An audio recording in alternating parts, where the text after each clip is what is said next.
Arabia. Later, terrorism and the use of the Internet. After that, the New Republic's Spencer Ackerman on the search for Osama bin Laden. Now a look at the future of Saudi Arabia, starting with a panel on the stability of the current Saudi government. This is the first of 3 discussions on Saudi Arabia, hosted by the Hudson Institute. It's about 4.5 hours. Good morning and welcome to the Hudson Institute.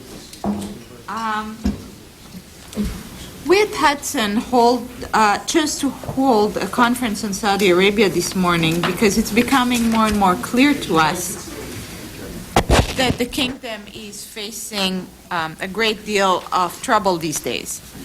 In the last few months, there were more terrorist attacks in Saudi Arabia than in Israel. The Saudi royal family is set to fight the terrorists, but the royals themselves are split on the question of how to deal with Al-Qaeda and the optimal way to handle it. According to some analysts in the West, Saudi Arabia might be in the midst of a civil war that might even topple the regime. From a Western point of view, the question is, if there is instability in Saudi Arabia, what happens to our oil supply? And how do we deal with the security threats that will come? Our conference today deals with these and similar issues. It deals with questions such as, is Saudi Arabia a friend of the U.S.? What are the internal political dynamics of the House of Saud? Is there an impending energy crisis? And if so, what can be done about it? Each of our speakers today will speak for about 15 minutes, and then we will open the floor to questions and answers. Our first speaker is Nina Shea. Nina Shea is the director of the Center of Religious Freedom, which she helped found in 1986 as the Puebla Institute.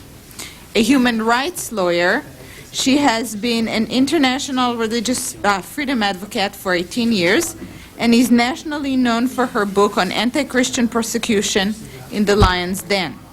She has served as a member of the U.S. Commission on International Religious Freedom and has represented the United States as a public delegate on the UN Commission on Human Rights in 1993 and in 2001. From 1997 to 1999, she served on the Advisory Committee on Religious Freedom abroad to the U.S. Secretary of State.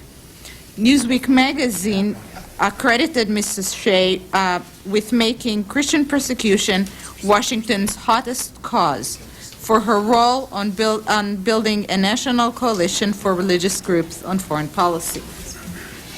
Nina? Well, thank you very much. It's a great honor to be on this panel. I have been asked to look at and examine the human rights situation, the human rights landscape of Saudi Arabia as sort of a scene setter. And really, Saudi Arabia should be in the Guinness World Record when it comes to human rights violations. Freedom House has ranked it one of the worst in the world. And very few details of it are publicized in our own media. One incident that I think captures the horror of some of the situations there that did penetrate Western consciousness was in March 11th, 2002, when 15 schoolgirls were pushed back by the religious police into their burning building. And firemen were prevented from coming in to rescue them, and they were prevented from going out because some of them did not have the proper head covering.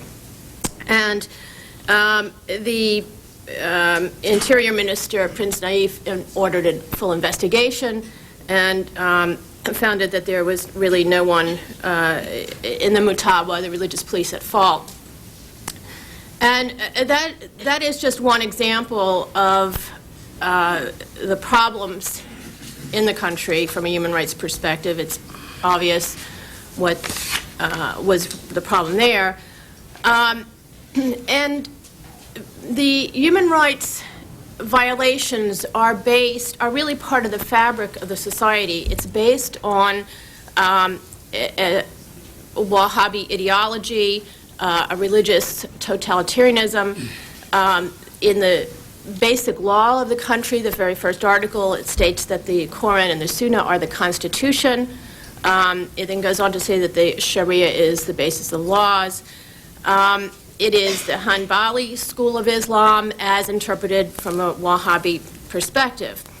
And in some sense, it's more radical than traditional. The Wahhabi have sought to abolish all the pluralism of the Islamic legal schools, rejects the Western models of law. In most Muslim societies, there is some kind of combination. When there is a Sharia, there's also the Islamic jurisprudence. The fiqh stands alongside the criminal and commercial law based on Western models, but really the fiqh is the sole legal standard in Saudi Arabia.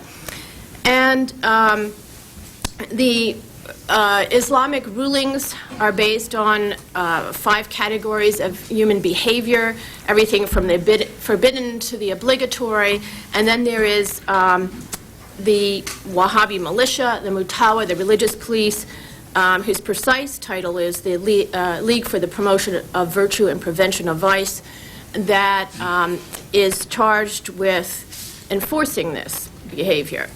It operates through local units, and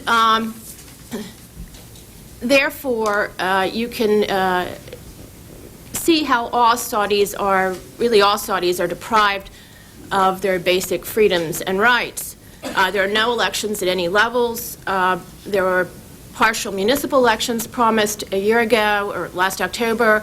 It does not seem that they're moving in that direction. There's no separation of powers. The royal family is the state.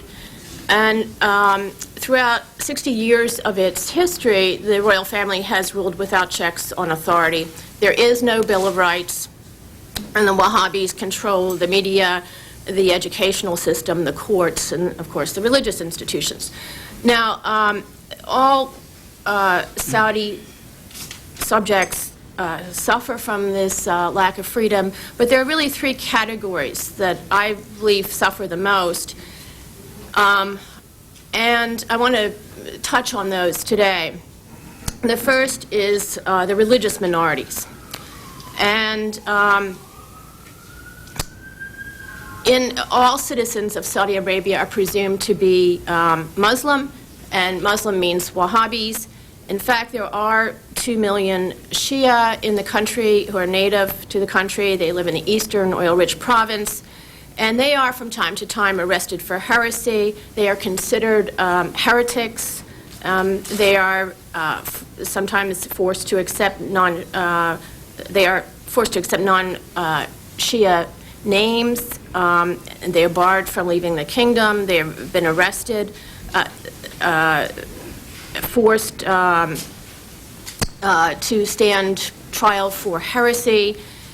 There are examples that pop up from time to time of these kind of cases, and they're often subject to lashes. They may face execution for these charges of sorcery on occasion. One case we had, the Shia who was charged with sorcery was subject to 3,000 lashes. And the incitement against the Shia population continues unabated. Saudi officials routinely distribute pamphlets, hate pamphlets, on the differences. One is entitled "The Difference Between the Shiites and the Majority of Muslim Scholars." And the text asserts that a fictional Yemeni Jew conspired with other Jews to create a division in Islam and disseminate Jewish ideas, which became Shia Islam. As late as 2001, as the Saudi Institute reported, a high-ranking Saudi cleric, who, by the way, had been appointed by the king, issued a fatwa permitting jihad against the Saudi Shia and all Shia. The Sufis, the spiritual order of the Sufis, which can be Sunni as well as Shia, are also another group that is treated as apostates or heretics. They're another persecuted Muslim group within the kingdom, and the mere possession of Sufi literature is a capital offense.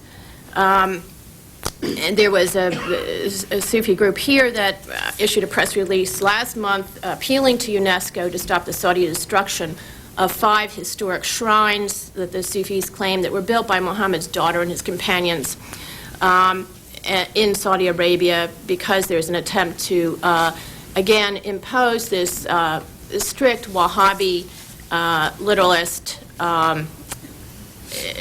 interpretation on all Muslims inside the kingdom and also outside.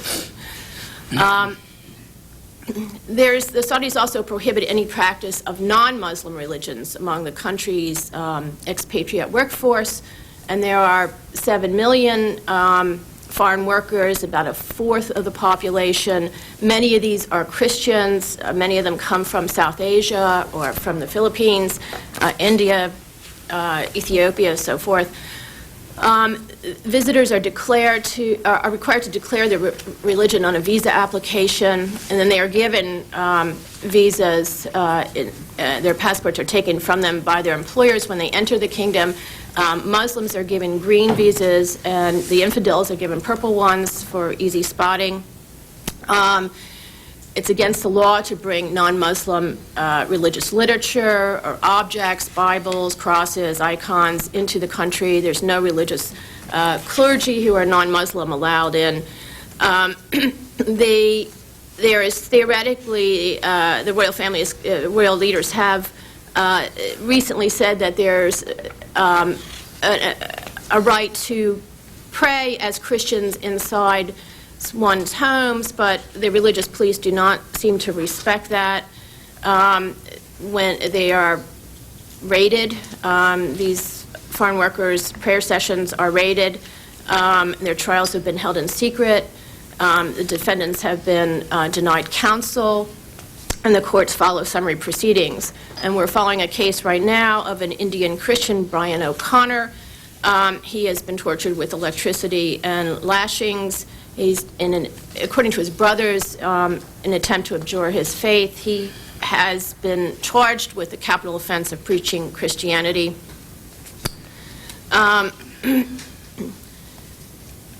The U.S. Commission on International Religious Freedom has stated that underlying these repressive policies on religious freedom and other human rights is an education system that is comprised primarily of a religious curriculum, mandatory for all students, that has been found to contain hate-filled and discriminatory material. Anti-Semitic, anti-Christian, and anti-Western sentiment also remains prevalent in the government-controlled media and in sermons delivered by clerics who are under the authority of the Ministry of Islamic Affairs. So this kind of hate speech, of course, is directed against Jews. This came to international attention once again, most recently this spring, when the Saudi Crown Prince Abdulaziz, viewed as a moderate among the royal family, stated at a gathering of Saudi dignitaries, including top Muslim clerics, that the Zionists were to blame when for terrorist shootings in eastern Saudi Arabia this spring. And there are that's just one example. It was disturbing because it was from the highest level, from someone who's considered more liberal, but of course there are these fiery speeches and so-called fiery speeches from the mosque preachers whose salaries are paid by the government, who use violently anti-Jewish and anti-Semitic language in their sermons. Jews are considered wicked, destined by God for perdition. All this is in their textbooks. The protocols of the Elders of Zion are preached as fact. The American Jewish Committee just came out with an analysis of the textbooks of Saudi Arabia, which gives a chapter by chapter, textbook by textbook, grade by grade, examples of this kind of hate speech. And there is, the Basic Law offers no protections whatsoever for the rights of non-Muslims. The second category of the persecuted, and again I want to emphasize that this is a form of religious persecution. The second category are women, and they are treated as basically as children or as a group of mentally ill.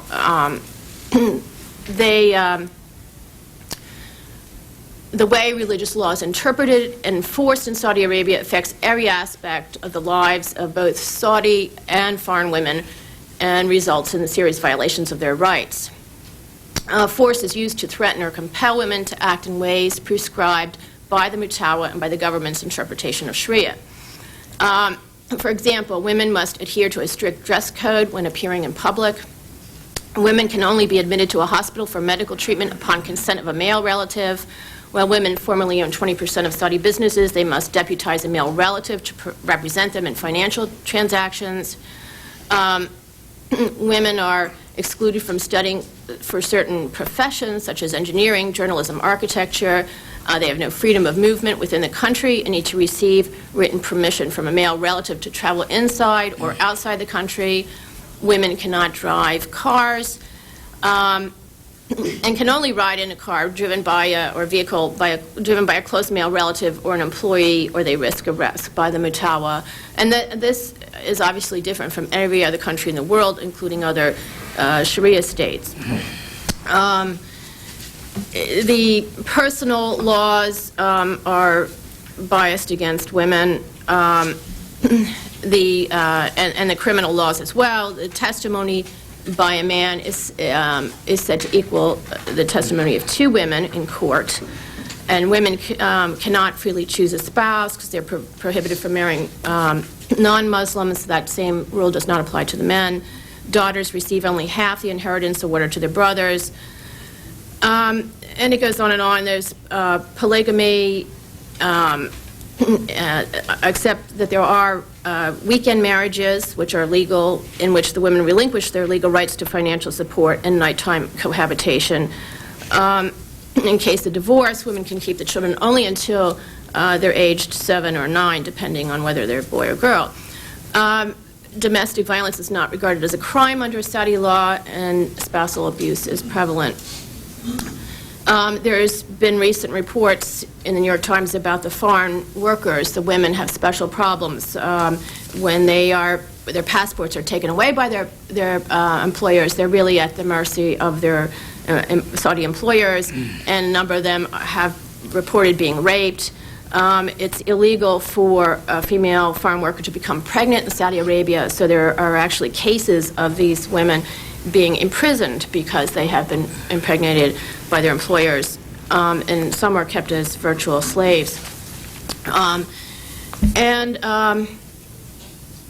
of the great ideological authors of some of these repressive practices or justifiers of these practices in Saudi Arabia is an imam, a Wahhabi imam named Bin Baz, who died in 1999 at age 85. He was responsible for the ban on driving, women driving. He calls for the radical hijab, which women are supposed to cover their face as well as their whole body, and so forth.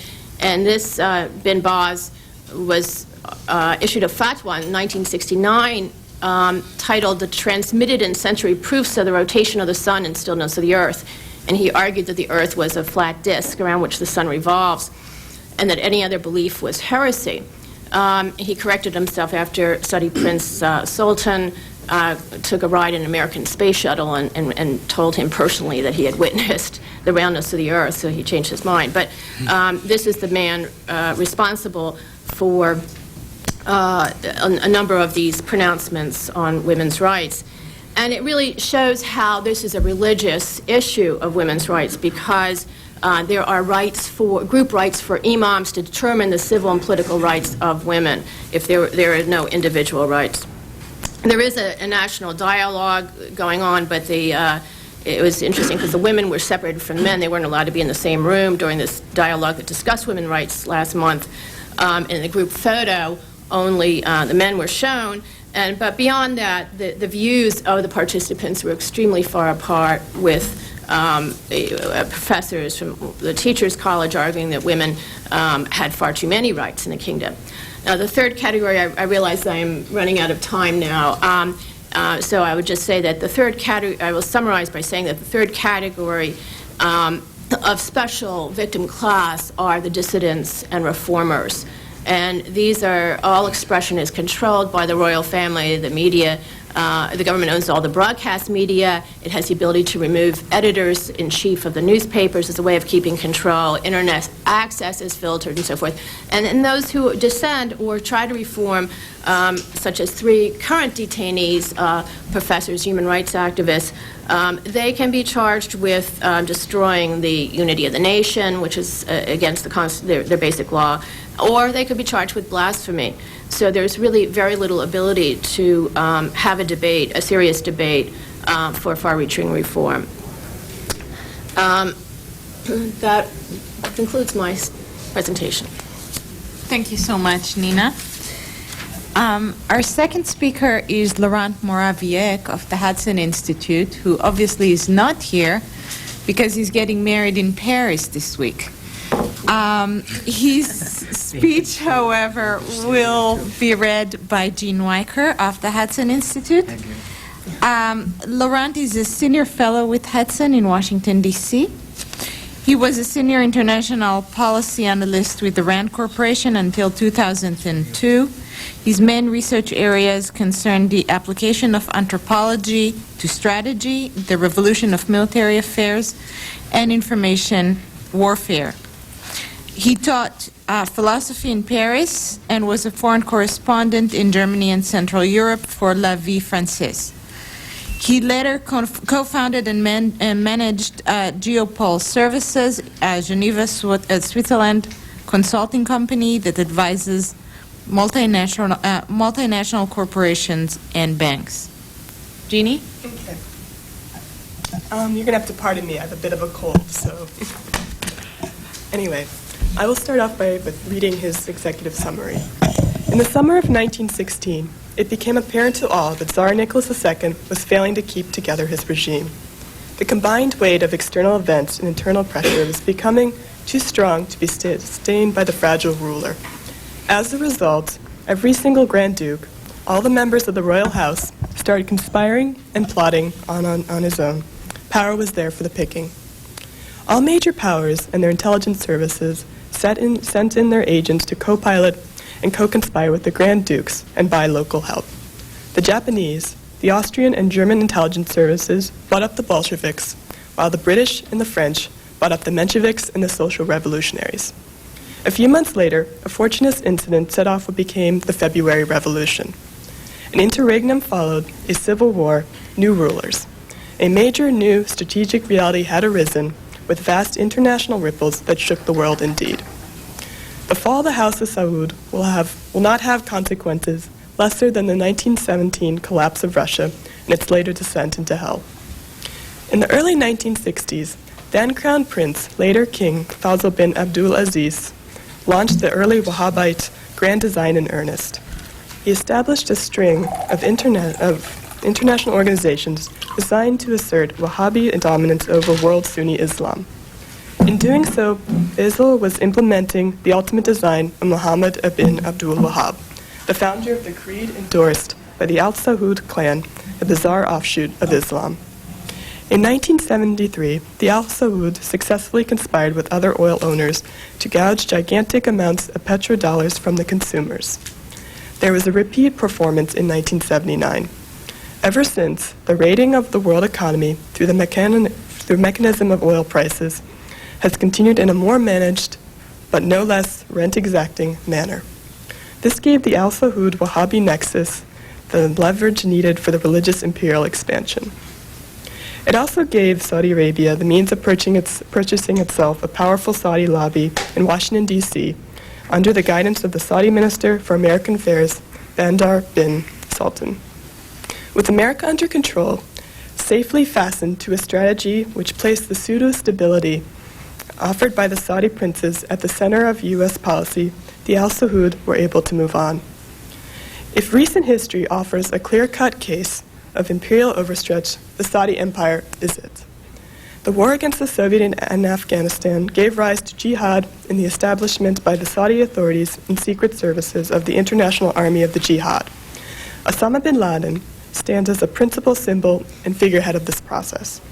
Suddenly, the quiet subversion of world Sunni Islam by Wahhabi money, missionaries, books, and teachers gave way to a hyperactive, overambitious, and frenetic arousal. Pakistan, Algeria, Indonesia, West Africa, North America, Bosnia and Kosovo, Chechnya, and Central Asia, the vast mosques of Western Europe, the world was the stage where the Wahhabi acid was corroding society, proselytizing new converts to extremism and terrorism, setting up new madrasas and new nodes of the International Army of Jihad. Thousands of feverish fanatics were churned out day after day by Islamic schools and universities within the kingdom, with their burning hatred for all non-Wahhabis. This includes Shiites, non-Wahhabi Sunnis, Christians, Jews, Westerners, modernizers, and Americans. The regime was happy to export them to wreak the havoc of jihad everywhere. The deal was firmly sealed, whereby the princes could enjoy their riches. Their lean and hungry offspring went off to battle elsewhere. The Saudi giant had clay feet, or feet of sand as you wish. It is now tottering like the statue Ozymandias in Shelley's poem. Ironically, it is the Saudis themselves who set off their own tumbling down. It was the Saudi bin Laden, funded by official, princely, and private charity money from the upper levels of Saudi society, who launched a plurality of Saudi subjects against the Twin Towers in Manhattan and the Pentagon building. America's response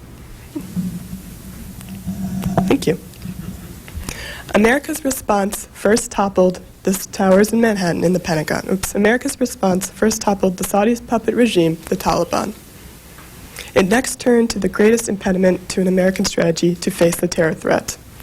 The State Department imagined doctrine, sometimes known as the Eisenhower Doctrine. In short, in order to protect and secure the gas station, the Arab despots and dictators that own the real estate where the oil is located must be our friends, and we must set no conditions of any sort. President Bush had the bravery of revoking that failed policy, which had brought about September 11th of unconditional support to despots and dictators. He proceeded to overthrow one of the egregious examples, Saddam Hussein, by force of arms. This justified a necessary action in turn, a lawful, legitimate, necessary effect of fighting a serious war on terror, has vastly increased the regional and internal pressure weighing on the Saudi regime. The desperate attempt by Saudi Arabia to save the hide of the monster of Baghdad, as King Fahd did in 1991, has worsened U.S.-Saudi relations, already strained by the brazen ill will manifested by the Saudi authorities wherever U.S. authorities ask for help in fighting terror.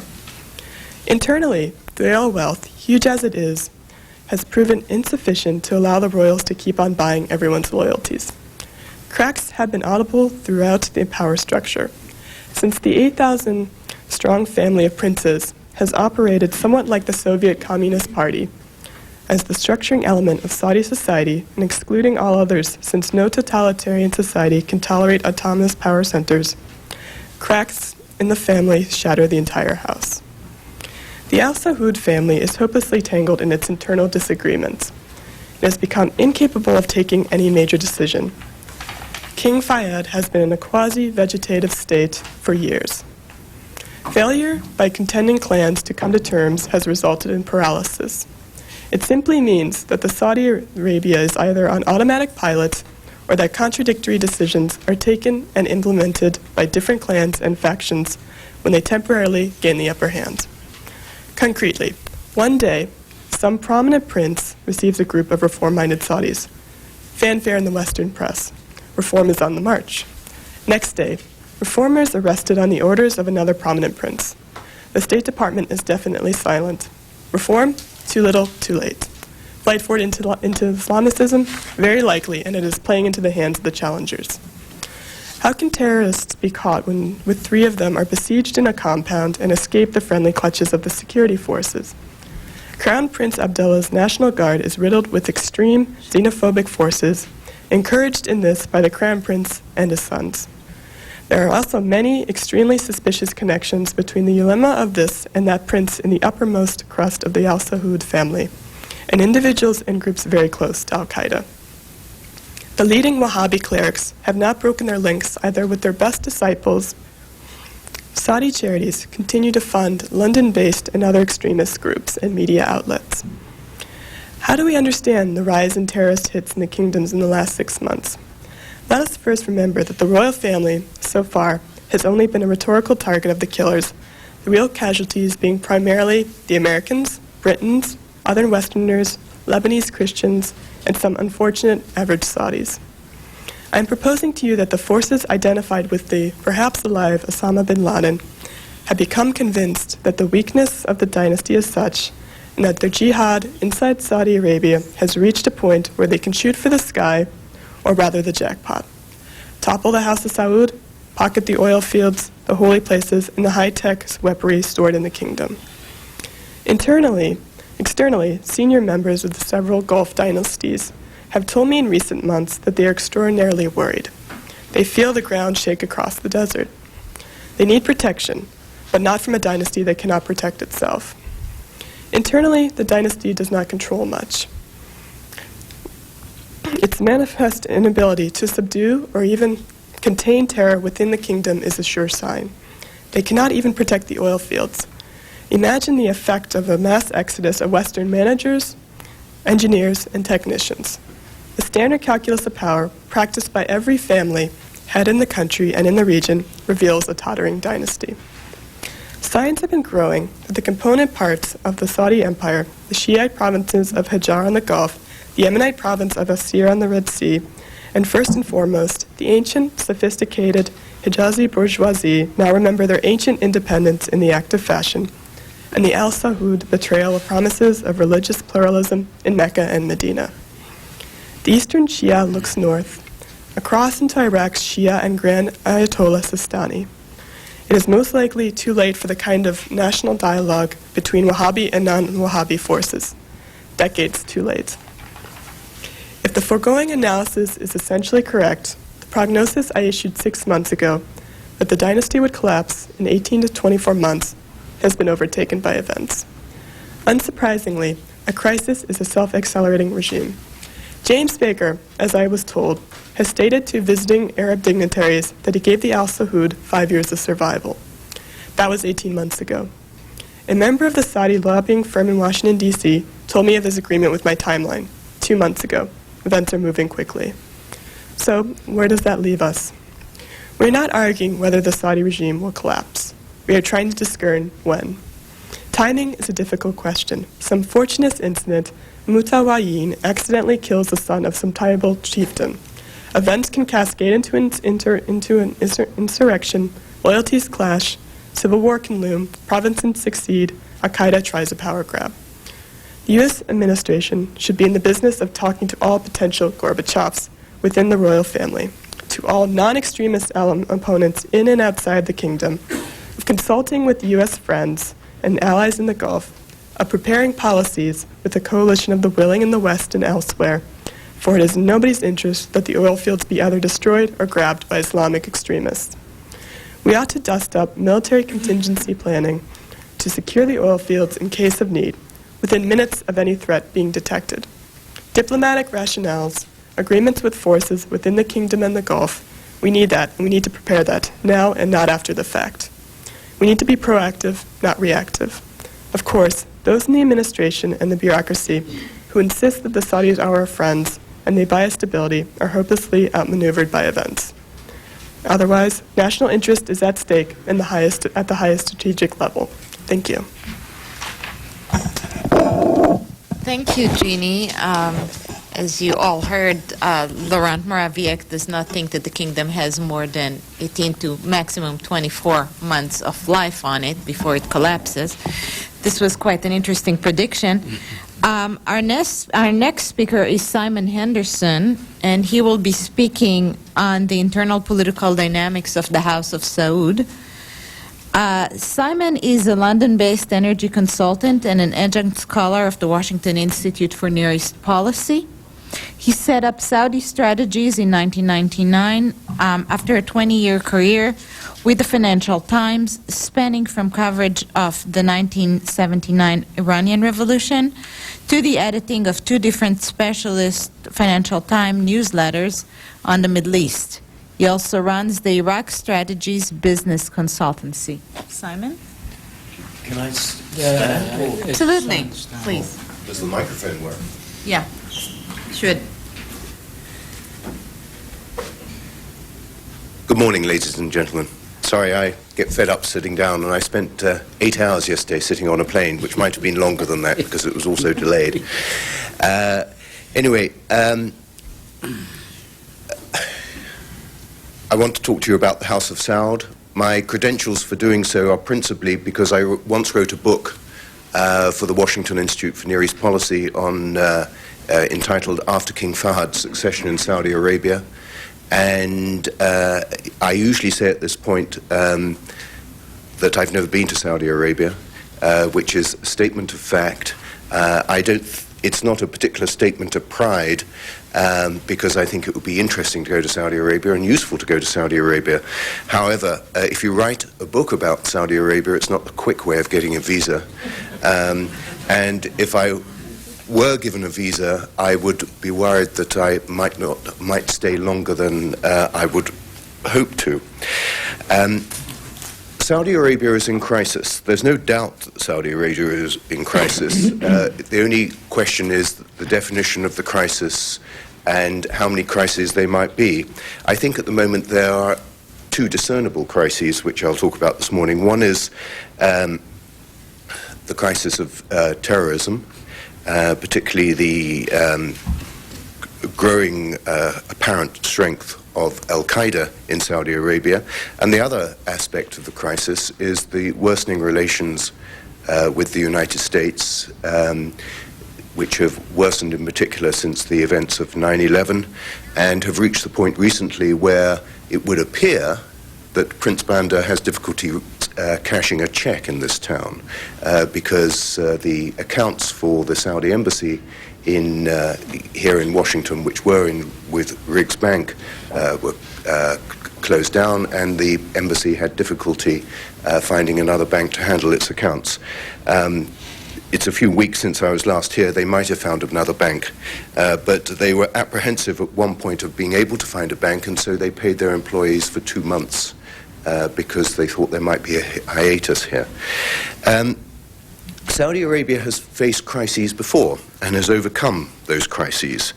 There was the 1975 assassination of King Faisal by a nephew, and there was also the 1979 seizure by Islamic militants of the Grand Mosque in Mecca. Everybody thought the world was about to collapse when those events happened. The world didn't collapse, and Saudi Arabia didn't collapse either. In fact, one of the reasons, or perhaps the reason why it didn't collapse on either occasion, was that below, amongst the senior princes, were a bunch of capable, experienced people who took the right decision.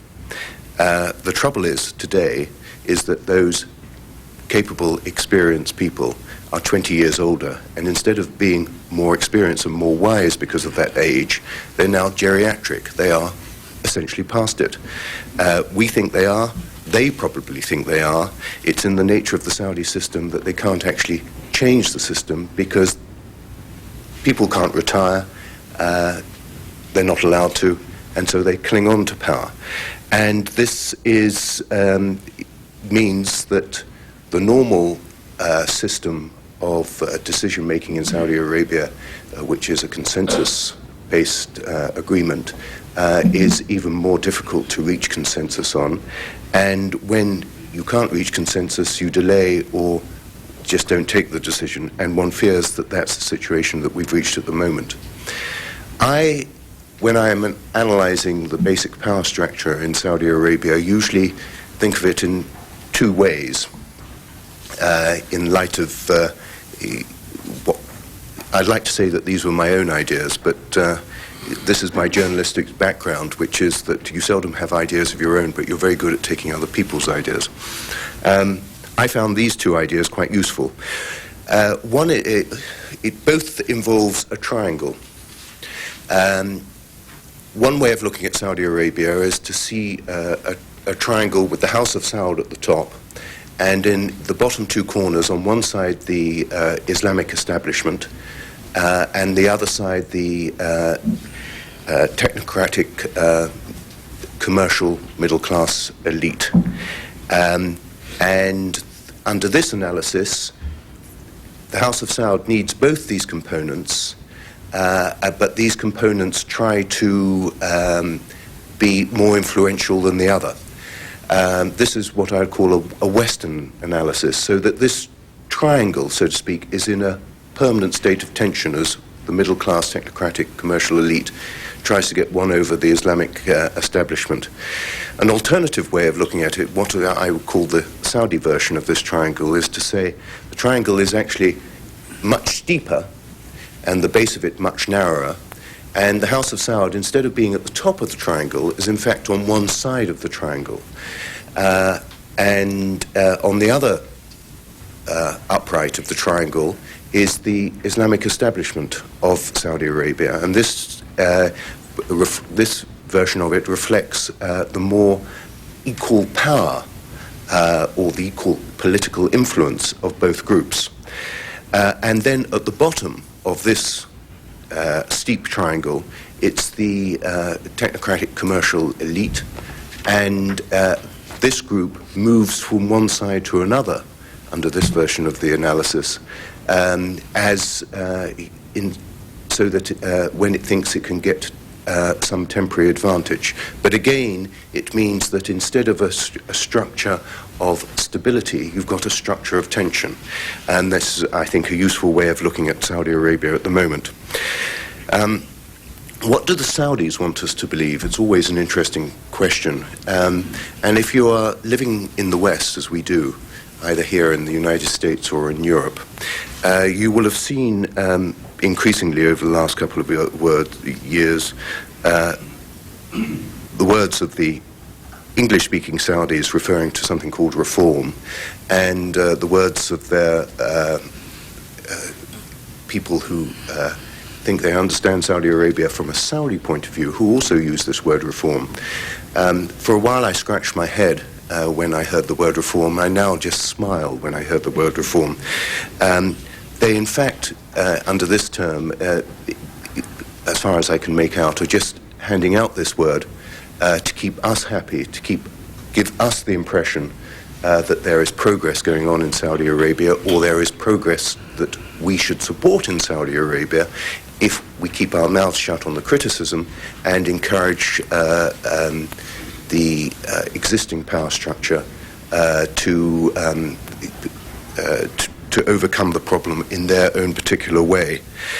And a version of this, which I've noticed cropping up in several op-ed articles over recent months, is that the Saudis see the basic threat, or the House of Saud sees the basic threat from the Islamic establishment in Saudi Arabia, which they would view as becoming far too influential and needs to be cut back.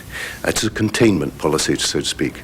I don't believe that this is the case at all, although I recognize that the Saudis are pushing this out as a line. This is a line that I've seen several times, and I'll talk about that later if people want me to.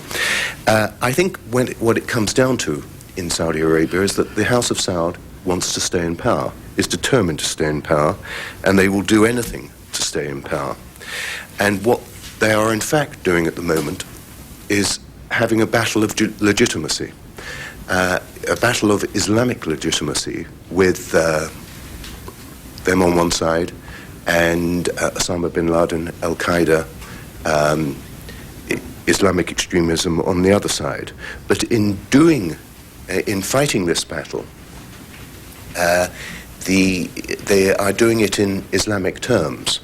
And so the House of Saud is asking the Islamic establishment, which under this version of what's going on, they need, because they need them for this purpose, to delegitimize bin Laden and terrorists. And so terrorism is, fatwas are issued saying terrorism is un-Islamic. Fatwas are issued which say that support for terrorists is un-Islamic. Crown Prince Abdullah, after the attack in the Red Sea port of Yambu at the beginning of May, declared that those people, he was 95% were Zionists. Now, if, in terms of Islamic legitimacy, you can't get a greater insult against Osama bin Laden and his ilk, other than by calling them Zionists. It seems, of course, we didn't get it as that in the West. We just thought this guy's either lost it or he's just being hopelessly anti-Semitic. But that, to my mind, is what he was at. It wasn't so much words which were uttered for international an audience. Indeed, they didn't particularly want it for an international audience. They wanted it for a domestic audience. We have also heard, and to put this into this context of a sort of struggle within the royal family, a struggle which is usually been depicted as Crown Prince Abdullah on one side and Prince Naif, the Interior Minister, on the other side. Crown Prince Abdullah being the good guy, Prince Naif being the bad guy, Crown Prince Abdullah being in favor of reform, Prince Naif being allied to the Islamic militants, well, not quite the militants, but the Islamic extremists who therefore support the militants. This is all a bit odd because Crown Prince Abdullah, as the Interior Minister, is meant to be dealing with the problem of terrorism. He's the point man for doing this. I think there is rivalry there. I think the rivalry is much more complicated than that. It has to do with the fact that Naif is one of the Suderi Seven, i.e. a full brother to Fahd, Sultan, etc. He also wants to become king somewhere down the road, except the others, Fahd, Abdullah and Sultan, are all over 80. Naif is a spring chicken of 71. And there are one or two other contenders in between, which means that, I don't want to get too technical, but it's not quite as straightforward as that. But there is, I think what we're seeing there is that Naif is determined to deal with this issue because it's his issue. And if he's going to deal with it, he's going to deal with it in his own particular way. And if he can deal with it in his own particular way, he can use it for his own political ambitions as necessary, and indeed support the ambitions of his elder brother Sultan as well. And this is what he's doing. He's also using what I would call Saudi ways of dealing with the problem, which are not so much straightforward police work, which has always been a difficult thing in Saudi Arabia because of the apparent inefficiency of the police and also the fear that many of them are sympathetic to Al-Qaeda, but he's doing it by appealing to the extended families of the militants and the tribes of the militants. This is, of course, why there was the report earlier this week, I believe, in the New York Times about Saudis being released from Guantanamo Bay, apparently because they were related to tribes in the kingdom which were making a fuss about having some of their people in Guantanamo Bay. Anyway, so I've been asked to draw my remarks to a conclusion. I'll do so by saying that we have, I'd point out two particular difficulties. We're going to have a difficulty if the terrorism continues. At the moment, I think there's a hiatus in the terrorism. The May and June events have passed. If there isn't a weekly, even monthly terrorist attack, particularly against expatriates, maybe the issue will, I don't think it's going to be solved, but it will become less urgent. On a more long-term perspective, although it isn't that long-term if you happen to be 80 years old, if the senior princes die in their chronological order of age, then I can see the House of Saud being able to ride out this crisis, albeit with difficulty. If Abdullah dies before Fahd or Sultan dies before both of them, Sultan's just been in hospital for 18 days for removal of an intestinal polyp, which doesn't sound terribly pleasant, then I think we've got complications. And all of this has to be put in the context of oil. We're not interested in Saudi Arabia, frankly, for anything else other than oil, although perhaps we should be interested in Saudi Arabia much more than what we have been because of its leadership in the Islamic world. But with 25% of the world's oil reserves, the world's largest oil exporter, and the only one with spare capacity, a swing producer, Saudi Arabia is crucial for the world's oil market. It's therefore crucial for the world's economy. And if there's chaos in Saudi Arabia, then it hits us all very quickly. And at that point, we have to act. How we act is a question that I'm prepared to take on later. Thank you. Thank you, Simon. Our final speaker is from Saudi Arabia. It's Dr. Ali Al-Ayami. Ali Al-Ayami worked for the Arabian American Oil Company for 13 years at a very early age. He was granted a scholarship to study in the U.S. He has a PhD in government from the Claremont Graduate University in Southern California. His doctoral thesis, The Impact of Modernization on the Stability of the Saudi Monarch, predicted instability and turmoil if political reform does not go hand in hand with economic improvement in Saudi Arabia. Al-Ayami was the American Friends Service Committee's director for an educational peace and human rights program in the Middle East for 8 years. He has worked with coalitions against apartheid in South Africa, as well as with Solidarity Latin and South American Group, against the death squads and dictatorial rules in South and Latin America. Al-Ayami was among the first people to organize and facilitate Arab-Jewish dialogue and reconciliation in North America. He did that for 8 years. Currently, he is in the process of establishing the Center for Democracy and Human Rights in Saudi Arabia here in Washington, D.C. Thanks.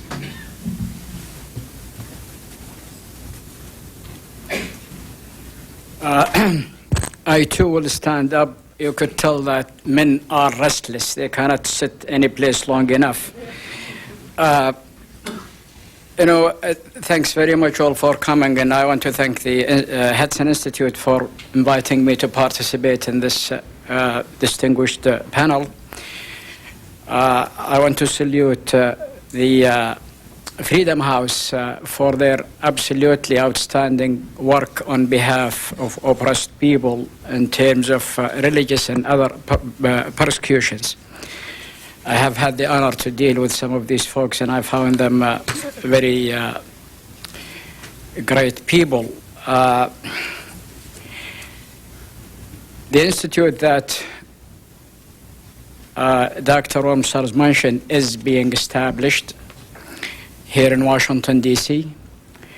I have a mission statement for it. Those of you who are interested, I'll be glad to hand it to you. I need everybody's support because not to democratize Saudi Arabia is not anymore an option for anybody here or anywhere else. We know all the problems that is facing the Saudi state and Saudi society. We also know what the Saudi royal family and its institutions are capable of doing. I am from Saudi Arabia. One of the very smallest group minorities that didn't get mentioned today, who are probably the most oppressed people in Saudi Arabia, is the Ismailis in southern Saudi Arabia. And I happen to be a member of that group myself, so I know you didn't hear much about them. It's a small group of people, about 5% of the Saudi society. And the reason they are the most oppressed they are hidden in the enclaves of the Yemeni mountains. It's between Saudi Arabia and Yemen. They are also the first people to have fought the Wahhabis in the 1800s. So the Saudi Wahhabi group have never forgiven them for their early opposition to that movement. I get occasional phone calls late at night, or actually early mornings. And one of these occasional phone calls was this morning, and I was awakened to be told that I'm going to participate in a Zionist conference here. I said, yeah, but you didn't have to wake me up to tell me this, because you have told me this before many times. So I already know that. Or call me like 9 o'clock in the evening. But I found that it's getting old after a while. I think I should apply for a membership in the Zionist organization, because I could get a magic wand, so I could wave it and everything will change. And in a serious matter, I was asked earlier to write about political structure for Saudi Arabia to replace the existing political structure, which I did. And I'll try to touch up on that a little later. But now I'm asked to talk about, is there a substitute leadership in Saudi Arabia that could take over the country? The simplest, shortest, and safest answer is yes. Yes, yes. There are 12 million people in Saudi Arabia. At least 2 million of them will do a whole lot better than the 4 aging, sick princes who are not educated, very little world experience, and living in the past. So there are 2 million Saudis who could do much better for the country, for the Middle East, and for the world than the people who are running the country. I find it extremely racist and objectionable when people ask that questions. Are there people who could run the affairs of the country? Because out of 12 million people, you could find some people who could run the country. Are there political parties in Saudi Arabia? No. Civil society? No. Organized groups? No. Simply because the Saudi royal family and its Wahhabi wing have never allowed any evolution of any civil society in Saudi Arabia. What is our role in the country is a big one. The United States have supported the Saudi royal family for 7 decades. And in fact, if it is not for the U.S. support today, the Saudi royal family probably would collapse. So we are still doing it even now for all kinds of different reasons. One of them is our plate is already full, so we can't actually we can't put any more rice in it. But we in this country have to take responsibility for what we have done to maintain the Saudi royal family in power. The question usually asked by people is are there people in Saudi Arabia who could run the affairs of the country? Are usually asked by propagandists, people who are highly paid by the Saudi government. Now this is people who are in government in this country, in Congress, and the Pentagon, and the White House, institutes in Washington, D.C. There are people everywhere who are still benefiting, and still support the Saudi system until today. I find that very disconcerting, given what the Saudi policies are doing to Americans. The people whose head got chopped in the middle of the streets are the people that graduated from Saudi government institutes, religious institutes, political institutes, and every institute you can imagine.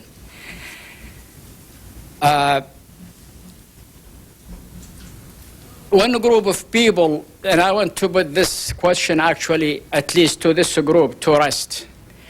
One group of people who are extremely capable of running the affairs of Saudi Arabia. And I could mention individual names, but that could put some people's life in jeopardy. This is how bad things are for the Saudi people and reformers. But one group of people who could do the job, do it well, are people I know very well. And these are people who are running the affairs of Aramco, the Arabian American Oil Company. The oil industry in Saudi Arabia is one of the most complicated, overwhelming, delicate, important enterprise. Actually, it is where all the Saudis get fed from the oil production and oil sales. This huge, gigantic industry in Saudi Arabia, every aspect of it is operated by Saudis. These are Saudi engineers, geologists, doctors, social scientists, technocrats, very, very capable people. You put those people in power in Saudi Arabia, you will have a very, very peaceful society, secular society, more secular definitely than it is now, outreaching and embracing of other peoples and their faiths and religions, and people who will not be squandering the wealth of the country and investing it overseas while the unemployment is 30% in the country. So there is a group of people who are ready to take over and to run the country very, very well. So when somebody asks, and I know this because I was one of those people. I grew up with those people. I know everyone who is running the system, the oil system in Saudi Arabia. And we became very well organized, very secular, very tolerant, very productive, among the best in the Middle East, because there was structure, guidelines, and there were rewards for people who achieve. And people were placed in places where they are in charge of their responsibilities, duties, and their lives as well. So that is a group of people who could run the oil industry, the country's affair very safely and very productively.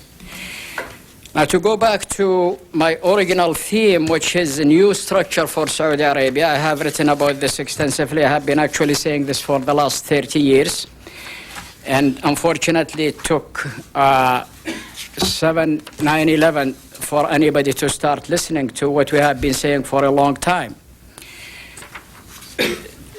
Saudi Arabia is a nation that is extremely divided along geographic lines, and the Saudi royal family and the Wahhabis did not create the world. The country was geographically divided before they get here. But they manipulated these divisions because these regions, there are 5 major regions in Saudi Arabia, and each region is, for some reasons, inhabited by people who are somewhat different than the other groups. And for the last 70 years, the country kept divided, and the divisions were manipulated for control reasons.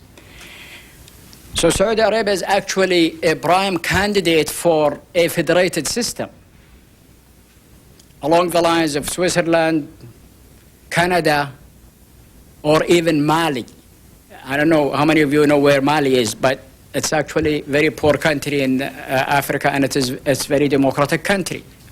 And if it could work in Mali, it should work in Saudi Arabia easily. So the only way that you can keep, I know the dangers that is now plaguing the society, and I know why. I know who are in it. It's not all of these terrorists you are hearing are religious fanatics at all. Some of them are religious fanatics, but they are people from every corner of the country. But they are using religion because this is the only instrument that anybody can listen to you or support you if you use Islam and religion, because this is what the government has pushed and shoved in people's throat for the last 260 years. The only way that you can keep the country together is by a federated system, a democratic federated system, where the central power is decentralized. Each of the 5 major regions should be given a full autonomy to rule itself. And it can work. And it is the only way, I happen to believe, this is the only way you can keep the country together. And I believe that the country should stay together. There are people who are advocating silencing the country and dividing it in, giving each part of the country to certain groups. I think that is one of the most dangerous advocacy that anybody can make. How do you get these regions autonomous? First of all, you have to have elections. Start with the municipal elections in every region, but all over the country.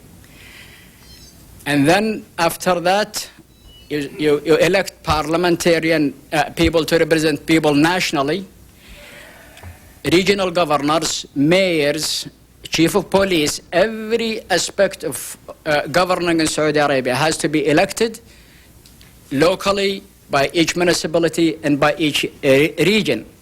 Once you do that, then you have a national constitution that create a system, whether it is constitutional monarchy, I don't personally care who rules, as long as it is a democratic constitutional form of government. It can work, it should work, and we in this country and everywhere else, we have absolutely no other option except to democratize Saudi Arabia. By doing so, it will make it easier to democratize the rest of Arabs and Muslim countries. Saudi Arabia is extremely, extremely important country for some of the reasons that these folks have mentioned. It is the center of Islam. 1.2 billion people face Mecca and pray every day. And it is important because of its oil natural resources.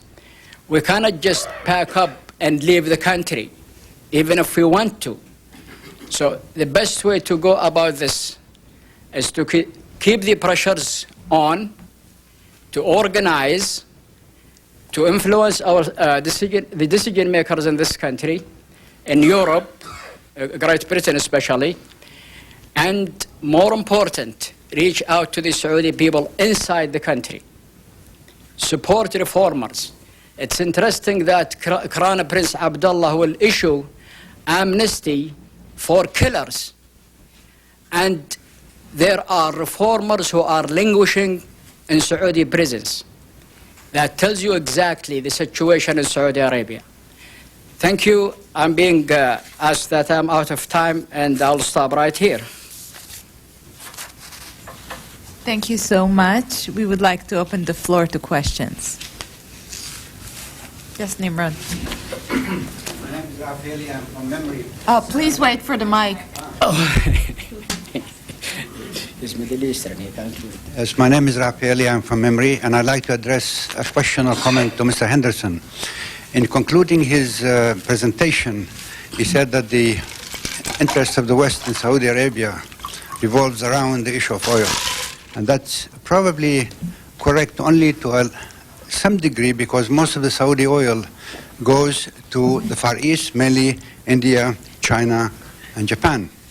Now, I'd like to advance to you a thesis by an Arab columnist who wrote an article in the Saudi-owned daily Al Hayat, which is issued in London a few days ago. He said, if the oil flow from Saudi Arabia were to be interrupted, the United States is sitting firmly on top of the Iraqi oil, which is almost as large as the Saudi reserves. Therefore, it will be up to China and India to mount a military campaign to restore the flow of oil in Saudi Arabia. And I want to wonder, how do you react to that thesis? Thank you. China and India. Yeah.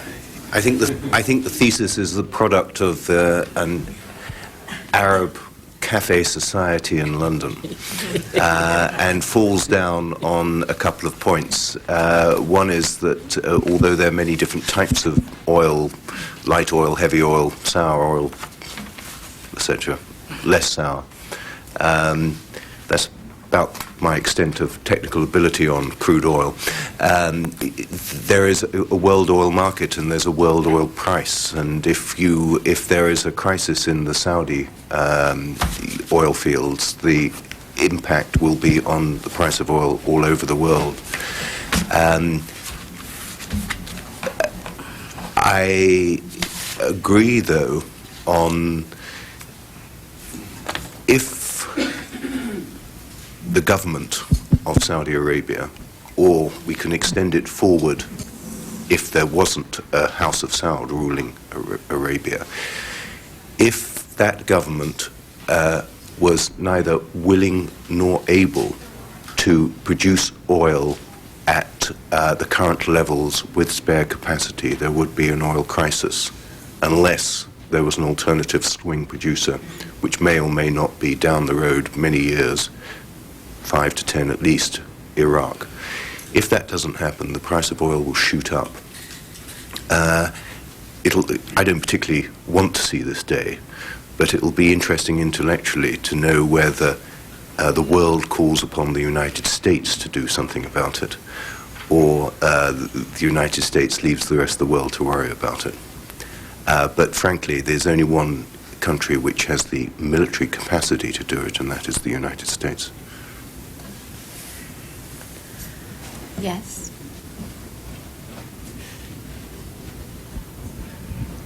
Stanley Corbett with the Cato Institute. Again, for Mr. Henderson, you concluded your remarks by saying you might offer some ideas about what we should do, if asked, so I'm asking.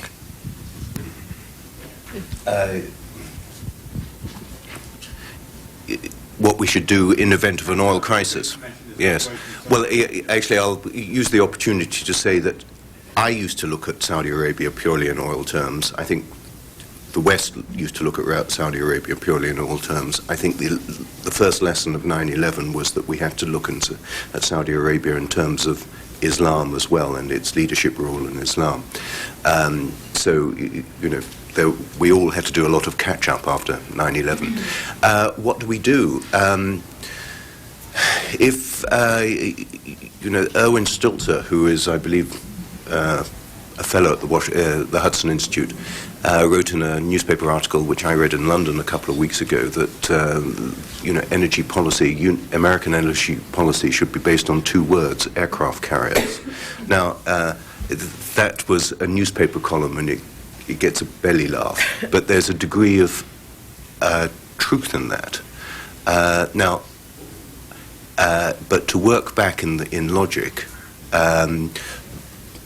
I suppose we could avoid that if we did everything to support the House of Saud and keep the House of Saud in place.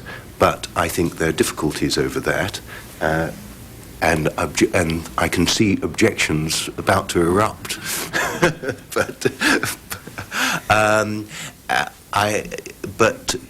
I certainly think we have to make sure that the plans are there if necessary. And I think, frankly, this is the reason why over the last coming up 3 years since 9/11, President Bush, who would otherwise be depicted by many people, including Mr. Moore, as being a friend of the Saudis, has been, although publicly supportive, one has felt there's an increasing amount of his heart isn't in it, and he is. I see that President Bush is disappointed in the Saudis, but knows that it's because of oil. It's a much more complicated situation than that, and he cannot. He certainly, it's not worthwhile saying too much at this point, and his options for alternative policies at this point are comparatively limited, although I accept that there are other views on how we can progress from this point, and certainly how we should have progressed if the point was 30 years ago. Dr. Alayami had something to add. You know what we could do? See, the Saudi royal family is not exactly gasping for its last breath of fresh air, but it is probably more threatened today than ever in the history of the royal family. We know that the Saudi royal family cannot sustain itself without external support and external protection. The United States has been doing it for the last 70 years. Now, either we continue to do that with very strong conditions that will keep you as long as we can, but under these conditions, democratize the country, fire Prince Naif, the interior minister, who is the most detested man in the country, share power, create a new independent treasury. Otherwise, we will pull out. Now, who might be coming in is China. China is strengthening its relationship with Saudi Arabia today more than ever. Some people have written a little piece I read about the Saudi-Chinese relationship. But we could also tell China, we cannot tolerate the Chinese interference. Saudi Arabia has been an American domain for the last 70 years. And I predict that if there would be a nuclear war in the Middle East or anywhere, it will be between China and the Americans over the Saudi oil fields. China, by the year 2020, will be consuming more energy than we do in this country. And they have no oil, and they are strengthening their relation with the Saudis in the Gulf region. So we could do quite a bit. We, until today, the American Patriot missiles are still surrounding the Saudi cities to protect the royal family. And these Patriot missiles are manned by American soldiers. Until this day, we are still protecting the royal family. We still have a lot of leverage, but the longer we wait, the less leverage we will have. And I think we could still use that leverage. Change in Saudi Arabia is going to happen, whether we like it or we don't like it. It could be Bin Laden. It could be these little people in the streets going around killing people. So I think it is in the best interest of everybody. We are proactive as opposed to retroactive. Support the Saudi people, support the reformers inside the country, and give ultimatum to the Saudi royal family. That's the only way it's going to work. Yes, in the back. Mr. Henderson, Bob Andrews, you raised a point that I think most Americans are still blissfully unaware of, and that is the advantages that would accrue to Al-Qaeda by seizing the legitimacy of the Arab world as opposed to just seizing the oil fields of Saudi Arabia. Which of the two, if you had to choose the bigger threat to the world, would it be? Would it be the Al-Qaeda seizure of the oil fields or Al-Qaeda seizure of Islamic legitimacy?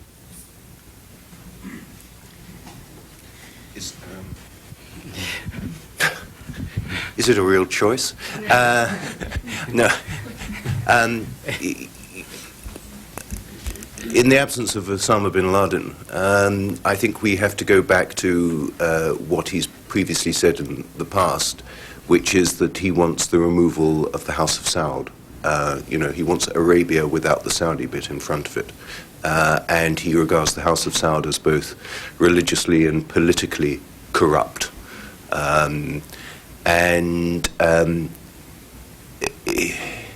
This is, I think, the greatest danger that we're facing at the moment. There is a struggle for legitimacy. I depicted it as a narrow struggle between the House of Saud and Al-Qaeda, Osama bin Laden. I think that is arguably part of a larger struggle going on or emerging in at least other parts of the Muslim world as well. And I think it's important that that struggle isn't to our detriment. How we do that, I don't know.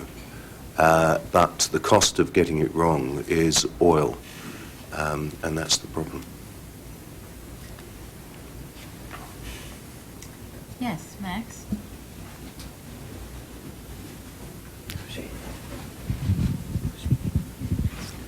Good morning, Max Singer, Hudson Institute. I appreciated very much Mr. Henderson's presentation, and I just wanted to get a little bit into the next level of complexity about a couple of things he said about the oil situation. The standard traditional number about Saudi Arabia having 20%, 25% of the world oil resources is limited, of course, to conventional oil. And now unconventional oil is being produced in millions of barrels a day at under $15 a barrel, and therefore is part of the world's oil resource, and therefore the Saudis have more like 10 or 12% than 25%, although that's only a long-run matter on both sides. On the issue of the Saudis having the swing production, that of course is true, but if you ask the question not swing production, but swing volumes on the market, then you have to take into account the OECD strategic reserves, which could add at least as much production per day, or not production, but supply per day, and do the same thing for prices. They can't last more than a year or so, but the basic fact about the balance of oil power, which is not so appreciated in the world, is that the West has more oil reserves than the Saudis and the Persian Gulf suppliers have money reserves. So that if there's a cutoff in oil flow, the West can replace enough of it so it does not have a catastrophe. The Saudis and the Persian Gulf suppliers cannot replace the flow of money. Maybe some fanatics can live without it for a while, but that's a good question there. And this money flow is really one of the keys. Talk about Saudi leadership in the Muslim world, but that's basically oil, because it comes from money, not from beauty, not from charm, not from the power of their ideas. It does come in part from their control of the holy sites, which is adverse to the development of Islam and the natural discussion in Islam that used to take place there before the Saudis monopolized them. But the overwhelming role in the Muslim world comes from the oil and from the money, and the money comes from the oil. So that when you go a little further in these things, there's more to be seen. Thank you.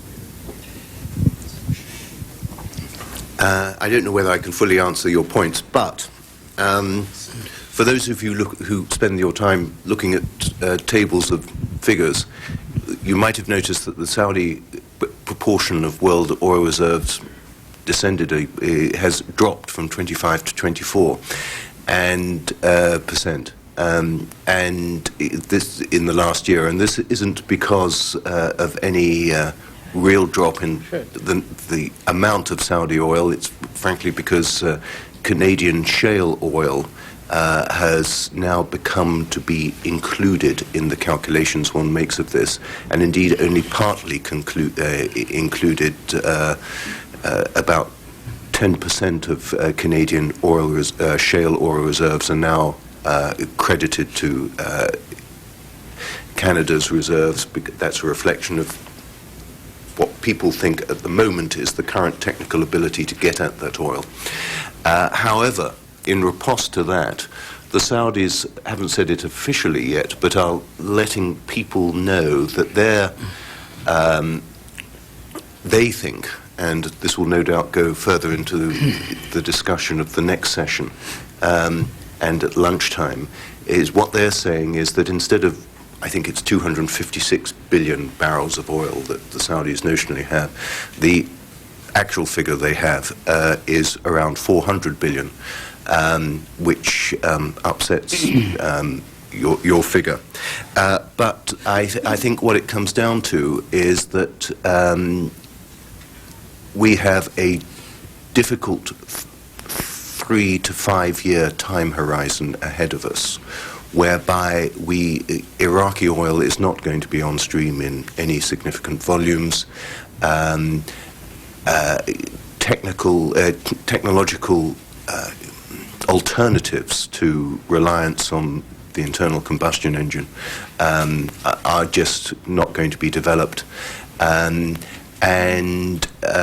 Meanwhile, the leadership of Saudi Arabia is going to be increasingly old and going through processes of succession in circumstances that we can't really predict, but we imagine to be less than stable.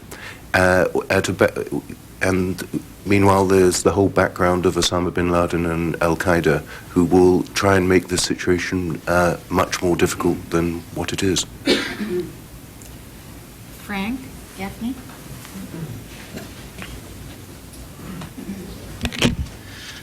Frank Gaffney with the Center for Security Policy. Much of this was very interesting, and it seems that it has missed one of the parts of the Saudi picture that I think ought to be particularly of concern to Americans, as well as people elsewhere around the world, which is, of course, what it has spawned as a matter of state policy and in terms of the particular priorities of the royal family, the charities, select businesses, and of course the Wahhabi religious centers themselves. And that is the extraterritorial support for Islamist organizations, including in this country, and the support that they in turn give of a rhetorical nature or perhaps of a more material nature to terrorists as well as their sort of strain of Islam.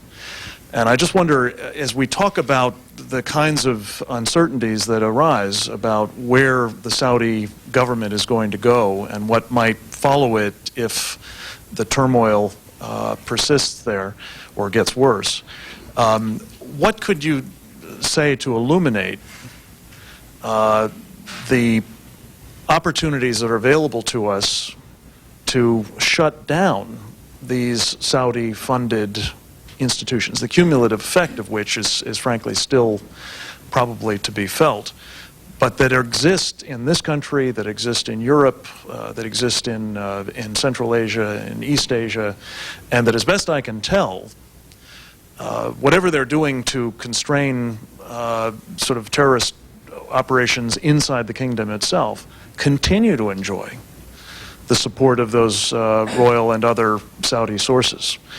So this brings it home to us. We talk a lot about oil, but the other dimension of this is the terrorist and terrorist support enterprises, particularly in this country, and what can be done to affect them as we look at affecting the outcome in Saudi Arabia itself. Thank you. Nina?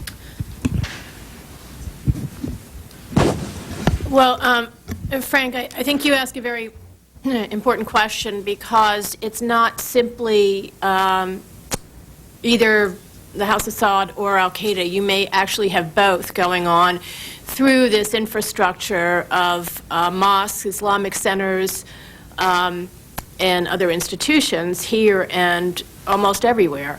We're seeing it in all the various continents and in others, particularly pronounced in the Muslim countries, Muslim majority societies. One of the things that we need to do is insist that the Saudis stop proliferating this hate mentality towards Americans, Christians, and Jews. This is what their own textbooks are full of, and their preachers state from the pulpits inside Saudi Arabia. But it's also going on in the mosques here that are supported by Saudi Arabia. We have a project underway now that's going to be released in the fall of studying the pamphlets that are being distributed in the mosques in the United States. Most of this material is in Arabic, and it's presented in an authoritative fatwa format how to direct it towards the immigrant and the exchange student. And the questions may be something like, how do we greet or how do we view the American or hosts? And the answer is always, this is the enemy, this is God's enemy, do not shake hands, do not speak to them, do not greet them first, and so forth. I remember one very striking example was a student who wrote a question in one of these pamphlets, again, distributed by the Saudi embassy with her stamp on it, saying, well, there was an imam in Europe who said that actually the Christians and Jews of the West are tolerating us and we could coexist peacefully and be friends with these people. And the answer in this official Saudi pamphlet was that imam is an apostate, and under Sharia he must be put to death. So, I mean, I think we are well within our right to demand as a nation that they stop distributing this stuff. And that is really forming, I believe, the terrorist mind and the terrorist mentality. And when you look at what those in the spring who were going on a rampage in eastern Saudi Arabia were saying as they were cutting off people's heads and slitting their throats was, another infidel has been, praise God, another infidel has been killed. So it's really that mentality. Dr. Alayami?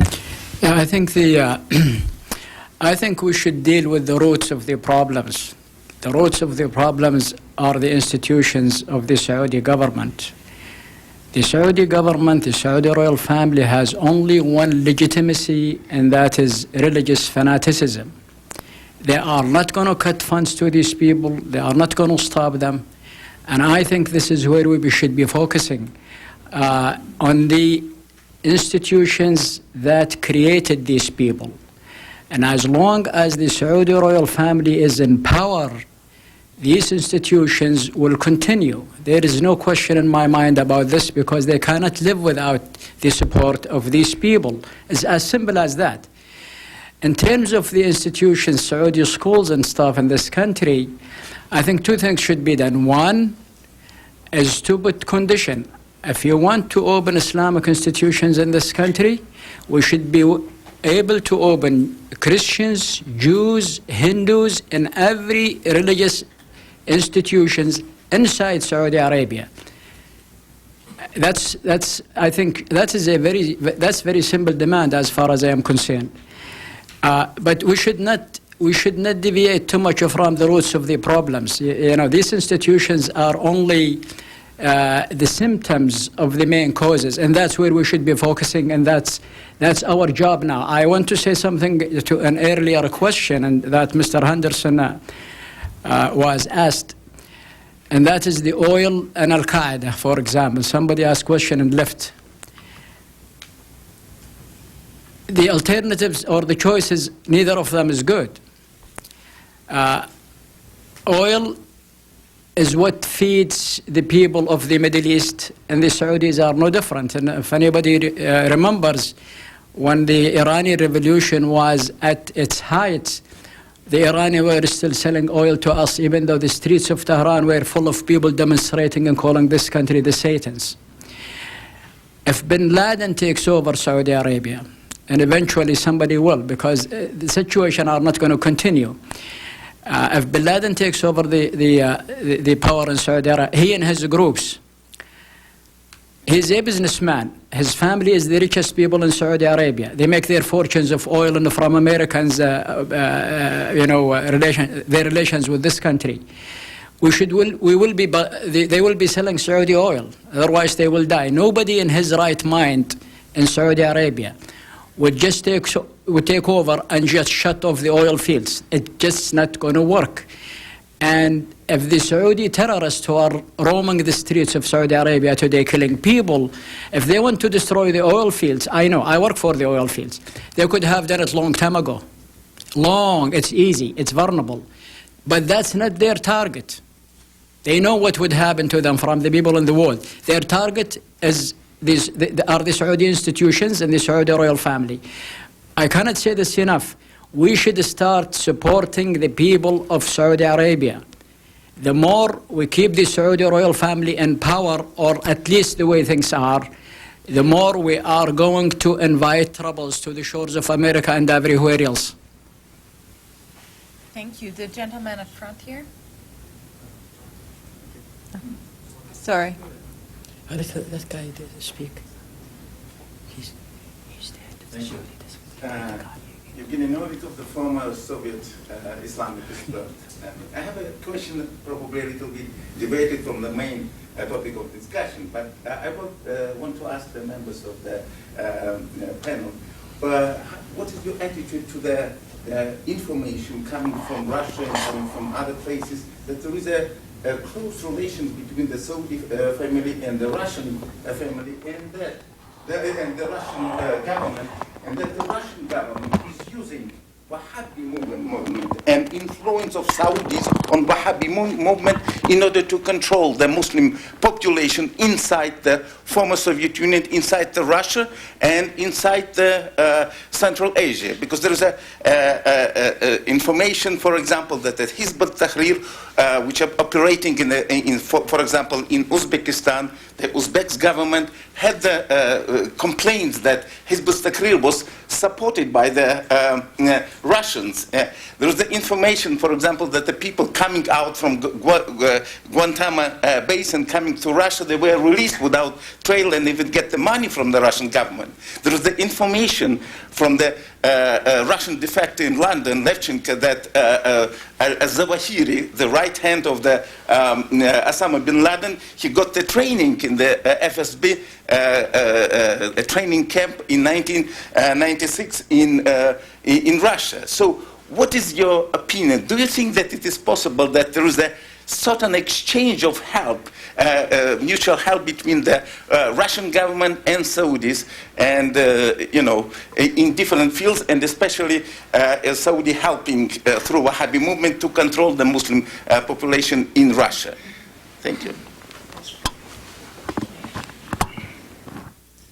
2 points. One is that I think you have to act in dealing with Saudi Arabia like a vacuum cleaner, pick up every piece of information. But vacuum cleaners don't make judgments about the information. But you need to remember the information and see whether you can slot it into place. Secondly, I wouldn't even attach the word plausible. And currently, what you've just outlined to me goes into the category of Soviet disinformation. Thank you. The gentleman in the back with the uniform. Good morning. I'm Commander Pete McVetti, Office of the Secretary of Defense for Policy. I'm the Saudi desk. Thanks for all your words this morning. It was very informative. I want to make sure that I have characterized what you've said this morning, and I'd like to get your thoughts. What I'm hearing is that the House of Saud, we can't accept it as a objective of the United States. It has to be removed. And I've heard that there's a military option, and then I've heard there's a military option, strong-arming the Chinese and keeping people out. We just kind of did that in Iraq. That option, I don't think, as you said, is something that is on the table for quite a while, even if we wanted to do it. Can I hear from the two other panelists what your thoughts would be on how to fix the problem? We've heard a lot about the problem. What can we do about it? The society in Saudi isn't exactly open, as you've said. Thanks.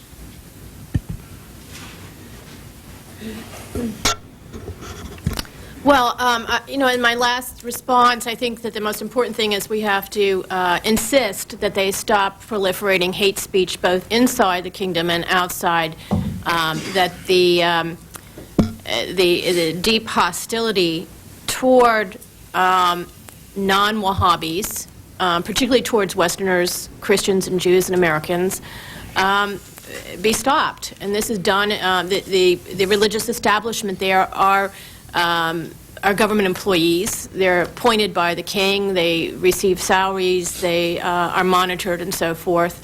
The Islamic Affairs Minister is a cabinet member. So there is a lot of control that the House of Saud has on what is being said, what is being printed. And I think that's our the first thing that we must do is to stop the fostering and exporting this ideology.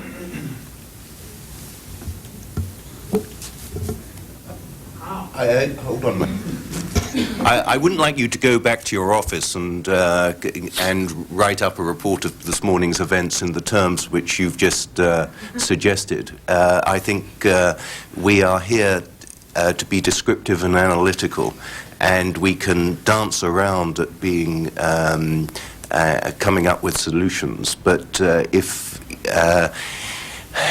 there were solutions, we probably wouldn't be meeting here today, and if there were solutions, the title of today's meeting wouldn't have a question mark at the end of it.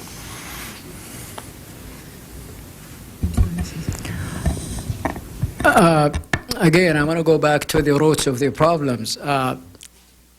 I think the military option at this point is it would be useless and destructive and no good, because we are dealing with a society that we have very little knowledge of. The solution is very obvious. There is a system that is an absolute system.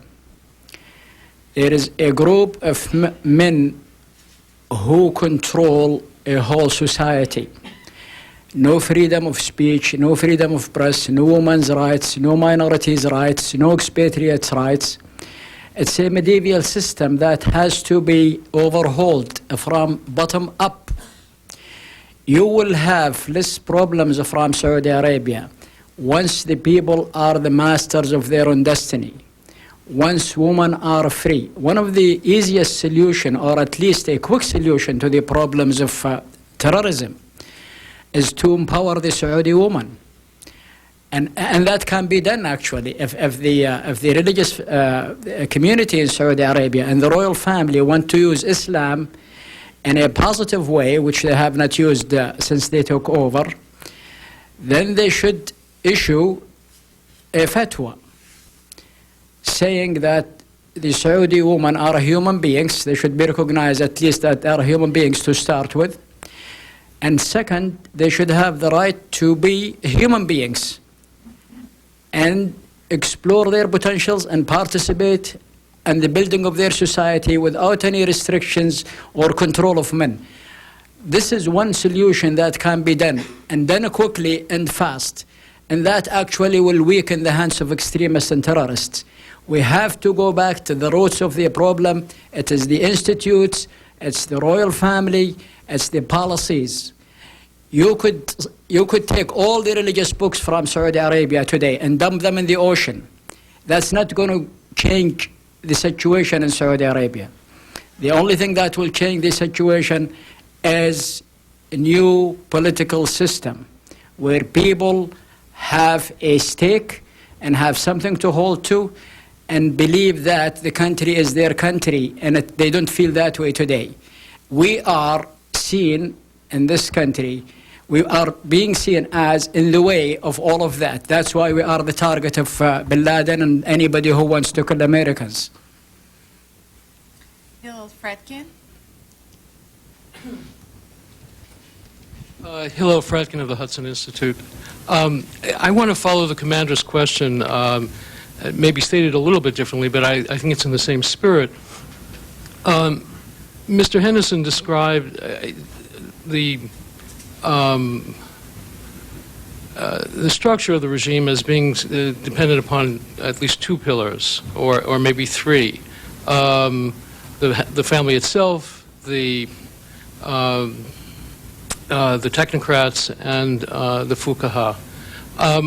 I think it was Dr. Al-Yami who added, of course, that there's been something else that's been supportive of the regime, and that's the United States government. And it would seem that the question is, the question is posed before, and the question at least that I'll pose is, how much leverage does that give us? That is to say, that how much does the Saudi government or the Saudi regime depend upon our support for its continuation? And how much leverage does that give us to advance some kind of reform short of a military intervention, which for reasons recently stated would be a complicated option for us at the moment? Is there, going back to Nina Shea's comment, obviously it would be a good idea to try to move them in the direction of a better regime of human rights and, following Dr. Al-Yami, a more democratic system. But what leverage do we have in the situation, short, again, of the military option?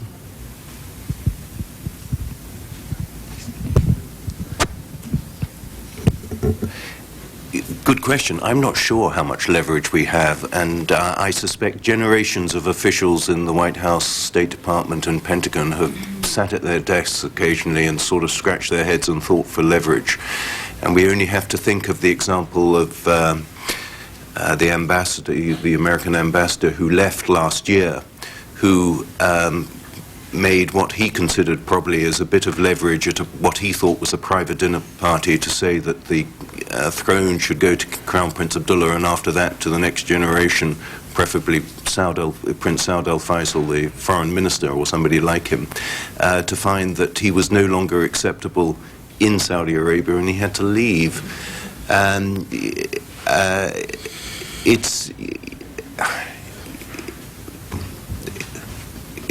It's the right question, and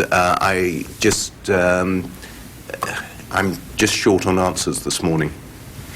Can I just I just want to make a quick response, Hillel. I don't see us using any levers right now. In other situations around the world, we expose human rights problems or designate countries as being gross violators of human rights and so forth, and have different range of diplomatic options, and we don't seem to be using many of those at all. To give one small example, there is a State Department, under the International Religious Freedom Act, a State Department designation of countries of particular concern for egregious and systematic religious persecution.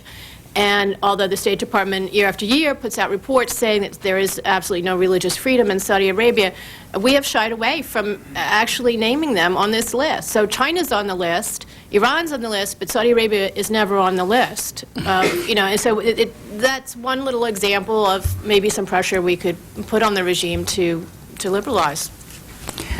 No, I don't agree. We have a lot of leverage in this country. In fact, we are already using some of it. The speeches by President Bush in November of last year and early this year, where he called for democratizing the Middle East, is creating a lot of discussion inside Saudi Arabia that has never existed before. I'm not encouraged by what Mr. Kerry said in an interview with the Washington Post, where he said democratizing Saudi Arabia and Pakistan, which is as dangerous as the other one, is not going to be his priority. His priority will be to secure security deals with the Saudis and the Pakistanis. But I think we are already using that. All it takes, folks, this is not a complicated and impossible deal here. All it takes for the President of the United States, the congressional people, the State Department people, the Pentagon people, to specifically say to the Saudis, not just the whole Middle East, the greater Middle East. The problem is Saudi Arabia. If you correct the system in Saudi Arabia, the rest will fall into places. All they have to say is, we support the reformers inside Saudi Arabia. We support religious freedom inside Saudi Arabia. We support women's emancipation inside Saudi Arabia. If we are specific and name the Saudi state and the Saudi royal family, we will create a very strong, powerful, democratic movement inside the country. We don't actually have to invade the Saudis. We just have to put pressure directly on the Saudi royal family and its institutions. I'm afraid we're out of time in this panel. My apologies for all of you who did not get to ask questions. There are refreshments in the foyer, and we will regather exactly at 11. Thank you.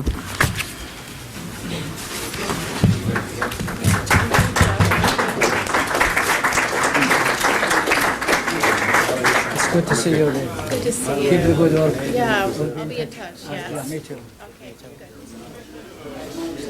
Good morning, and welcome again to this conference. I'm Hillel Fratkin. I'm a senior fellow with the Hudson Institute and also director of its new Center on Islam, Democracy, and the Future of the Muslim World. Maybe I introduce this panel, and we're a little pressed for time, so the introduction will be short. By summing up a few things from the first panel and saying where we've gotten to at this point. It seemed to me the first panel dealt with a couple of questions. First, is the Saudi regime nice? The answer to that more or less clearly was no. The second question that was raised was, is it stable? And will it survive? And we got a number of answers to that, not simply contradictory, but not necessarily the same. Mr. Moravec, who's not here, said no. Mr. Henderson said maybe. And I think Mr. Al-Yami said, even if it could, we shouldn't let it survive. We should push it over the edge.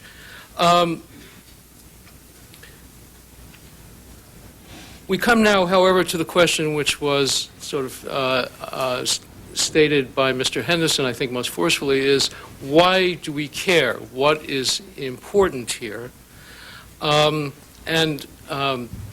We got into that question already in the morning session, so I'm tempted to, that is to say, the morning session, the earlier session poached on the prerogatives of this panel, and I'm tempted to ask them, to invite them to poach on the earlier panel, but our time is short, and it was obvious from the first panel that really one of the things that makes this all very, very crucial is the question of oil.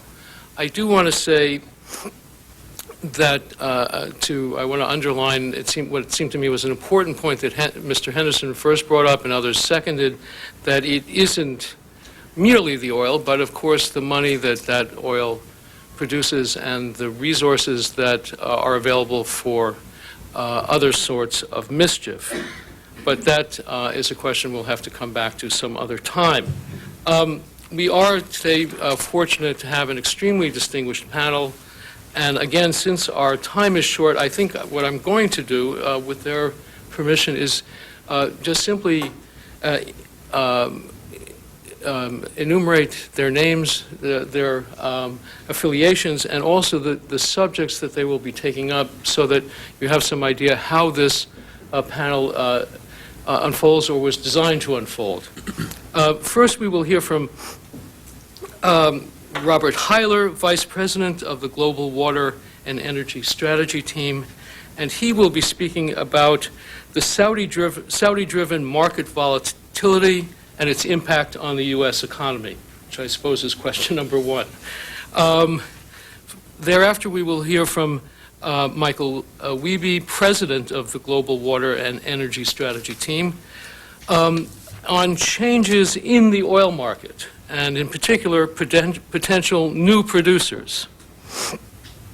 Following Mr. Wiebe, we will hear from Ann Corin, who is the Director of the Policy and Strategic Planning at the Institute for the Analysis of Global Security. And her topic is, Can alternative energy sources replace the Saudi share?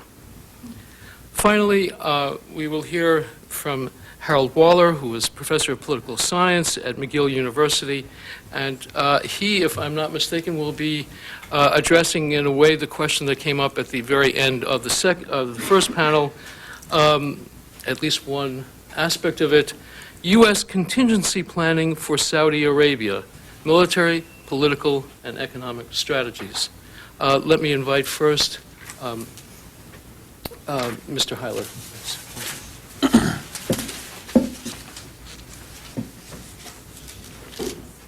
You guys know what you're... Actually, I need that. The red disc had my presentation.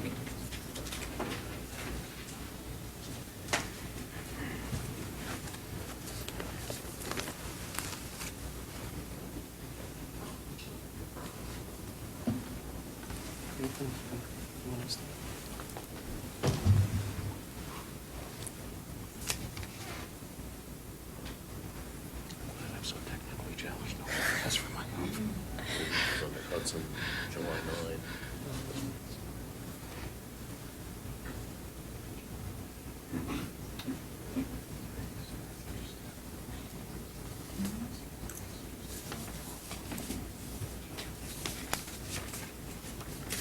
There we go. Cold War parallels. It's this one.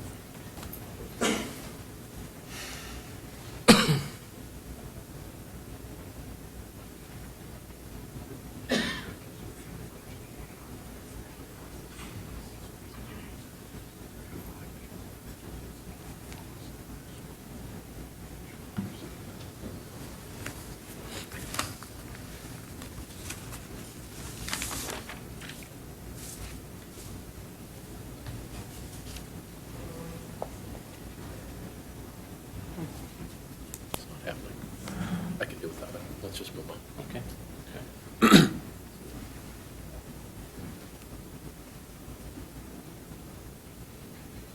Ah, there we go.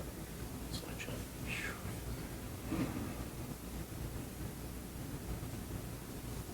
Okay. Right. Okay. Sorry about the technical difficulties. And I confess that as he introduced, I did set out to consider certain considerations within Saudi Arabia and their effect on the oil market and on the U.S. economy. And interestingly, the same thing happened to me in that inquiry that happened into the first panel here this morning. And so the topic here, while it is not exactly as it was billed, is actually very responsive to the questions that were being asked at the end of the first panel. So that's a happy coincidence. The first panel, let me say by way of introduction, and getting into what I have to say here today, was a very cogent analysis of the ends, I believe, of what ends we should be pursuing as a matter of American foreign policy in Saudi Arabia. It was a little light on means. We saw that with the questions at the end of the first panel. We're struggling to answer questions about how do we bring pressure to bear, how do we change the atmosphere within the kingdom in a way that might create a new regime or modify the existing regime, do something to solve all the problems that the first panel summed up pretty well. And that's what I'm here to talk about today. When I was considering these internal considerations and their effect on market volatility, I became aware of three things. First of all, that the level of economic vulnerability of the United States to the internal machinations of Saudi Arabia is profound. Secondly, there are forces in power in Saudi Arabia that are aware of this and that not only attempt to manipulate sometimes the oil market to their economic benefit, but also to exert influence on American domestic politics and on geopolitics of the region and the world. Finally, the third realization, which is implied by the first two, is that consideration of Saudi Arabia in purely economic or purely political terms is ultimately fruitless that if you want to consider what the large question of how American foreign policy should approach the kingdom, you have to integrate these two modes of analysis. You have to do them simultaneously. Immediately when I saw that, and perhaps partly because of the death of Ronald Reagan recently, I saw parallels to the Cold War. Although it was not noticed at the time, hindsight has allowed many to see that Reagan's approach to the Cold War, which he characterized as "we win and they lose," required a similar simultaneous strategic, rhetorical, and economic vision. The essentials of Reagan winning the Cold War, of his strategy, were to apply pressure on the Soviet Union, which is exactly what we were talking about at the end of the last panel with respect to Saudi Arabia. Through inflammatory rhetoric, a defense budget to back it up, and a variety of direct challenges, such as Afghanistan, Grenada, Nicaragua, deploying Persian missiles to Western Europe, the famous walkout in Reykjavik, and the stubborn dedication to the Strategic Defense Initiative. These were all means of placing pressure on the Kremlin and on the enemy in the Cold War. At the same time, the Reagan tax cuts and his political courage to stand up to what was pretty harsh criticism over record deficits revved the U.S. economy up to a level that allowed for a clean advantage in a fast-paced new arms race, which he instigated. All of this pressure exploited internal divisions that already existed in the Kremlin. Perhaps the greatest strategic mind in matters of defense of nations in human history is certainly one of them. Sun Tzu taught us that to win 100 victories in 100 battles is not the acme of skill. To subdue the enemy without fighting, that is the acme of skill. That is what Reagan was able to do, and that should be in the Cold War, and that should be our strategic emphasis, and that is what we should concentrate on finding a way to do in the global war on terror. For reasons that I will get into, I believe that Saudi Arabia is the strategic center of gravity of the global war on terror, and that is what I'm trying to get at here today. When Time magazine named Mikhail Gorbachev the man of the decade, they missed an important point, which is that without these pressures that Reagan brought to bear, Mikhail Gorbachev probably never comes to power. So there are ways to affect even extremely closed societies by creating pressures on the internal environment of them. And what I'm going to try to do here is to suggest one way that one course that we might pursue to do that in Saudi Arabia. While the enemy in the global war on terror is hard to define, a strong case can be made that Saudi Arabia is its strategic center of gravity. This case rests on the kingdom's position in OPEC and the oil market at large.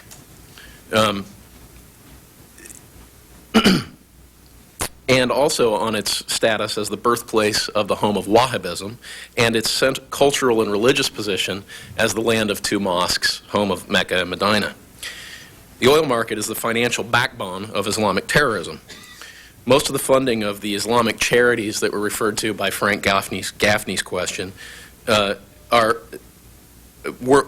pointed to by world-class intelligence agencies as financiers of terrorism, and most of their money ultimately can be traced back to the oil industry in some way.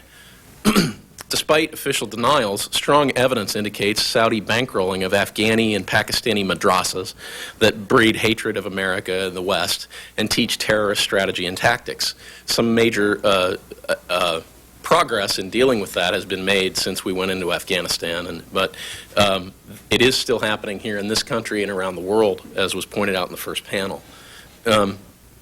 The House of Saud, however, the House of Saud is not, in my view, as monolithic as we tend to think of it sometimes in the West.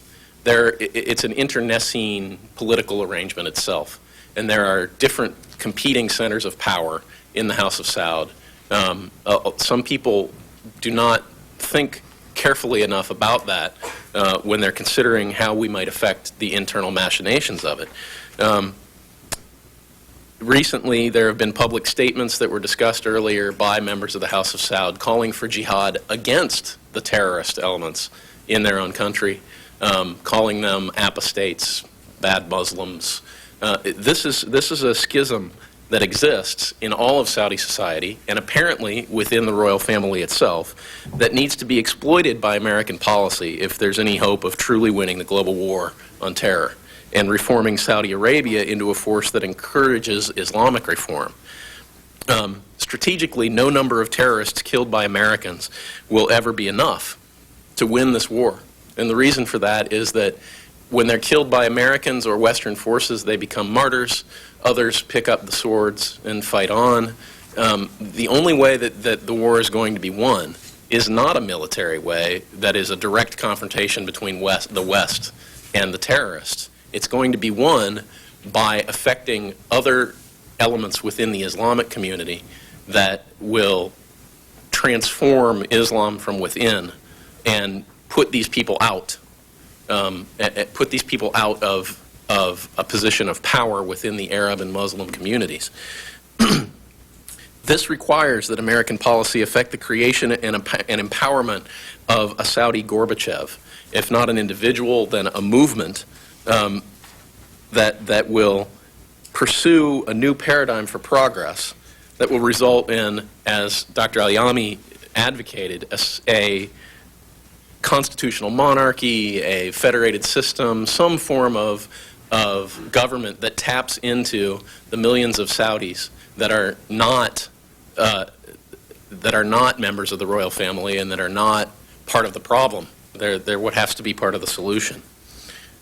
The reason Saudi Arabia is the strategic focus is, as I pointed out, its position as in the oil market, not only its own tremendous oil production, but also its position in OPEC, which is not only an economic position, but one of culture, of Arab culture as well. They are able to use that as a lever to control even more production in other Arab countries because they are the land of two mosques and because they occupy that position in the culture. These are the things that we have to do in order to fight that. We have to frame the global war on terror as a war for Islam, not a war with Islam. We have to enlist these people to help us in affecting change within Islam itself. We have to mitigate the economic risk of the oil weapon, and that's a huge problem, a huge thing in itself. I have a couple of slides on here. I've got just a couple of minutes left, but I will go through them quickly. We have to interrupt funding cycles. We have to demonstrate American commitment to an ally in the Arab world, which is something we've had a problem with historically. And we have to win over the land of two mosques to get some Islamic legitimacy within the community. Adaptation of the Reagan strategy includes all of these to the global war on terror. Includes strengthening America against economic attack through oil market manipulation, supporting non-terrorist elements throughout the Middle East, the greater Middle East, and challenging the leaders of these countries to implement constitutional reform, and finally giving credit to those leaders that comply. Quickly, improving American resistance to oil market manipulation requires a shotgun approach.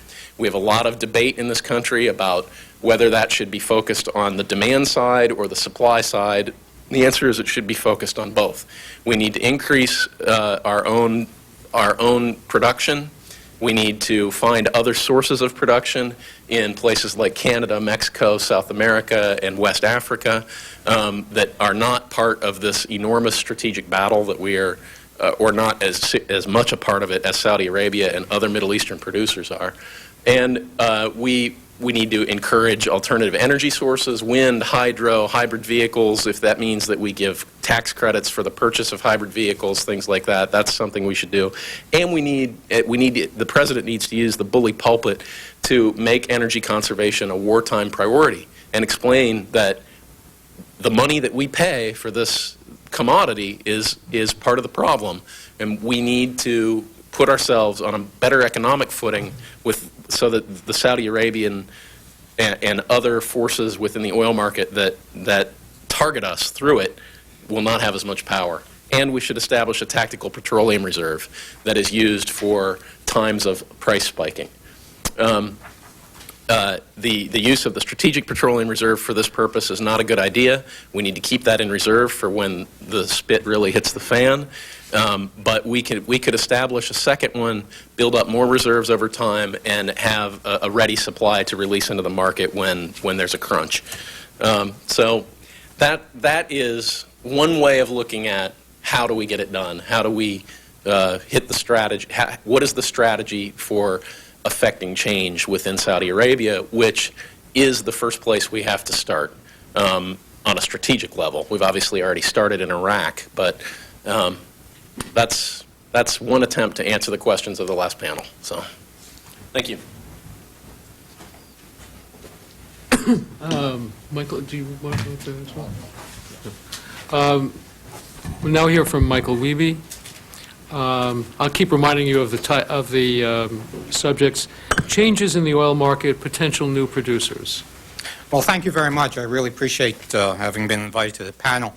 And I want to thank my colleague, Robert Heiler, for actually setting up the presentation I'm about to make. What Bob did was provide you, I think, a geostrategic context of the centrality of Saudi Arabia within U.S. national security policy planning. And what I'd like to do is take a look at this issue from the perspective of the market and how Saudi Arabia's centrality is affecting the market at this current stage in time. Prior to 9/11, the U.S. understanding of conditions in Saudi Arabia were filtered through official pronouncements of the kingdom and their representatives in the United States. Analysis and evaluation was superseded by a code of silence that provided the necessary cover for al-Qaeda to plan and execute their attacks in New York and in Washington. Almost 3 years later, the United States is risking a similar failure in energy security by denying or ignoring the looming threat of a prolonged turbulence in oil pricing and supply arising from instability in the Middle East, but particularly in Saudi Arabia. As the House of Saud contends with the challenge of al-Qaeda within its borders, both groups share a common goal, namely to influence the oil market in their own interest. For the Saudi regime, this means high oil prices may have a deterrent value upon the administration's ambitions to change the geopolitical landscape of the region. For al-Qaeda, disruption of supply and even higher prices may achieve in Washington what was achieved in Madrid by the bombings. On February 10th, OPEC announced its decision to cut production by 1.5 million barrels per day and to impose discipline upon chronic quota busting in the hope that further reduction of production by an additional million barrels per day would establish a lower price band in the $22 to $28 range as the value for the commodity. However, prices went up, and in unusually blunt language, U.S. Treasury Secretary John Snow called the decision regrettable and that the move would effectively be a tax on U.S. consumers. In response, the Saudi newspaper Al Raid, likely reflecting the position of the regime itself, said, "America has made no secret of its strategy to rob OPEC of the right to protect its interests," and added that by encouraging oil exploration and production in non-OPEC states, Washington was waging an open war on OPEC and oil producers, especially Arab, meaning Saudi, producers, which represent the strength of the cartel. To many institutional analysts, the OPEC decision to cut production came as a surprise. OPEC was not expected to change its ceilings and quotas because the basket appeared to be moving back again to the $22, $28 range. However, it seems quite likely that the primary driver in the decision to cut production was not revenue management, but rather massive revenue generation through an exploitation of speculative fears unnerving the market. Since that time, Saudi Arabia and its primary allies, Iran and Venezuela, embarked on a course that has effectively maintained prices in the high 30s. And to provide context for you, only 4 years ago, the average price on a barrel of crude was $20. The average price in the 1990s was $19.50. In other words, at the $40 range, which we've reached just a couple days ago, we've increased the price on crude by 100% in the span of 4 years. Manipulation of the market to achieve political goals is nothing new, as Prince Bandar has recently conceded. For the House of Saud, high oil prices so close to the presidential elections is meant to be a deterrent to the administration's effort to again alter the geopolitical equation in the Persian Gulf via its Iraq policies and via the Greater Middle East Initiative that was articulated at the G8 and NATO summits recently. If successful, these two policies would see a democratic Iraq producing 5 to 6 million barrels a day, seizing market share away from Saudi Arabia. Because if you recall, prior to the first Gulf War, Iraq was producing approximately 3 to 3.5 million barrels a day, Saudi Arabia only 5. Since the first Gulf War, Saudi production picked up the slack from the loss of Iraqi volume, and it was effectively subsidizing its economy through the increased market share that derived from Iraq being taken off the market. Iraq will also become the recipient of valued, significant investment flows into its oil infrastructure.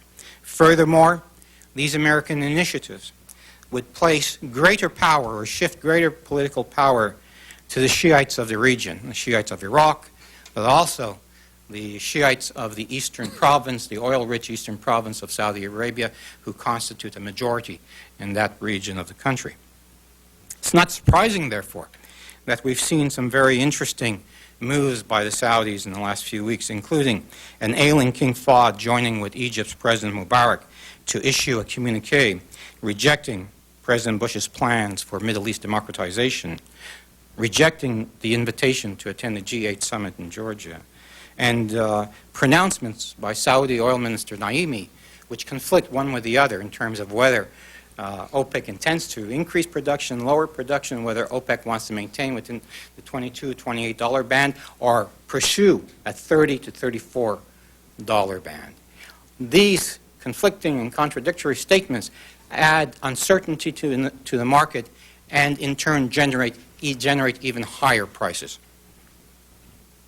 Given the charged political environment of an American presidential election cycle and the need to maintain momentum for economic recovery, President Bush is perceived by the OPEC hawks as susceptible to the political pressures that would arise from retail gasoline above $2 per gallon.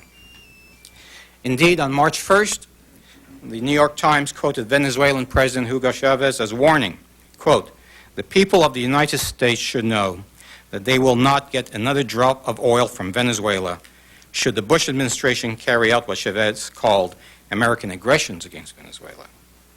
The fact that the Chavez declaration came immediately upon the heels of the OPEC decision, I believe, was a clear signal to the Bush administration that its foreign policy objectives towards the Middle East, Saudi Arabia, and by extension OPEC would be met with a counter-strategy that could negatively impact the American economy prior to the November presidential elections. And it's interesting to note the statement by Tom Ridge, although I'm not making a linkage, the statement by Tom Ridge yesterday that indeed we might be expecting, that the administration was expecting a terrorist attack prior to the U.S. elections in the hopes that this would somehow affect the outcome of those elections. No matter the best intentions of the United States, the region's fundamental economic and political structural weaknesses will define this part of the world as a geopolitical uncertainty for years to come. With massive reserves and high production levels, the Persian Gulf's volatility will most likely act as an upward pressure on global pricing, creating a geopolitical premium of several dollars per barrel above the point of market equilibrium. If you take a point of market equilibrium on the high side of the current band, the OPEC band, $22, $28, and assume that's the point of equilibrium, $28 in the barrel, and look at the current average that we've had for this year, which is approximately $36 a barrel, in effect, we have a geopolitical premium of $8, and that quantifies itself into approximately 40 cents on a gallon of gasoline. Any major terrorist attack on oil installations or supply lines could spike prices above the $40 range, as high as $50 or $60, with the degree of disruption determining the duration of the artificially high price.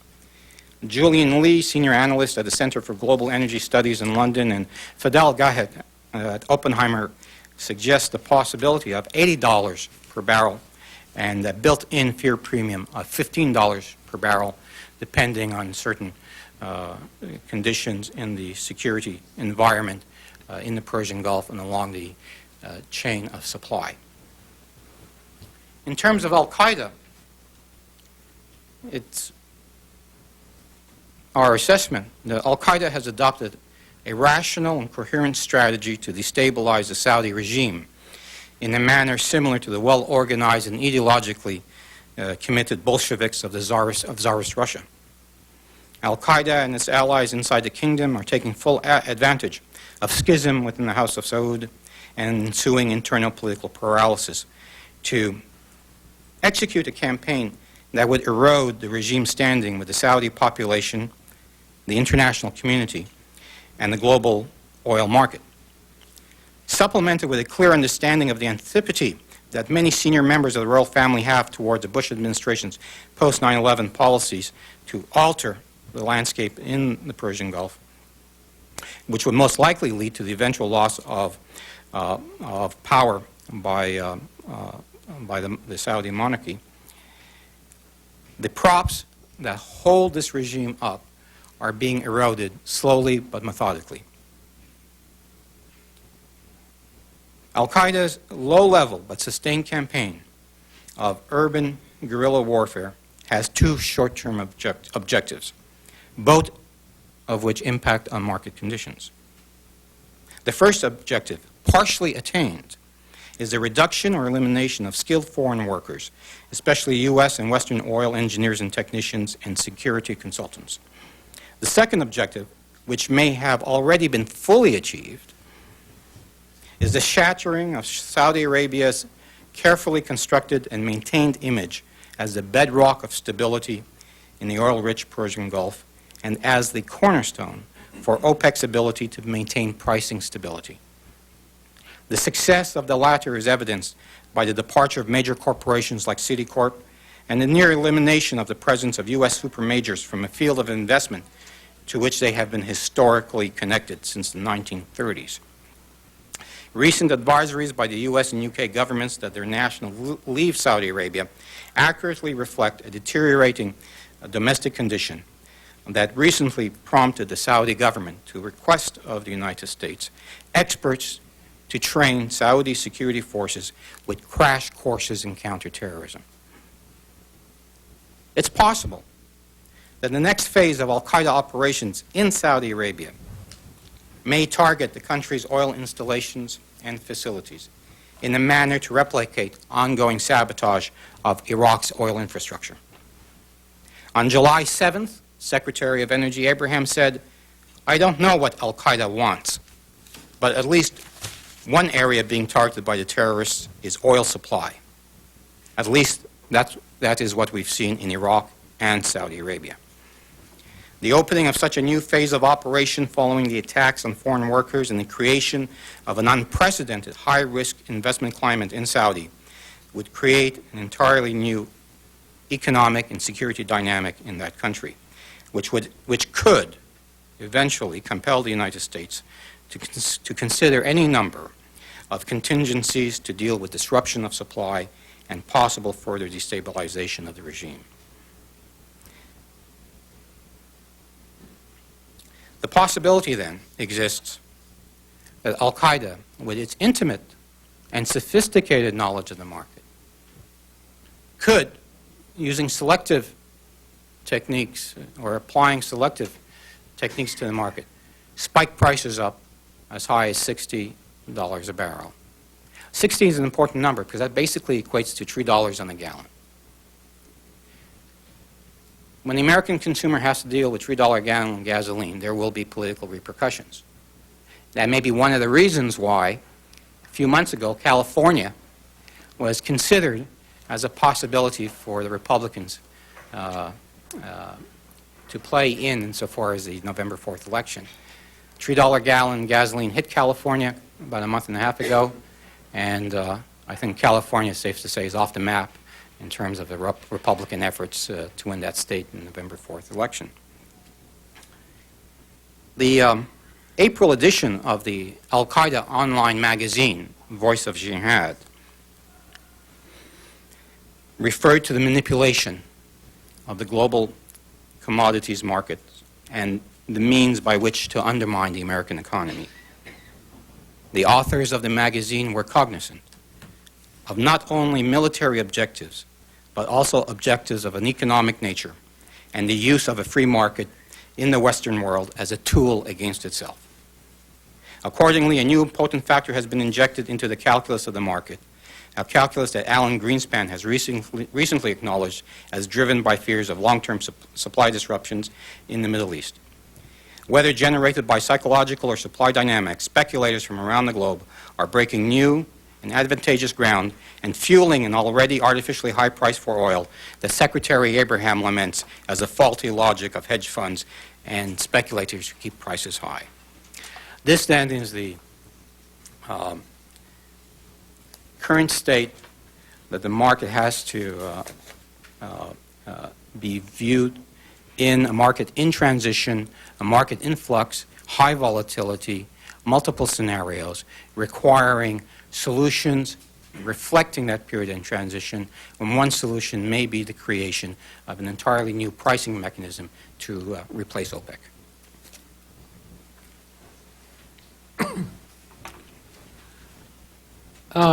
Thank you, Michael. Next, we will hear from Ann Coren, again, Director of the Policy and Strategic Planning at the Institute for the Analysis of Global Security, who will speak to us about can alternative energy sources replace the Saudi share?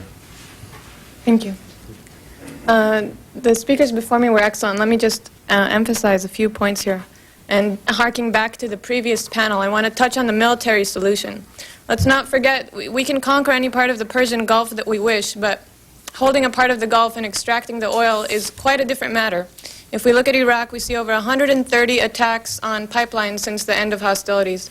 So thinking that a different and result in an extremely reduced production ability to export in Iraq, thinking we'll see anything different in Saudi Arabia or any place else is naive.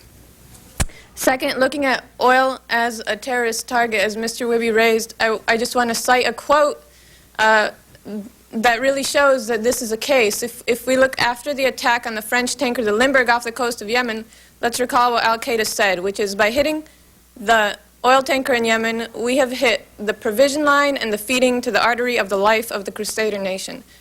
I don't think I need to elaborate more on the intent here. All right, talking about solutions.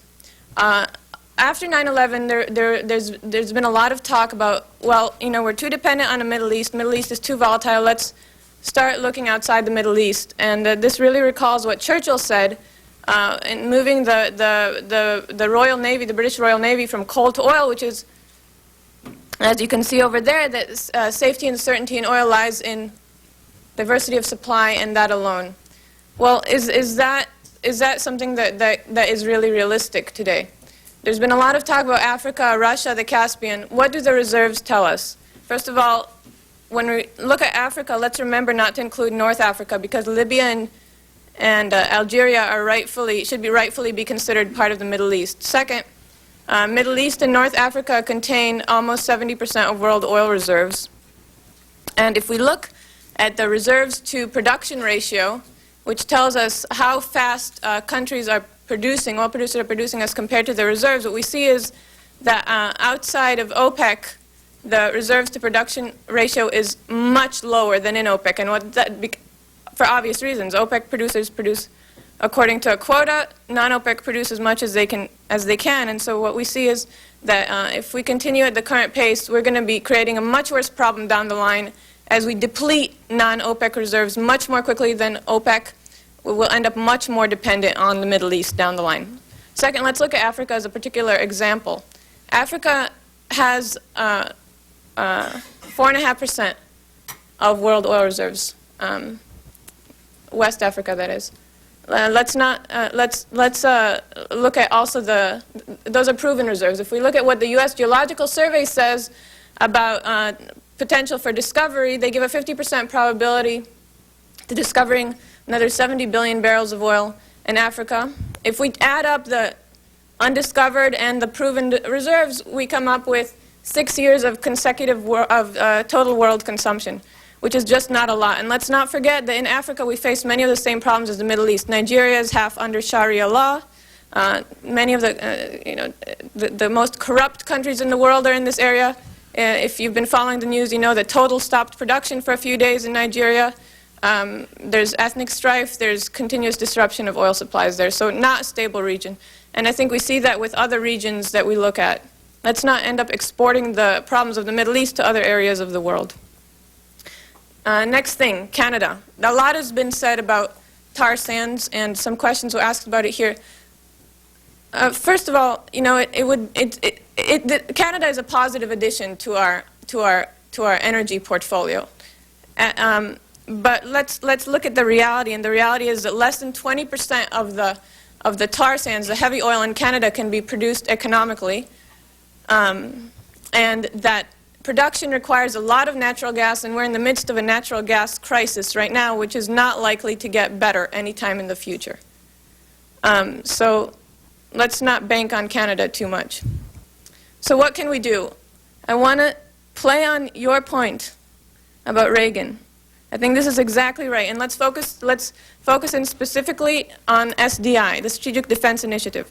Reagan, one of the components to winning the Cold War was looking at technology as a game changer. And in this case, too, technology can be a game changer. Certainly in making Canadian oil cheaper to extract, but also in other ways. As long as oil is a currency, there is no doubt that cheap Middle Eastern oil will carry the day. So if we want to become economically more immune to disruptions, we need to change the currency. We have choice in every aspect of our lives. We do not have choice when it comes to transportation fuel. And why does transportation fuel matter? Because 2/3 of our consumption of oil in this country, and the bulk of growth in oil consumption from China, India, overseas, is coming from the transportation sector. 2/3 of that is coming from automobiles. So we need to look at how we can replace the fuel in those automobiles from petroleum-based fuel to non-petroleum-based fuels. I'm not going to talk about any pie-in-the-sky technologies. They're very nice, and they may be good for 20 or 30 years, but we don't have that long. So what do we have available right now? Or what can be made available in the next few years? First of all, let's look at the domestic resources that we have and the other major consumers have. We don't have a lot of oil. We don't have a lot of natural gas. We have 3% of world reserves of both, and we consume 1/4 of the world's supply of both. But we have a lot of coal. We have a lot of biomass, agricultural waste. We have nuclear energy, solar, wind, hydro, geothermal. But let's focus on the first three, first of all. What can we do with these? How can we use these to power our vehicles? Well, the first thing we can produce is electricity. Why should we care about electricity? I'm sure many of you remember the electric cars that so spectacularly failed years ago. Well, technology has advanced a lot since then. Battery technology, but also other types of vehicle technology, control systems, and so forth. And what we see is, well, first of all, you're all familiar with the hybrid cars. Hybrid cars improve your efficiency, but they don't get charged from an external source. You're charging a hybrid car when you press on the brakes. The only fuel you supply to a hybrid car is coming from petroleum, from gasoline. What's the next step? Plug-in hybrid vehicles. These are vehicles that Daimler Chrysler is starting to produce. These are vehicles that have a fuel tank, and you can plug them in. What does this mean? They don't face the range limitation that electric cars faced. You can't offer the American consumer or any other consumer a product that's less good than what they already have. But effectively, a plug-in hybrid vehicle with, let's say, a plug-in hybrid Hummer with 20 miles of battery range. This is a vehicle that you'd plug in at night in your garage in a standard outlet, same way you come home, plug in your laptop or cell phone, at work in your parking garage. These are times when electric utilities have excess capacity. That plug-in hybrid Hummer is going to consume less gasoline than a compact sedan, standard. That's a big deal. All right, next, let's look at what other fuels, liquid fuels we have. So electricity is one transportation fuel. What are the other ones? And I want you to keep in mind, just as in a computer you have a USB plug, so you plug and play, you can alternate things. If we want a robust energy system, we can't go from one thing to another thing. We need to have many, many possibilities of fueling our vehicles. So think of these as plug and play. I talked about plug-in hybrids. Let's talk about flexible fuel vehicles. These are internal combustion engine vehicles, or vehicles just like a car. Some of you may be driving them and not realize it even. These are cars that can run on any combination of gasoline and alcohol fuel. There are other types of flexible fuels, but these are the ones I'm concerned with right now. It costs an auto manufacturer less than $100 a car to make a vehicle a flexible fuel vehicle. If you drive a Mercedes C320 or a Dodge Caravan, you're driving a flexible fuel vehicle. There's 3 million of them on the road today. What are alcohol fuels? Well, I'm sure all of you are familiar with ethanol. Ethanol is an alcohol you make by fermenting corn, sugar cane, sugar beet. There's a lot of money and work being done on trying to produce ethanol from the rest of the crop, the waste, so to speak, but that's still in the R&D stage. There's another alcohol fuel called methanol. Ethanol is grain alcohol. You make it by fermenting crops. Methanol is wood alcohol. You make it by a process called gasifying. You can gasify any carbon-carrying substance, be that oil, natural gas, biomass waste, or most interestingly, coal. Why most interestingly? Because the U.S. is the Saudi Arabia of coal. Montana, in fact, you can think of as the Kuwait of coal. China has a lot of coal. India has a lot of coal. The major oil-consuming countries that don't have enough oil to supply their own needs have a great deal of coal. There's a plant in Kingsport, Tennessee. If you're interested in details, you can find them on our website or Department of Energy website that produces the commercial scale plant. It's been around for over a decade, produces the alcohol fuel methanol from coal cleanly at under 50 cents a gallon. Very effective fuel. It's the fuel that Indy 500 race cars use because it's less flammable than gasoline. Next. You know, when we look at energy independence, first of all, we're always going to need oil. There's no question. This has oil in it. I mean, everything you touch has oil or uses oil in some way or another. But let's focus on trying to reduce our oil use in the transportation sector, because there's so many other sectors that will always need oil. And if we get that bulk out of the way, then oil is going to become just another commodity. The way pepper was once a strategic commodity and it no longer is. Oil can become just another commodity. And keep in mind, it's like a stool with 3 legs, and if you take out a leg, they're all going to collapse. One is diversification. So I talked about Africa before, the Caspian. I'm not saying, it's bad to go to Africa. I'm saying let's keep in mind that these are stopgap solutions. It buys us time, and let's use that time wisely. Let's use that time wisely to increase efficiency. Efficiency is important. And let's use that time wisely to create a transformation in the market. So this is not going to be quick. Any diffusion of technology in a market is not quick. Even if you look at cell phones or the internet or things that do not have as much infrastructure required for the transformation as the transportation fuel and vehicle industry. It's going to take 15 to 20 years in the best case. But if we don't start now, then it's going to take 15 to 20 years from any point we start. I want to talk about one last thing, which is, okay, what can we do if something really bad happens tomorrow? And that's the Strategic Petroleum Reserve. And the Strategic Petroleum Reserve has, I believe, 660 million barrels of oil today. Its capacity is 700 million barrels. We need to increase that reserve, no matter what the political cry to whichever direction is. Europe, China, they all need to have a similar reserve. I would say 1 billion barrels of oil each. And this was mentioned already today, but I believe you mentioned it.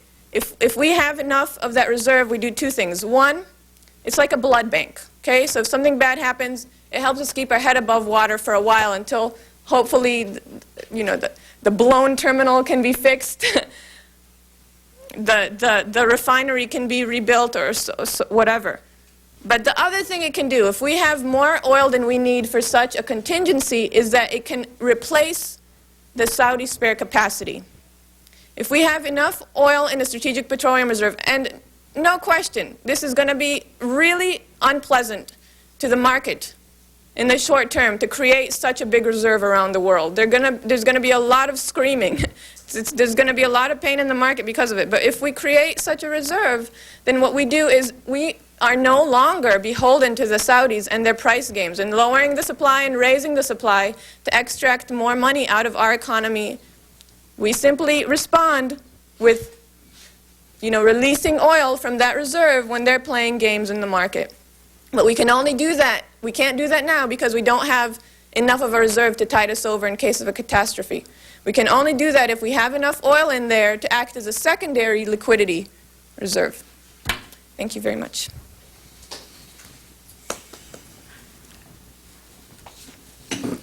Our final speaker is Harold Waller, who will speak to us about contingency planning with regard to Saudi Arabia and a variety of strategies, I understand, military, political, and economic. Thank you very much. In the complicated mix of interests between Saudi Arabia and the United States, the Saudis have predicated their relationship with the U.S. on oil primarily, but also on the promise of stability in a region where instability often lurks just below the surface. Now, however, there are reasons to speculate as to whether the regime's vaunted stability can be maintained, as we heard earlier this morning. The serious terror attacks in past years, but especially in 2004, raised questions about the government's ability to maintain security in the face of determined efforts by Islamic radicals. Terrorism is not the only development that has raised concerns about Saudi Arabia and its future. Indeed, there are several possible developments that would have profound implications. The first would be the death of King Fahd, the aged monarch who has been ailing for nearly a decade. Even though he no longer runs the government, while he is still alive, existing rivalries within the ruling elite have been kept in check, and any power struggle has been deferred. At such time as he dies, however, these rivalries could lead to a struggle for power that might unhinge the regime. Other speakers have explored possible scenarios about this more thoroughly. Suffice it to say that upon the death of the king, the transition would not necessarily be smooth or predictable. A second possible development would be the breaking out of an internal struggle over succession while the king was still alive. The main protagonists in the ongoing power struggle appear to be Crown Prince Abdullah and Prince Nayef, the Interior Minister, and we've heard about them also earlier today. Should their rivalry, or any other for that matter, break into the open, there's no telling where it might lead. A variation on open rivalry would be a coup. This would be one way to thwart the eventual succession of the Crown Prince on the throne. But once the idea of preemption to resolve the succession question is on the table, various possibilities abound. Tensions resulting from the terrorist attacks are likely to increase the possibilities of action because they lead to mutual recriminations and blame placing, as well as speculation that one or more of the top people is no longer up to doing the job. In the absence of any parliamentary option, a coup would be one way to resolve such differences. Another source of uncertainty is terrorism itself. If the terrorists cannot be contained, the government will lose credibility and face increased criticism. Unless the government can demonstrate that it has effective ways to keep things under control, pressure for change is likely to build. If the terrorists are able to threaten the kingdom's vital interests, the formation of factions would be expected and might eventually lead to open conflict. Related to that possibility is the challenge of maintaining security in the oil-producing areas. A number of high-profile terrorist attacks over several years continue to raise questions about the effectiveness and motivation of the Saudi security services. Whatever the explanation for the success of the terrorists, the government has to be worried that the assaults against foreign nationals who work in the kingdom might chase away increasing numbers of key foreign workers. If that leads to problems of oil production and export, the consequences could be quite severe. Furthermore, although it is an unlikely scenario, could a radical Islamic group such as Al-Qaeda unseat the ruling family? At this point, an idea like that sounds far-fetched. However, it should not be ruled out. I'm not discussing here the option of a peaceful democratic transition, which of course would be my preference. Instead, I'm trying to focus on adverse political possibilities. It is within the context of the various scenarios that U.S. policymakers must confront the possibility of a major change in the Saudi regime. Although there has been speculation on this subject for years, the combination of an increasingly aged monarch and the various terror attacks makes such an evaluation essential. Furthermore, the avowed al-Qaeda goal of toppling the Saudi regime makes the effort all the more imperative. Some observers have even made parallels to Iran before the fall of the Shah. Before looking at the question of contingency planning, it will be worthwhile to address the possible global impact of regime instability or change in Saudi Arabia. For the sake of argument, it will be assumed that the events occur within the next few years, where we have some reasonable projections. Looking farther out, of course, all sorts of things could change. Certainly, in the present environment, the significance for the United States and the rest of the industrialized world would be great indeed. Which perhaps makes all the more imperative the kinds of suggestions that the previous speaker was recommending. World oil markets are currently tight, due at least in part to increased economic activity in a number of areas and rapidly rising petroleum consumption in China. Any development that might affect Saudi production adversely would have a worldwide impact because there's not much current reserve capacity to replace any diminution of Saudi output. Whether political change in Saudi Arabia would necessarily lead to reduced output would, of course, depend on how events unfolded there. Clearly, such a decline is not a necessary consequence, but it is a possibility that should be taken into account in contingency planning. Frankly, one can even envision scenarios where Saudi production might be substantially or totally shut down. Arguably, it would not be rational for any government to withdraw production. But rational behavior cannot be assumed necessarily, and as well, events could result in involuntary drops in production. The prospect of a sharp decline in Saudi output in the present economic environment would be serious indeed. It would certainly retard economic growth throughout the world and be a setback to economic plans. If the decline were both severe and prolonged, the disruption of industrialized economies could become quite menacing. Uncertainty with regard to oil production obviously has national security implications for the United States. Probably the greatest concern is that the oil fields could fall into the wrong hands. Despite the example of Iran, if forces hostile to the United States control the oil, the result might be either demands that would undermine national security policies or the furtherance of terrorist objectives, or both. Of course, one can imagine scenarios wherein control of Saudi oil passes to a regime that would do business with the consuming nations without the attachment of additional strings. But such an outcome can hardly be guaranteed and would depend on a number of factors. Therefore, it must be assumed that if the Saudi regime fails, U.S. national security interests are likely to be affected negatively. From the perspectives of both economics and national security, it is clear that the U.S. cannot sit idly by if Saudi Arabia undergoes regime change or other serious instability. Consequently, there is a need to assess the various options available. It should be noted that an argument can be made that Saudi Arabia as presently constituted cries out for change anyway. For decades, U.S. administrations have been wedded to the idea that it is imperative to support the House of Saud and maintain it in power. In fact, the relationship with the Saudis has long been a cornerstone of U.S. Middle East policy, despite numerous criticisms over the years. But in light of current American objectives in the region, particularly with respect to democratization and modernization, the Saudi regime might be seen as a roadblock, especially because of its long-time backing of fundamentalist and puritanical clerics who have promoted a dangerous ideology in many parts of the Muslim world, and because it appears wedded to a political system that so far has been inhospitable to democratic change. The ideas that motivate al-Qaeda and other Islamic terrorist groups originated in Saudi Arabia and have been promoted and sustained from there.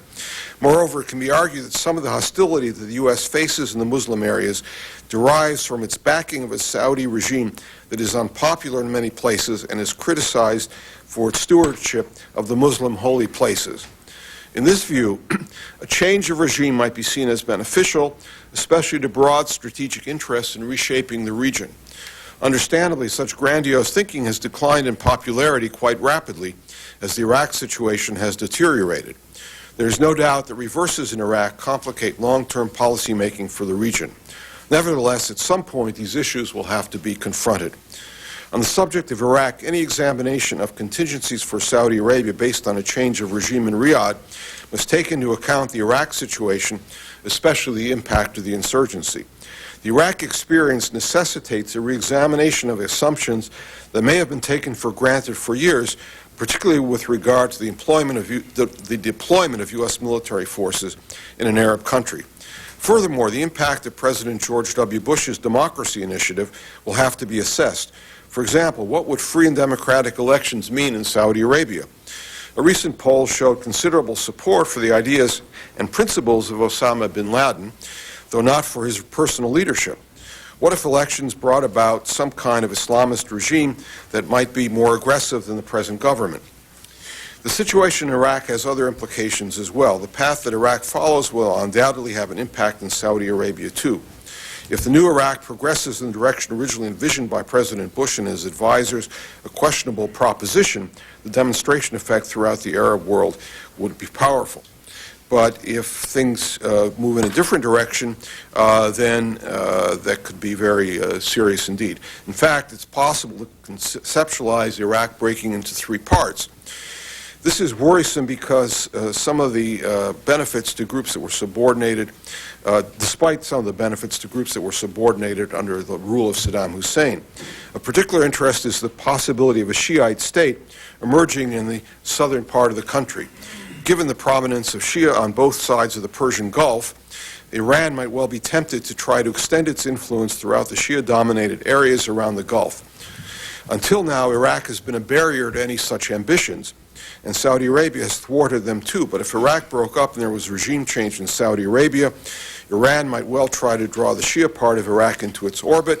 Arguably, it has been doing that since Saddam fell, and then extend its influence southward. In strategic terms, only the U.S. would be in a position to oppose such an initiative and would have to become engaged. What about multilateralism? The U.S. has been roundly criticized for many quarters for going it alone in Iraq, despite the strong involvement of the UK and the fig leaf of the coalition. While the Iraq war was certainly preemptive and not in response to a situation of immediate urgency, a crisis in Saudi Arabia, while not constituting a military threat to Western nations, would undeniably constitute a severe economic threat. The self-interest of those states in economic stability ought to lead them to the appropriate conclusions, despite their recent history of shying away from confrontations. Nevertheless, the same history teaches us that one cannot count on them. Hence, the United States, while genuinely searching for a multilateral solution, has to be prepared to act unilaterally in a manner that is consistent with its responsibilities in a unipolar world. What kind of action would be required? The answer depends on the scenario that unfolds, but ultimately, in the worst-case scenario of a hostile or even terrorist regime taking over, the U.S. probably would have to act to take control of the oil fields. This would hardly be a trivial task and would be challenging in military terms and a political minefield to boot. I don't have to go over the military difficulties. We're all aware of those in light of what's been unfolding during the past year. But nonetheless, I think it's something that seriously has to be considered, although obviously I hope this is something that will not come to pass.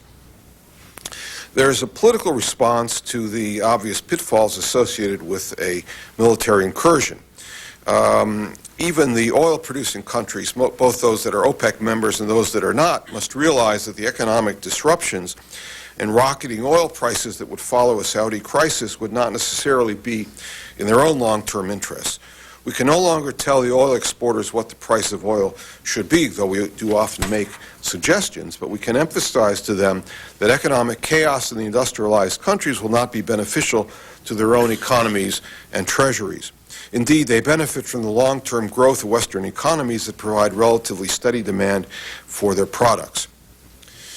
The effort to prepare for the possibility that military action would be necessary requires political preparation that needs to begin now, not when a crisis appears imminent. The removal of Saddam's regime in Iraq has opened political options relevant to Saudi Arabia that were not available in the past, using alliances within the region. As far as democratization in the Muslim world, clearly that is a long-term goal with regard to Saudi Arabia. Whether it can be managed in the short term is something which perhaps we can discuss in the question period, but the dilemma was posed earlier this morning, namely, how does one put pressure on the Saudis without getting pressure in response that would be difficult to deal with? And that I think is the nub of the question for policymakers. So this poses a great challenge to the U.S. The policymakers have to pave the way for military intervention if the worst case scenario unfolds, while gently encouraging the kind of political change that many of the leadership elements in the countries of the region would regard as threats to their own power. Pulling that off will require considerable political dexterity. I certainly think there are alternatives to a military option depending on who took over in Saudi Arabia. There are several scenarios in which diplomatic efforts would suffice, but in extreme situations there may be no alternative.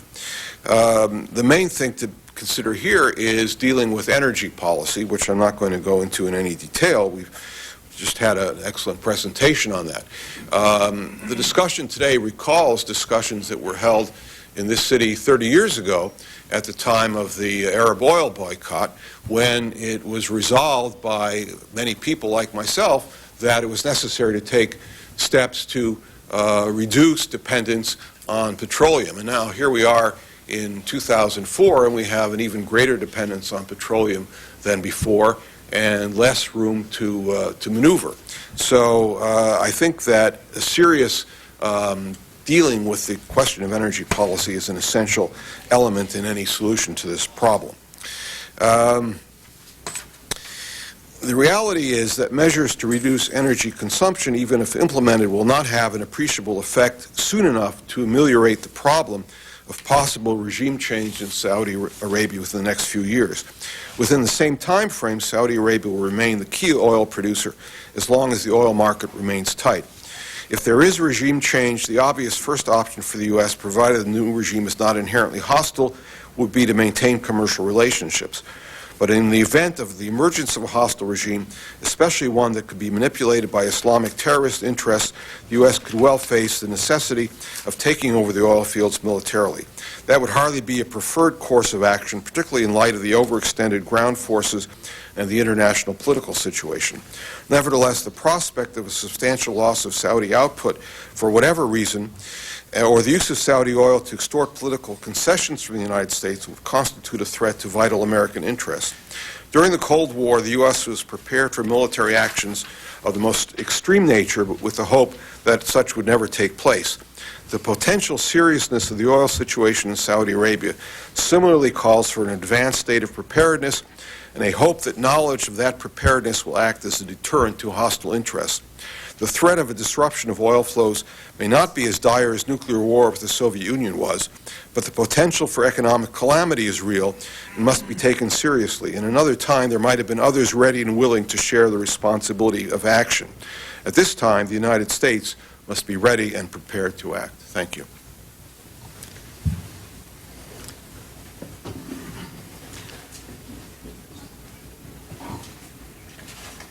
Well, excuse me. Thank you very much. We're running short of time, but I think there's a time for a few questions. And I suppose you can just field them if you feel like from your seats. Yes. Hold up for a second, because you'll get a microphone.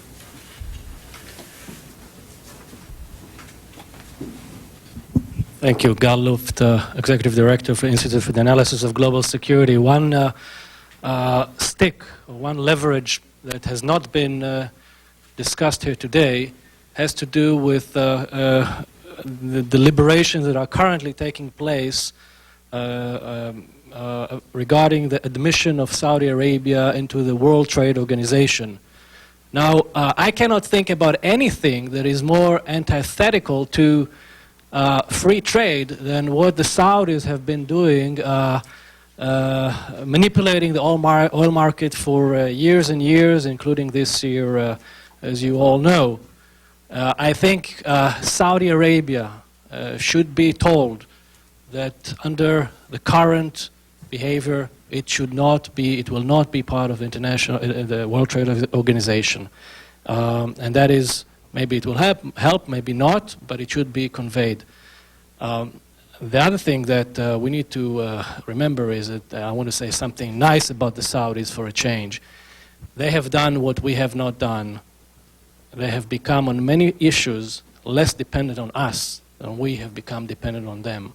In the past 30 years ago, we imported 30% of our oil. Today, we import 60% of our oil. Meanwhile, look what Saudi Arabia has done in the past 30 years. 30 years ago, they imported most of their food. Today, they are almost entirely independent. They don't import almost any food. They have very, very sophisticated farming, very, very sophisticated food industry. They have been, contrary to what people think, they have done enormous progress in becoming more dependent on us on skills to develop and operate their oil industry. They are one of the only countries in the world that has an entire university dedicated to petroleum studies with 9,000 students admitted every year, engineers. And they're making progress, and sooner or later, they will not even need our skills. And once the foreign workers leave, they will be able one day to operate their fields. So I think that we can learn something from the Saudis on how becoming more independent. Thank you. Does someone on the panel want to address that comment? It wasn't really a question, but it's okay. Okay. Yes, here. Thanks. Sean Ibinator, Senior Resources. I want to pick up on Ann's point because I think there's almost like a huge straw man here, which is critical, which is Saudi production, but the reality is it's a non-renewable resource. And we already know that most of the world's oil supply, we've already passed the peak point. And so we can bitch and moan about Saudi Arabia all we want, but the reality is 20 years from now, no matter what Saudi Arabia does with its oil, we're not going to have oil in terms of the volume that we have today. So how do we move from the negative posture of saying, well, how do we control price manipulations or eliminate them, to where Ann's going, which is, hey, why don't we look 20 years from where we need to be and start now and not wait, as Dr. Waller pointed out, and have the same debate 30 years from now, because it's going to be far more critical 20 years from now than it certainly is today, when at least we have some oil. We're not going to have that oil 20 years from now to fall back on. Yes. I believe Matt Simmons is going to talk about Saudi oil reserves and reserves overall, so I'm just going to let him deal with that later in his talk. Yes, over here. Behind you, Anna. Thank you. Alex Turban. I don't know if one of the panelists... is not on. Hi, Alex Turban. I don't know if one of the panelists would like to address the importance of the growing link between Saudi Arabia and Southeast Asia, because it seems to me that we overemphasize the role of the United States and the economic link between the United States and Saudi Arabia. But the Saudi Arabia and the oil producers in the Middle East might be more dependent now on money coming from Southeast Asia.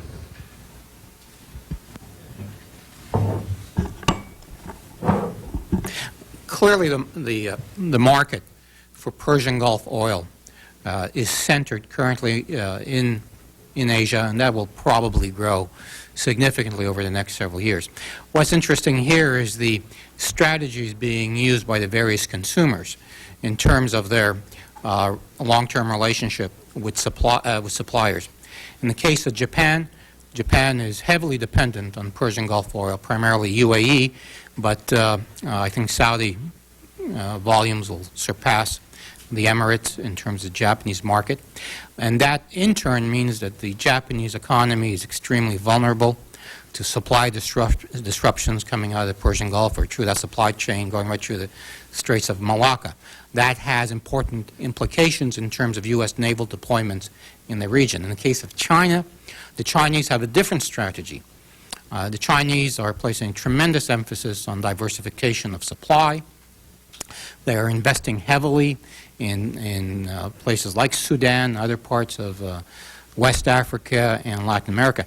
As a matter of fact, Nigerian press just announced that the Chinese would invest, or have committed to invest, $7 billion in the development of coastal reserves offshore Nigeria. So the Chinese will not allow themselves to be put in a position where they can be extorted because of political manipulations of either the market or because of attacks on the supply chain coming out of the Persian Gulf. Furthermore, both China and Japan are competing heavily for Siberian crude, and this source of oil to those markets will be a serious point of contention and confrontation, both diplomatically and politically, between the Chinese and Japanese as they offer the higher bid to the Russian exporters. Yes, Dr. Al-Yami. I think the mic is right here on Dr. Al-Yami.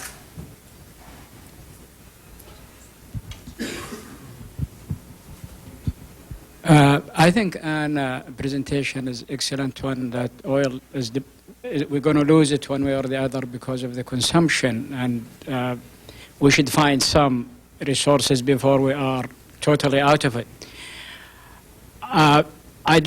Just to go back to my earlier comments this morning, even if we do not import one drop of oil from Saudi Arabia, even if we take every American out and every machine and every airplane and every car out of Saudi Arabia, we will still have religious fanaticism, terrorism, violations of human rights.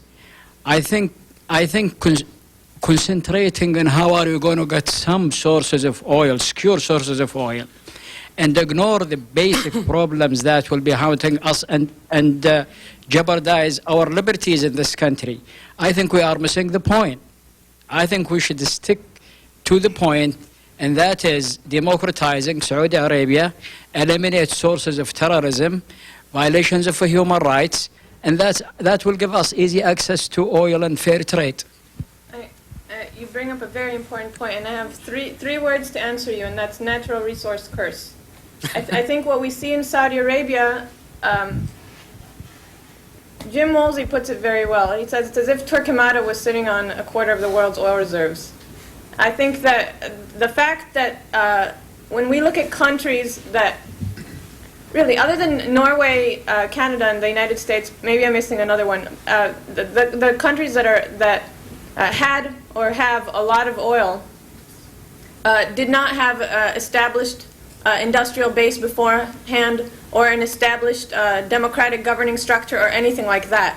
And so what happened is that oil or blood diamonds or any other resource that doesn't require educated middle class, that doesn't require a whole lot of participation from people in the economy, has, when you introduce it to a society like that, the natural tendency is to create a corrupt, despotic, human rights abusing society. What do we see in Saudi Arabia? They don't want their women to work.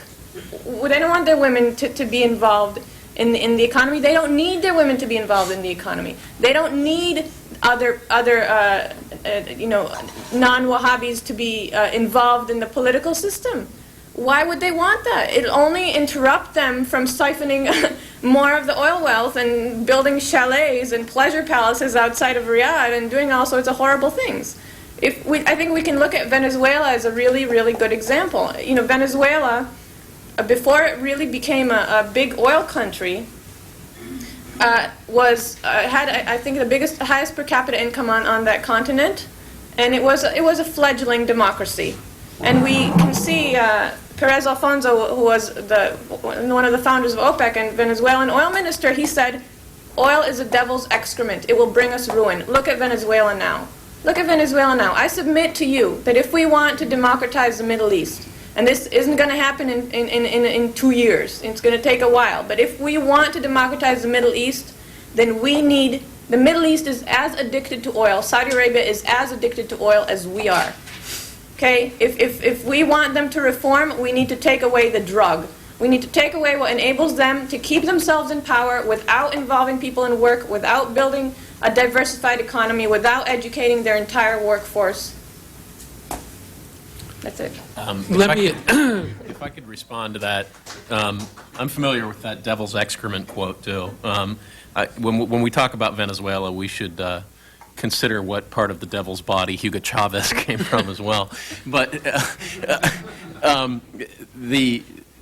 a point to be made here is that, and this is tangential, I think, to what we're here for today, but one of the things that needs to happen is that developmental models for countries that are cursed or blessed, or whatever verb you want to use for it, with oil wealth need to be revamped. We've done some work on that. There's good work being done on that in this city right now. There is no reason why oil has to be a curse. It is beset with certain problems, among them being that it's capital intensive and not labor intensive, so it doesn't, by nature, help to create any kind of a middle class. Those problems can be addressed. One of the things that the United States has done that has failed to address that for many, many years now is to not stick its nose into some of these countries and some of the human rights abuses, some of the things we're talking about here, and say, look, we're interested in your oil, but we're also interested in the development of your country in economic and democratic terms. And until we do that, you're going to see the oil curse repeat itself. You have to set out to not have oil money become, as Ann points out, nothing more than a support system for despotism, but it can be done. So, I want to, if I may, ask a couple of questions of my own that bear, I think, on the question of strategy. First, on the economic side, I'm tempted to say that your last remark suggested one way of approaching this is that we should consume the oil faster rather than slower, because the faster we consume it, the less it will be a resource for these. But that obviously is not a workable. Did Lewis Carroll come up with that as a strategy? I don't know. It seemed to follow at least from one side of the argument. But I'm prompted to ask the question on the economic side or the oil side by a matter that's been brought up a number of times. So we had this discussion 30 years ago, and we didn't make any real progress. In fact, it seemed from statistics cited that we've actually regressed from that point. We were in better shape in 1973.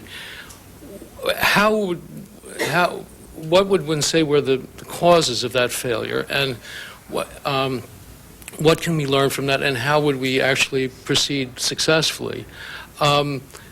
That's one question. On the political side, or perhaps I guess it's the political military side, it has been suggested that we do already have a strategy for dealing with Saudi Arabia by a now well-known terrorist leader named Zarqawi. There's been a lot of reference to a memo he wrote some months back, in which he outlined some tactics for undermining our progress in Iraq by suggesting the Sunnis should be set against the Shias. But the bulk of the memo, something like 95% of it, was devoted to outlining his vision of what was going on in the world, according to which there was an American Shiite conspiracy. Needless to say, he was against this, and he's particularly vitriolic about Shiites, all Shiites, including Dr. Al-Yami's Ismailis. It's obviously his crazed fantasy, but does it make a certain amount of sense as a strategy for approaching our problems with the Saudi regime, with the Gulf altogether, where one has a rather strange mix of, one has a situation in that region which is unlike any other area in the Muslim world, where there is a kind of balance, 50-50 more or less, or maybe even slightly more Shiites than Sunnis. Those those are my questions. Maybe, I think Anne had something in mind, too. I want to start with your first question. Yeah. First, what happened after the 1973 embargo? We did do something. We actually we did improve a great deal for a little while. If you look, for instance, at electricity production from oil, it dropped drastically. Less than 2% of our electricity is produced from oil today. I believe it was around 17% during the embargo. Heating for homes, similarly, the percentage of homes heated by oil dropped drastically. The beginning of the collapse of the U.S. auto industry actually was precipitated by the embargo. Why? Because, you know, the big three produced these huge boats, and people couldn't afford to drive them anymore. So Japanese cars came into the market that were much smaller and more efficient. Okay, so what happened? Why are we in such a bad state now? Well, first of all, oil price dropped, so people decided, you know, they really do like driving big cars again. And so if we look at our fuel efficiency for vehicles, we see that because you include, of course, light trucks, SUVs in the mix, our fuel efficiency is at its lowest level over the past 20 years. So that's what happened. So, you know, what can we do so that whatever policies we implement now don't suffer the same fate as those did then? Okay, I think there have been a couple good suggestions about this, and these aren't my ideas.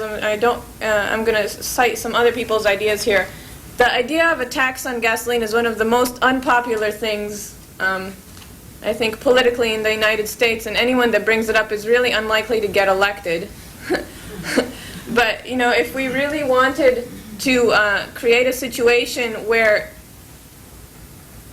change could be sustained, what we need to do is put a tax on oil or on gasoline that will adjust itself so that the total price of gasoline will remain the same all the time. So what that means is that if Saudis try to produce more and drop the price of oil, despite the fact that I think they simply can't afford to really do that over a prolonged period of time, then the price of gasoline will remain the same for consumers. And so consumers' choices will not be affected in the same way as they were when oil prices dropped to $8 a barrel. I know this is really unpopular. Probably you over here from Cato really don't like this idea. But what I want to say is that we need to start looking at energy as a national security issue. Why? Because this was mentioned before, but oil really, really underlies the national security problems that we're facing now, both in terms of financing the dictatorial regimes that are causing a lot of instability around the world, and in terms of financing terror, in terms of being an Achilles heel to our economy. Achilles heel. You know, if we hit oil, if oil infrastructure gets hit overseas, we suffer over here. These guys don't need to brave the INS and the FBI. They can hit targets in their own backyard and do as much damage to us here at home. So we need to look at oil as a national security issue, and when national security comes into play, I think that maybe, you know, some solutions that aren't necessarily appealing when you have other arguments might become more appealing. If I could say a word about that, this and several of the questions we've been discussing all morning touch on what it is what the difference between tactical and strategic thought are. A lot of our approaches to the oil business and to Saudi Arabia in particular have not changed significantly since a day when Saudi Arabia was properly thought of as a tactical consideration in the great strategic confrontation with the Soviet Union. That's not what it is anymore. I would argue that today Saudi Arabia should be the focus of American foreign policy as the focus of the global war on terror. When it becomes that, the ways that you think and the things that you think are good ideas to address the problems change. A strategy is on a larger scale, and for example, I don't agree with you about taxing gasoline, and the reason I don't agree with it is that I think it's a tactical solution. Tactical solutions aren't going to get it. Ultimately, that might do some good for a while, but it's going to have unforeseen consequences. And furthermore, it's a use of the power of the coercive power of the state to tax to modify individual liberty, which I don't think that's the wrong road to go down. It's not the way to get the job done. Harold, and I guess I'm afraid that on this comment we'll have to end because we need to go to the next session. Just a brief observation on what went wrong 30 years ago. It seems to me that the kind of energy policy that was being discussed at that time, and which Ann is talking about now, which involves going into alternative fuels and having extensive conservation measures and a variety of other initiatives, is too comprehensive to simply be left to the marketplace. I think it requires some governmental leadership, and that requires political will. I think what was lost in the 1970s was that political will to follow this thing through and to see that this became a policy priority for the country. And I'm not sure that that's about to happen now either. One of the obvious reasons is that many of the measures that might be taken would in fact raise the price to consumers. And we know that's anathema politically. We heard a comment, I think, from Michael about the effect of gas prices on politics in California. So it has to be seen as something that transcends partisan politics. This is a national emergency. The emergency may not be today, but we can foresee the emergency. And if we don't take action to avert the crisis that's going to face us down the road, then we're all going to suffer. And that's the challenge for political leadership. Ann? I just have one more short comment. I totally agree with what you said. Just one comment on the technology side, which I forgot to say. What we have to remember also is that technology has advanced a great deal over the past 30 years. So the technologies that were available to us, that are available to us now, simply were not available to us then. And in terms of the ability to compete in the market has advanced a great deal. Please join me in thanking our panel. It was really a wonderful session.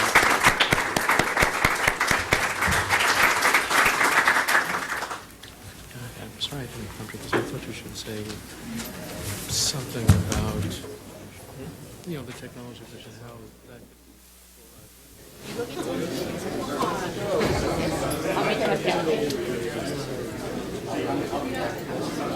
We have a treat as a luncheon speaker, and before I introduce him, I'm Wally Stern, chairman of Hudson Institute, and I want to thank May Wormser and Hillel Fradkin for putting together what I think has been a superb program. May is going to take the Q&A, and I hope we will run until 2 and break sharply at 2. I'm very pleased that we have Matt Simmons with us. He's chairman and chief executive of Simmons & Company, a specialized energy investment banking firm, one of the most important investment banking firms or certainly the most in the industry, in the energy industry. He's a graduate of University of Utah, has an MBA from Harvard Business School. His firm has played a leading role in assisting its energy client companies, doing a large range of financial transactions from mergers and acquisitions to private and public financing. He has about 130 employees and offices all over the world. Matt is active in too many civic activities in Houston to enumerate, plus some in Boston. He's been widely published, and he is certainly one of the world's leading experts on energy. Matt, I'm delighted you're here, and I'll turn the mic over to you. Thank you. The It's an honor to be here and address the issue of not the geopolitics of Saudi Arabia, but a far more important issue for the impact on the global society, the sustainability of Saudi's oil. And the question I'll basically pose is, do we have a glass that's still half full or a glass that in fact is half empty? Let me give you a little bit of background as to how I ended up becoming so deeply immersed in what I think I now know about the story of Saudi Arabia's oil. I've basically spent the last 35 years as an energy investment banker. And I basically have an enormous bent towards research, even though most of my life I've worked on deals. And over the course of the last 10 years, as I've sort of taken myself out of day-to-day stuff, I've become a relatively active energy speaker at various forums. And the more I speak, the more curious I get about energy, and I'm a data nut, and so the more data I get, the more I get saying, you know, there's some things I don't think we properly understand. Having participated for a couple of years running in an interesting oil supply workshop that's held in Washington once a year, where some of the most senior people in our government looking after energy get the most knowledgeable people they can find around the world to come and try to figure out over the next 3 to 4 years how much capacity does each of these countries have on a kind of country-by-country basis. And first time I participated in this, I came back and I said, I don't know where these guys get all these models, but they don't have any knowledge of any of these countries. And so the next year, I actually encouraged the planners to let's not waste a day by going around and having everybody pontificate, well, my model says China can produce blah, blah, blah, blah in 2002. Let's just have them, let's all fill out a data sheet. Because I had a suspicion that by the time they got to the 8th person, his model totally changed from what he heard from the other 7. And then let's spend the time saying, isn't this interesting? You as a group think that Kuwait will produce 4 years from now someplace between 2 million and 3 million barrels a day. Where are the differences? And spend our time focusing on the delta. And that session convinced me that we as a group of people knew nothing. As I thought, you know, I know more about some of these specific fields that they don't even know the name. They know exactly what the country's going to produce 3 years from now, but they don't have any idea which field is producing what, let alone are any of these fields in decline. So I embarked on one of these research projects I have a hankering to do called, I wonder what our giant, largest oil fields actually are today. And I've never been a reserve person. I've never actually thought that data meant anything of any value, long before the Shell reserve scandal. And what I decided to do is define oil fields the way we always should in terms of current production and say, okay, I'm going to call an oil field that's over 100,000 barrels a day a giant oil field, producing over 100,000.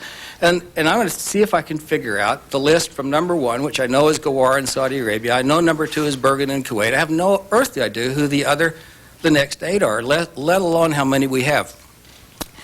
And at one point in the fall of 2000, my assistant said, you're actually having too much fun, because this really became a treasure hunt of data. And by about Christmas time, I published a study called The World's Giant Oil Fields, and I was absolutely astonished at what the results were. It turns out that there are 14 largest oil fields still produce 20% of our daily supply, and on average, they were 50 years old. So today, they're 54 years old. And it also turns out that it's been decades since we've actually found a giant oil field. We're now caught, because 100 to 200,000 barrel a day oil fields actually aren't giant oil fields. They're just kind of nice. They're really terrific if you own one. But if the world is consuming 80 million barrels a day, and a 100,000 barrel a day source of supply is really the proverbial spit in a lake. And what I also didn't realize until I did this, I kind of became a lot more familiar with some of these field names. By the end of the study, they became like old friends. I didn't realize that the Middle East basically just had a handful of oil fields. Each of these countries, these great oil producers, don't have 100 fields that make up their production. They all seem to have 4 to 5 to 6, and they're all very tightly put together. So, wow, this is quite different. Any rate, then a couple of years ago, I got asked to be part of a small delegation to go visit Saudi Arabia. And so I spent 6 fabulous days the first week in February a year ago in Saudi Arabia. The people could not have been more courteous, and it was a very educational trip. But I arrived there highly curious about a bunch of oil questions because of what I thought I knew and didn't know, and stuff I'd heard over the years about, you know, the proliferation of energy in the Middle East and so forth. And by the time we got on the plane to come back, I said to a couple of my colleagues, you know, there's something that doesn't meet the smell test.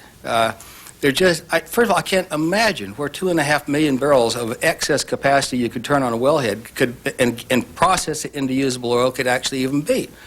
I can't imagine why they're so intensively using all the best technology in the world if they in fact have 90 years of proven reserves at the current time, because the insolvency of Saudi Arabia was something that I was kind of familiar with.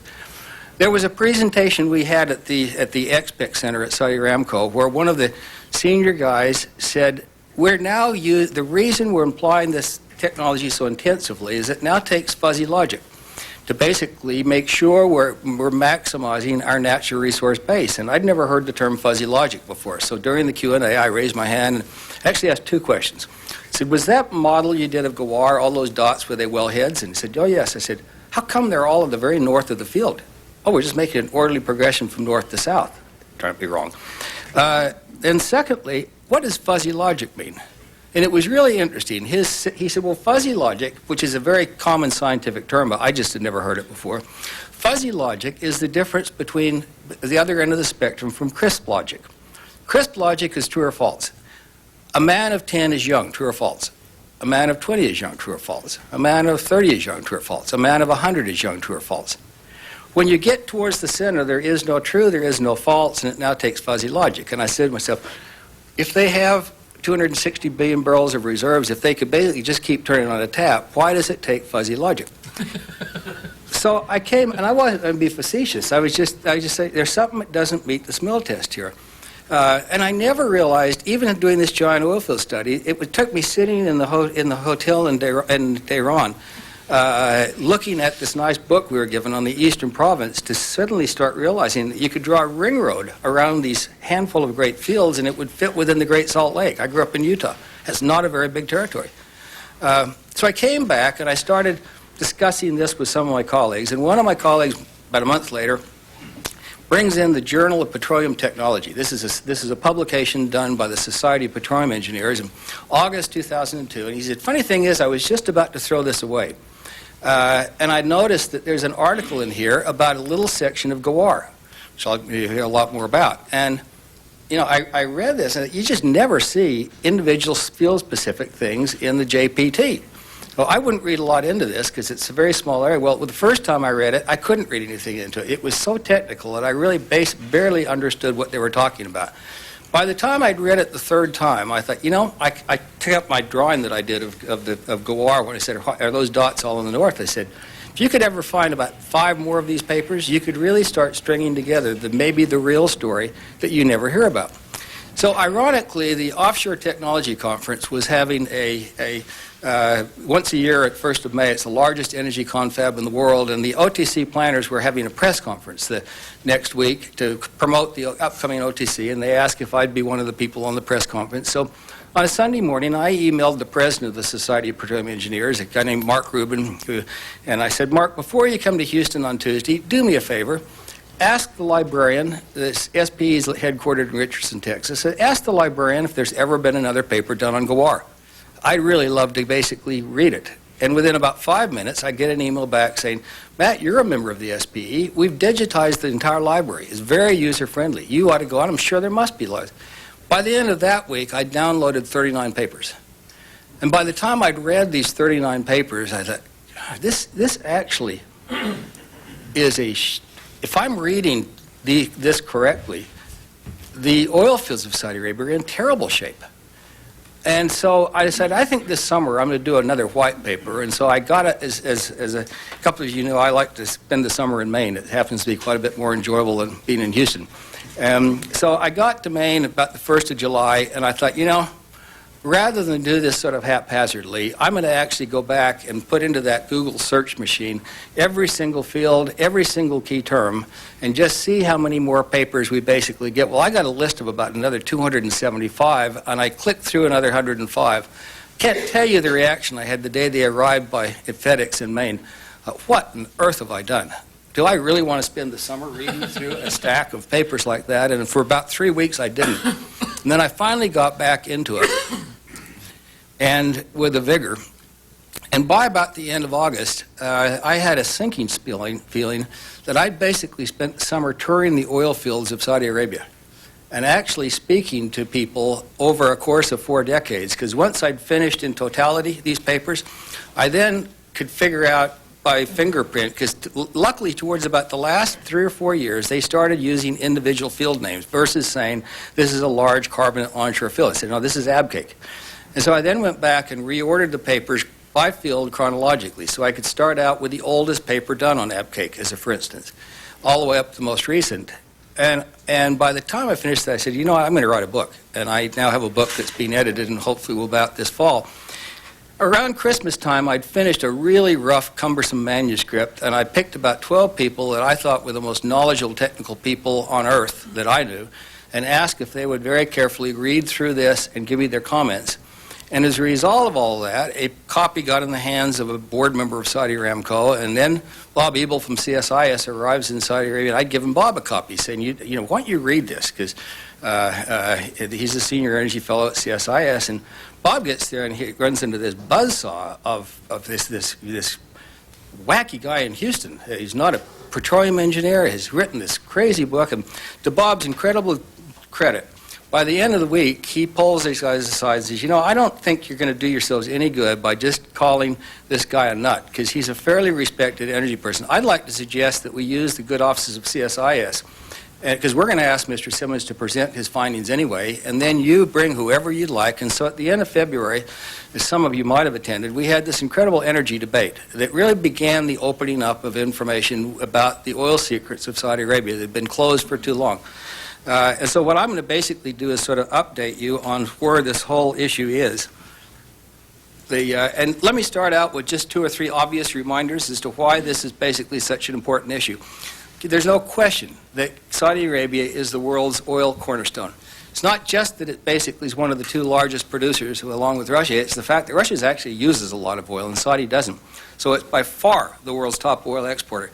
Assuming the numbers are correct, which I think is an issue, 25% of the world's reported proved reserves are in Saudi Arabia. If the numbers aren't correct, none of the other Middle East numbers are either, so there's still probably 25%. It's just not as big a number. They're without any question the lowest cost oil producer, but that number might be far higher than they think it is, because that number that you always hear per barrel is divided into some barrels that might not be there, and they don't charge anything for electricity or water. They're the only significant producer left in the world that have any spare capacity. And that's the only thing you have to know to say, forget about all the others, say this is a really important deal. And there, in my opinion, having studied 35 years our oil markets, there is no other oil producer on earth that it could even begin over time to replace a significant shortfall in Saudi Arabia's oil. And so if, in fact, Saudi Arabia is at their peak production, then so is the world. So this is really basically a big issue. Let me also be very clear that I've been an enormous admirer of the role that Saudi Arabia has played in the world oil markets over the last 30 years. I think the world owes them an enormous thanks. Turns out that in 1965, Saudi Arabia, remember, they started exploring for oil in 35. First 3 years were really tough, and they finally found what turned out to be a fairly small oil field in 38. And then they discovered Abqaiq in 40, and then the war postponed efforts, and finally they discovered Ghawar. And by the 60s, they basically become the largest producer, largest holder of oil reserves. But by 65, they were only producing 2.5 million barrels a day. Not a lot of oil. By 70, they were producing 3. And then a very surprising thing happened. Without any warning whatsoever, the largest oil producer on earth, which was the United States of America, peaked and started down fast. And as a result of that, they had to basically put the accelerator on, and they went from 3 to 8 million barrels a day between 1970 and 1974. And at that time, there were SB papers started to be written on, we might be overproducing our oil fields. Look at this water encroachment. And so ever since then, they basically accidentally, because no one ever asked them to become the world's oil steward. And had we not peaked, they wouldn't have had to do this. But they inherited the role as the world's basically swing producer. And I would say that over the last 70 years, their track record has been exemplary. They've also been, in my opinion, trying to read what people in the energy business say, a long-term advocate, one of the most vocal advocates for the concept of fair pricing. I think, unfortunately, too many consumers didn't understand what fair pricing meant, and to most consumers, fair pricing means free, which I think is very odd for the most important resource on Earth, which happens to be energy. They've also been a passionate believer in the need for spare capacity cushion. And they've reminded people ad nauseum at energy conferences I've been to about how much they spend to make sure that they have this energy cushion, because we couldn't tolerate any sort of energy shock. So I think the job they've done historically has been exemplary. But history is history, and the future is the future. And why I worry about Saudi Arabia's oil begins with a stunning lack of any data of any quality whatsoever from all of OPEC. It's interesting, in the last several weeks, we toss about in the media numbers all the time about how much Saudi Arabia is producing. And Saudi Arabia has basically tossed some numbers out that might or might not be real. It turns out we don't have any idea what Saudi Arabia produces. In 2002, Saudi Aramco produced a very professional, I call it their annual report. It's sort of and they basically, and all the numbers kind of add up. So if they're fudging them, they've cleverly fudged them so there's no inconsistency. They say they produce 6.95 million barrels a day. Most of the estimates say that Saudi Arabia produced 8 million barrels a day. The single best data we get on OPEC oil production, that the first source of media, comes from a fabulous firm called Petrologistics in Geneva, Switzerland. And in case none of you have ever been to the offices of Petrologistics, I haven't, I've just heard a lot about it. It's a one-man show over a grocery store in Geneva, under Conrad Gerber. I think it's basically a scam. He's front-running for somebody that basically, there is no way on earth that anybody could be over a grocery store in Geneva and say, oh, Saudi Arabia is now producing. But the fact that everybody's been so clammed up on their own information that we left the world held hostage to Conrad Gerber's, Nilsoni and I, is itself alarming. The only proof we have that Saudi Arabia has the sort of oil outlook that the world's counting on is what I would call trust me. And I say that was probably a great concept when you had fresh oil supply, but we're too close to the edge. And the analysis I did of these Society of Petroleum Engineer papers, by the time I finished, I basically went through 217 papers. Chronologically, they began with a paper that was written on abcake in 1961, and it was when the SP library was still under 100. The SP papers today are in the 87,000. That's globally. And the paper, ironically, was the first problems of abcake starting to deal with water and corrosion in their production. And the last papers, because I haven't gone back and done a data update since last fall, the last papers I got were the 8 papers delivered at the SP annual conference in Denver between October 5th and October 8th of 2003. And that paper trail is very specific. It's just not at all specific on the overall context. You really have to go through the whole lot of them and connect them together to come back and say, there are some problems here, I believe. And let me just give you the highlights of the specifics of the problems. It turns out that in theory, Saudi Arabia has over 105 oil and gas fields now.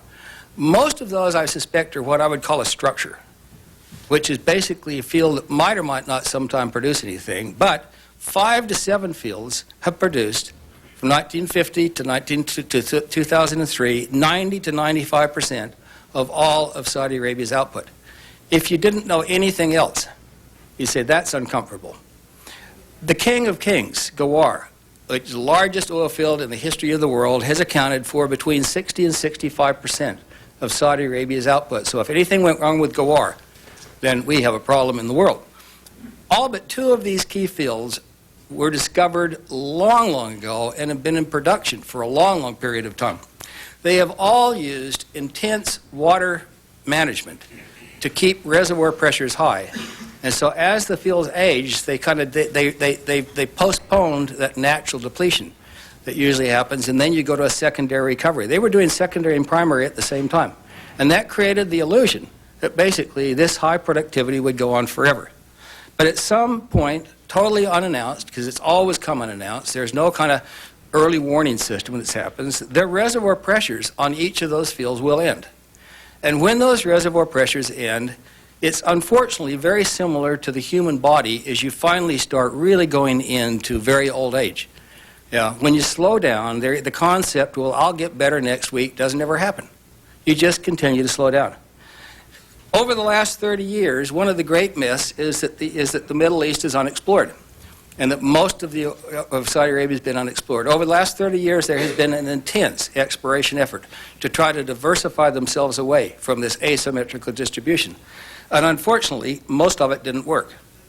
But the lack of verified data on all of this stuff has left the whole world in the dark. And trust me, and I don't think basically you should have to ask people to spend effectively 9 months going through these SBE papers to finally realize what the state of the most important oil producer is. Now, I tried as I was preparing this to go back through the CSIS presentation that was made by Dr. Saleri, the head of reservoir management at Saudi Aramco, and Mr. Banki, the head of exploration. And then in late April, they gave a series of other presentations at the IEA in Paris and forth. And I tried to go back through and take all the highlights, and I'd like to give you, as honestly as I know how, their response to my concerns. First of all, categorically, current oil output can reach 10.5 million barrels per day, and in fact, in the last 30 days, they've been remarkably pronounced that they could do that almost overnight. Original oil in place, this is kind of how much you first have before you start figuring out how, they say is basically grown from 500 billion to 700 billion barrels over the course of the last 20 years, even though they've found really no significant fields. Just understanding more about the structures. They say that their 260 billion barrels of reported proven reserves is a highly conservative number. They say there's still 200 billion barrels of oil left to discover. They say their find and development costs are what I call incidental. The number they're publishing is 50 cents a barrel. And they say that their use of new oil field technology is exemplary, better than anyone in the world's ever done, and that new technology will effectively allow them to continue this miracle forever. And to my astonishment, at the CSA's presentation, they said not only could we produce 10 or 12, we could produce 15 million barrels a day for 50 years. And so there really isn't any problem. Could these claims be true? Well, at the end of April at CSIS, Oil Minister Naimi said, we have sent our best experts in February, and they proved we had no problems.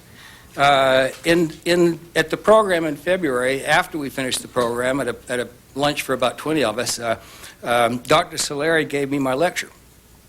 And he basically said, Matt, it pains me to think that you've wasted 9 months of your life reading these ridiculous SBE papers. I've written tons of SBE papers. SBE papers have to talk about the problems. It's like airplanes take off and land every day. The only reports you ever hear are the crashes. There's so much good news that's never been reported, and you tend to exaggerate the magnitude of the problem. I don't believe that for an instance, but that is what he said. The Saudi Aramco and Saudi Petroleum Ministry have released vast amounts of new data over the last sort of 4 months, and I think they deserve a fabulous amount of credit for starting to open up. But it's just barely beginning. And what's interesting is, as the data they've released has assured a lot of people that we'll see there really wasn't any problems, it has also alarmed a lot of people that didn't quite ever know what that number was, but said, God, that's the number I've always wanted to figure out. So it's not quite as simple as you said, well, we now know there's not a problem. Since Gawar basically accounts for 60 to 65% of their production, with apparently 5 million barrels a day in 2003. And its peak production was about 5.5 million barrels a day when Saudi Arabia briefly produced 10 million barrels a day of oil in 1980. If Gawar finally loses reservoir pressure, is that a big deal? Well, it's obviously a big deal, because there isn't any other country, any other continent that could start to make that up. If it sees its reservoir pressure drop, you can make book on the fact that water problems, which is basically this issue of water crowding out oil in the wellbore, because water always takes precedent over oil, water problems accelerate, high well productivity ends almost automatically, and finally you end up with inert oil. Now, when you have inert oil, it's called oil left behind. There's still lots of ways to basically recover that oil, but you're talking about pumping out massive amounts of fluid to get out limited amounts of oil. And so the dynamics change from being oil prosperity to high degree of effort intensity in a very short period of time. In my opinion, the Gawar facts highlight this vulnerability. Now, I'm going to basically show you in a second 4 or 5 pieces of information that were provided by Saudi Aramco. about Gawar recently. And you're going to see Gawar in from the bottom out in a reservoir simulation model, but each of those kind of lines represent districts. And it's not clear now from reading some of the more recent papers over the last 5 years that this actually wasn't a field to begin with, but just a very large structure that maybe contained 5 to 7 different fields, because the productivity is so different as this area moves. Here's basically the area. Let me come around. This is kind of important. I'm going to show you their information in a minute on this area called Andar and Shedgar, which has basically been an enormous amount of Gawar. Then I'm going to show you this area. Just keep that in mind. This is basically about 7% of the largest oil field in the world. So when you start talking the asymmetry, it's the asymmetry of Gawar that's actually maybe the most nervous aspect of all. Here's Andar and Shedgum. This is their data. This is data the world had never seen before the last 4 months.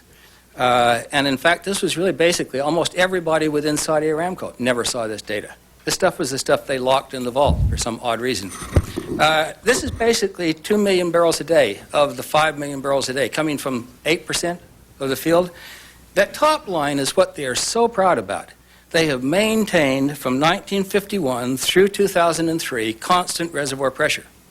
Guess how they do that? They basically are injecting 7 million barrels a day of seawater into the north end of Gawar. And what the seawater is doing is acting as a piston and keeping that pressure tight as a drum. And sooner or later, they get to there, and then all that's left behind doesn't have any natural drive. They are very pleased at that bottom line that the water cut at the best part of Gawar is now only 36%. There are a lot of articles written about water cut that say when you get to 40%, you're almost to 80%. Because by the time you have the average wellbore at 40%, it's really basically the analogy of a big dam, and you start getting too many holes in it. You say, wait a second, those holes, they're going to rise on you fast. Here's an interesting piece of data about the proved reserves at Andar Shedgum. It turns out that basically this is 68 billion barrels of Gawar's total reserves that and they basically believe that they can essentially recover 75% of those reserves. Now, in carbonate reservoirs of this type, I think the world record recovery has been 45%.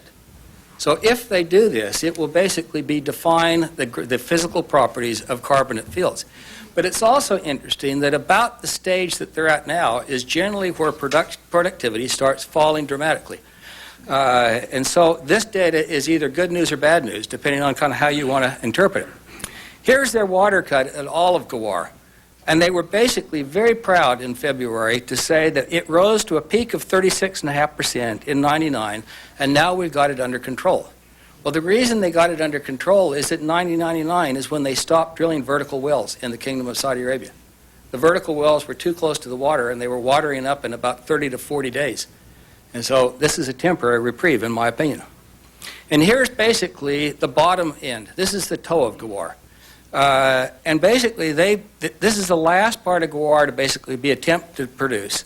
And they're going to do it through these multilateral smart wells that have water shut-off valves. So as soon as they hit water, they shut it off. And they think that basically they can get that up to 300,000 barrels a day, and it'll last for 30 years. But bear in mind, this is an area from kind of estimated by eyeball that is maybe 3 times bigger landmass than Andar Shedgum, just to show you the variance of the quality. The interesting thing is that's just kind of the highlights of Gawar. The aging issues are a lot worse at the other key fields. Abqaiq, which turns out to be maybe the most beautiful reservoir that's ever been discovered in terms of pure quality, has now recovered, according to the data they produced in this last few months, 73% of its total oil in place. That's just about as good as you ever get, and that's why you can read SB papers written in the last 2 or 3 years that talk about recovering attic oil out of Abqaiq. Now, attic oil is a term that's kind of easy to understand when you start realizing that sooner or later your oil column is gone. Berry, which ironically was the other one of the three great Arab Light fields, onshore fields, became the last great field to be put in production because Shaiba, that just came on a few years ago, is a very complicated reservoir. Berry now, from all of the kind of reading between the lines and from stuff I'm kind of hearing from Saudi Aramco people, is just about to be do a blowdown of its gas cap, which is what they've just done to the Brent field in the North Sea, to essentially, end its life as an oil field and use out the rest of its life as a... Abcake peaked in the early 70s at 1 million barrels a day. Berry peaked at about 800,000 barrels a day. So these were fields that we've found very, very few of before. Turns out that the three other key fields, Safanea, which is the largest offshore oil field in the world, the second largest producing field in Saudi Arabia historically, Zuluf and Marjan, which they're all sandstone fields with terrible sand control problems. But the key thing that really these fields are at risk is that there's probably the most fabulous aquifer the world's ever known that underlie these three fields, the Nutrizone fields, and the Bergen complex in Kuwait. And there are hydrologists that are almost certain that the aquifer is about to deplete. So if the aquifer is gone, then basically you again end up with an inert oil that you have to start to pump out versus manage through keeping a wellhead pressure closed. And it turns out that corrosion is an awful issue at every single one of these fields because of the intense use of water as a production technique. And it's not potable water, it's highly saline water. And to Saudi Aramco's credit, they applied gold standard corrosion controls, and it just didn't work because the volumes were just too great. Then you have a really interesting issue. Is technology the solution, which the Saudi Aramco senior people argue vociferously is the solution, or is technology the problem? And what's interesting is we're not talking about a dazzling array of hundreds of technologies. We're talking about horizontal drilling and multilateral well completions and the use of 3D seismic to simulate reservoir models and reservoir simulation models. And I would say all of that technology is stuff that our firm did all of the key investment banking on to keep that stuff alive during the 80s. And so this happens to be an area that I really feel technically I sort of understood before it happens. They are certain that this advanced technology is basically going to allow these fields to produce out for, to recovery rates that defied everyone in the North Sea, that defied Alaska and so forth. And I feel that basically this same technology is just super straws that are actually pulling the last easy oil out faster than it ever would have been found before. So we're basically talking sort of like this gun is going to basically create peace, and I'm saying, no, the same gun's going to create war. And this is essentially the core issue. This pales in the whole proved reserve issue is a really secondary issue compared to this issue. I found it very interesting in these technical papers to read the paper trail on how on the concern of water encroaching and their desperate struggle to kind of get this under control. Because these are smart people. They're employing the single best technology that Schlumberger and Baker Hughes and Halliburton and the best technology company they have. They create all this technology. By the late 1980s, they're observing with great interest, which amazed me as I read this, the experience of the Austin Chalk in Texas of using this horizontal drilling as a way to create great wellhead productivity. And then they're amazed to watch with interest when PDO in Oman, run by Shell Oil Companies, best technicians, bring this technology to the Middle East for the first time ever and start applying it at the Yabal field. And 2 years later, they began applying this technology at Berry, and then it went to Abcake, and it went to Gawar. And by the late 1990s, they found that they couldn't tolerate vertical wells anymore because they were watering up almost as soon as they came on production. So out went vertical wells, generation number 1, and in went the second generation wells, which are these long extended reach horizontal wells. And as you read these papers, there's a sort of sense of eureka. We have finally solved our water problems until about 30 months later, they got introduced, as everyone else that used the same stuff did too, to the fact that water channeling is quite different than water coning. Water coning is just when the water hits the wellbore. Water channeling is the whole 3,000 foot water's up at the same time. And so then they went to third generation wells, which are called maximum reservoir contact wells. And I should have drawn these out, but these are basically wells that they're standard reach wells, but they have multiple nipples on them. Some of the papers refer to these as bottle brush wells because they really sort of look like the bottle brush. And they're ecstatic. This is returning well productivity to rates they basically hadn't seen since the early 80s. 8, 10, 12,000 barrels a day per well and no water for a while. super straws, in my opinion. And it was interesting, at the OTC in May, Dr. Solari came and presented a paper, the fact that they have now gone to intelligent wells as the best way to produce the fields in Saudi Arabia, which is the 4th generation. Intelligent wells are bottle brush wells, but they have water safety valves on each of the nipples, which means, in my opinion, they're starting to experience watering problems in the 3rd generation wells. And this is how moving from 1st, 2nd, 3rd generation in a 5-year period of time is how they, quote, got their water cut under control. And in my opinion, that's a holiday. And when the water cut comes back, it'll go just like Yabal. Let me tell you the sad history of Yabal, which I've used many times as a case study, and I've gotten vicious, violent, better word, reactions saying that is not a good case study. That's a totally different type reservoir. I say, no, I know it's the Shaiba formation, just like the Shaiba. But this case study, it's the first field that used these tools. And the productivity was fabulous.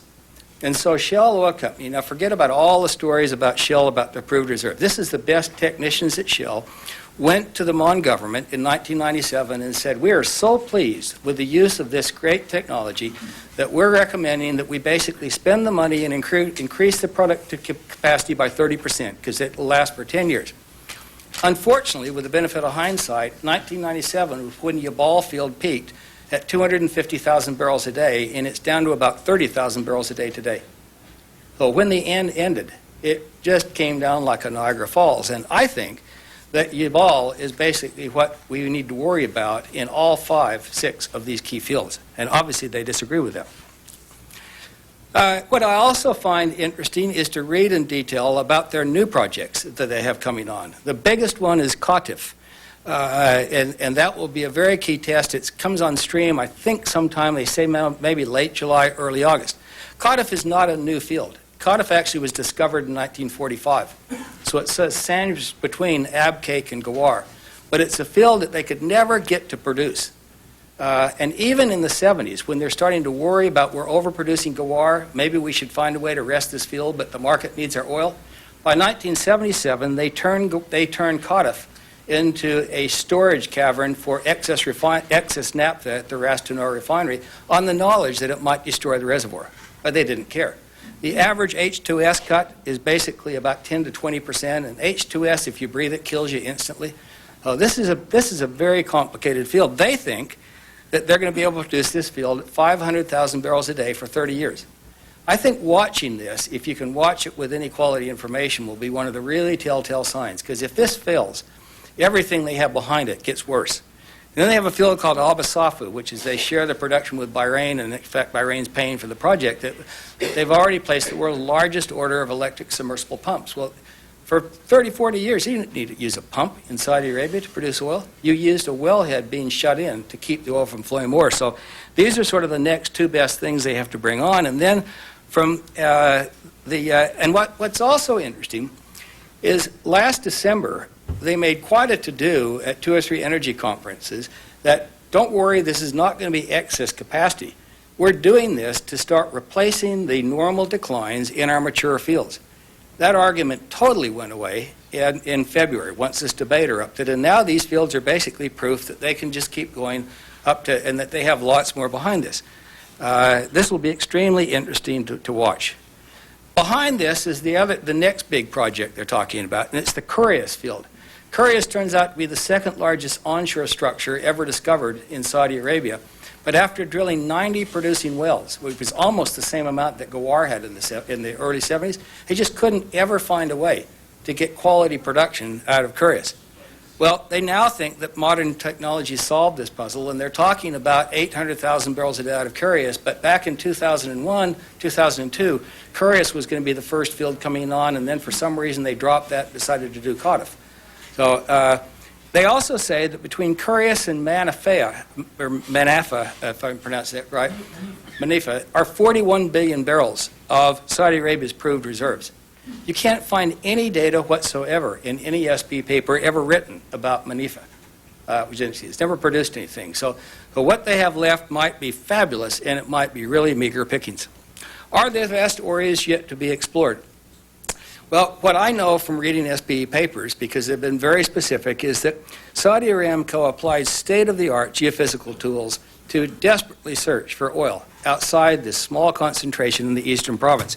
Ironically, in 1986, and if any of you can remember back in energy history, in 1986, we think we have maybe 20 million barrels a day of excess shut-in oil, and oil prices are, hovering around $8 to $10 a barrel. Saudi Aramco buys the technology for Landsat. It's the most sophisticated aeromagnetic, and start creating communication between planes flying over the Central Arabian Peninsula and seismic crews on the ground. In 1986. In 1989, they basically found what turned out to be the only commercial success that they had in 30 years. And it's a little tiny field called Hatta and 3 or 4 satellite fields. And the great news is that Hatta produced about 49 to 51% gravity oil, so it's really almost motor gasoline quality.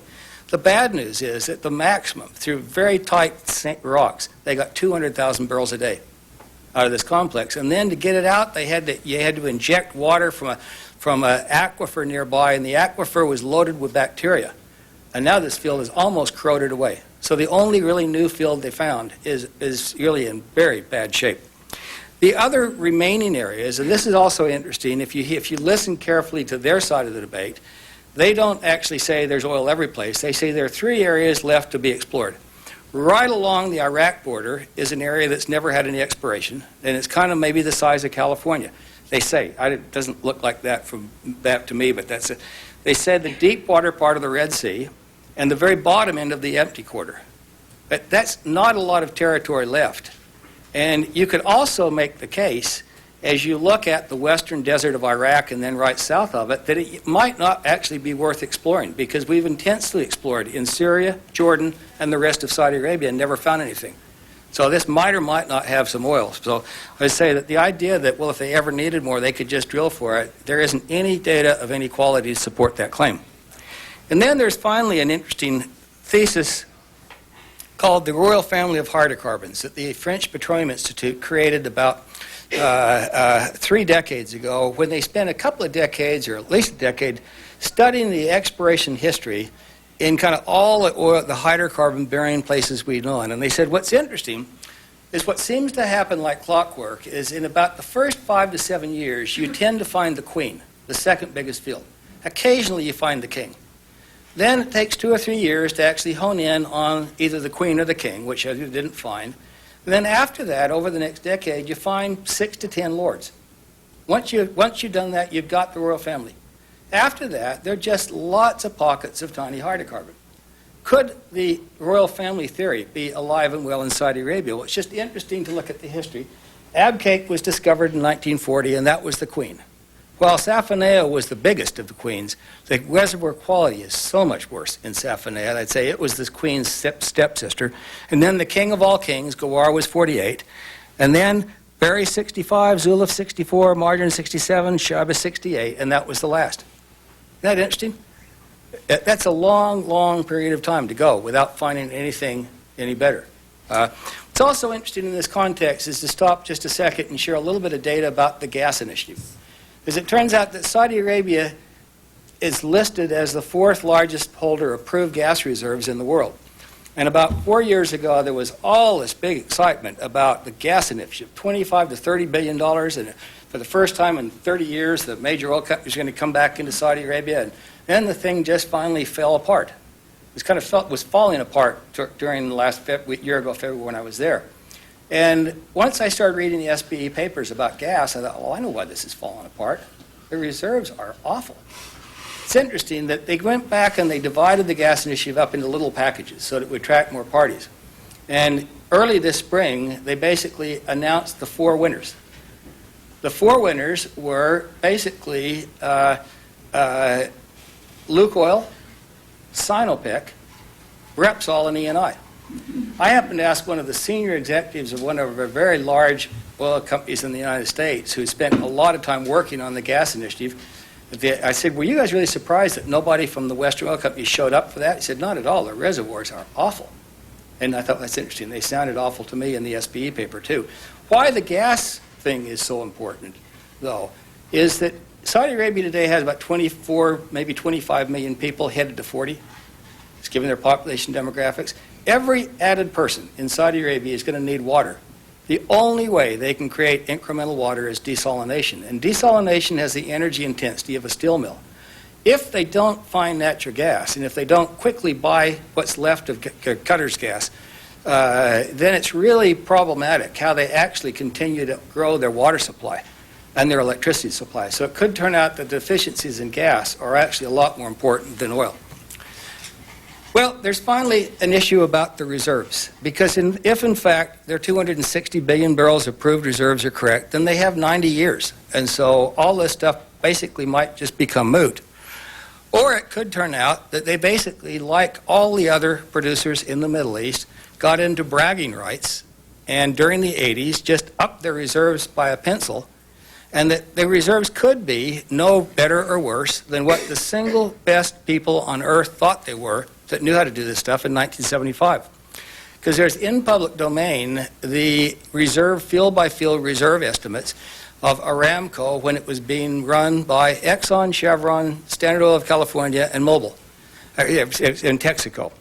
And they had the best people in the world at doing this complicated reserve calculations working on these issues. This was the biggest deal they had.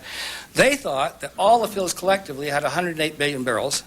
They thought Gawar basically had 61 billion barrels. We were told in February that Gawar's already produced 55. Now 61 is not total, it's the amount they could recover.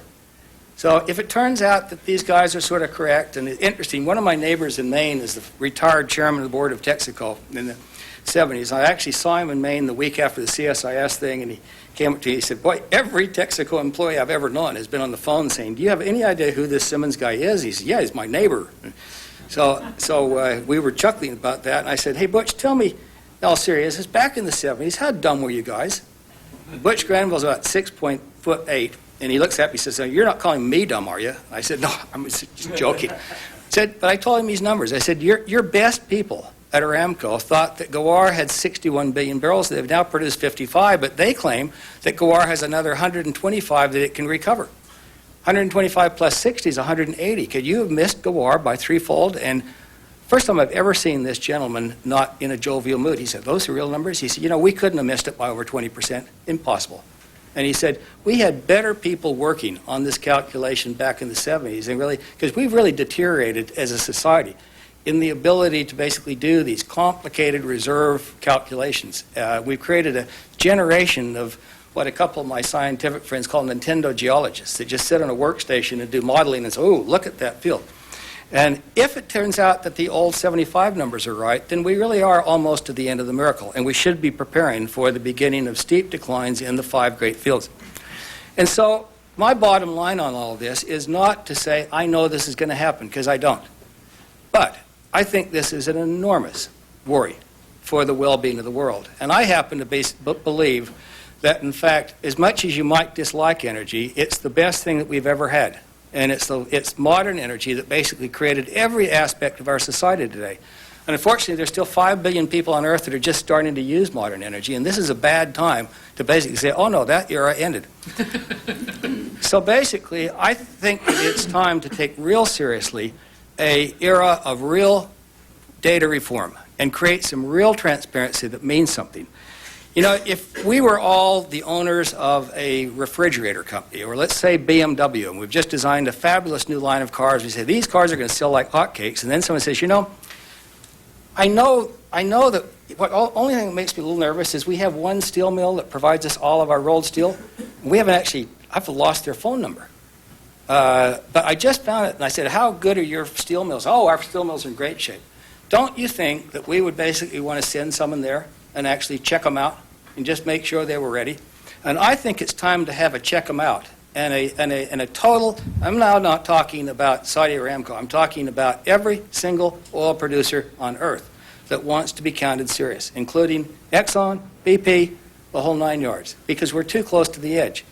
And my solution, and there are probably a lot of better solutions, but the only advantage of this is it could be done by the end of the year, is that we enforce, hopefully voluntarily, we enforce timely production of field-by-field production. I'd like 5 years as an analyst. It would kind of give you a better idea of how to do trends. And then the next 5 pieces of data are the average number of producing wellbores that produce that. So if you see a field at 100,000 barrels a day for 5 years, but their wellbores went from 50 to 500, say, man alive, look at the embedded decline rates that are in that field. Those are the 10 pieces of data. The last 3 are reserve-based data. I would like to know the latest estimates as an analyst by field of the original oil in place, and that should kind of move around on you. I'd like to know the current estimate of the ultimate recoverable reserves, and then I'd like to know the cumulative production. Because within those 13 pieces of data, it would take me as an analyst half a day, with probably time to actually go have a nap, to actually go through the 5 fields and say, I was totally wrong, or Houston, we have a world-class problem. Can this reform happen? And then, most importantly, is it too late? Well, I am fully aware that secrecy has been a mantra at OPEC for the last 2 decades, and it's sort of inbred in their culture. And I've had a number of people within OPEC say, you know, I kind of individually think that what you're suggesting makes a lot of sense, but it just won't happen. I say that actually is for the birds. We've done a lot more important things for society than just say, hey, guys, it's time to basically, the trust me era is over. And I think if the stakeholders, and I think all of us in this room are stakeholders, if the stakeholders get serious about this and just politely say, guys, the old era is over, we need this data, there's nothing painful about this, and everybody becomes a winner. And I think since Saudi Arabia has basically been such a champion of better energy transparency, that they actually could move to the head of the class by taking the lead in this. And I would really hope that at some point they'd get over their annoyance of having someone even question the virility of their oil and say, well, if it's true, then rather than send people around the world to do stuff like I showed you, just start producing this data. And this is what my message to them has been. And I said, if 3 or 4 years from now that data shows I'm wrong, I will be the most public advocate in the world, saying I was totally wrong about my concerns, and I am delighted that I raised them, because I'm going to sleep better at night knowing we have that data. The reason we need this data is basically that if the data confirms my supply worries are true, we need to get working on what I euphemistically call Plan B. It was sort of a lot of things that Ann was talking about this morning. We should have started working on it a decade ago. And Plan B is going to take a lot of time. Do we have the time? I'm not sure we do, but I know one thing, that until we have this data, we're going to basically just fly until we hit a wall. And we hit a wall, it could be one of the most surprising things in the history of our lifetime. Thank you.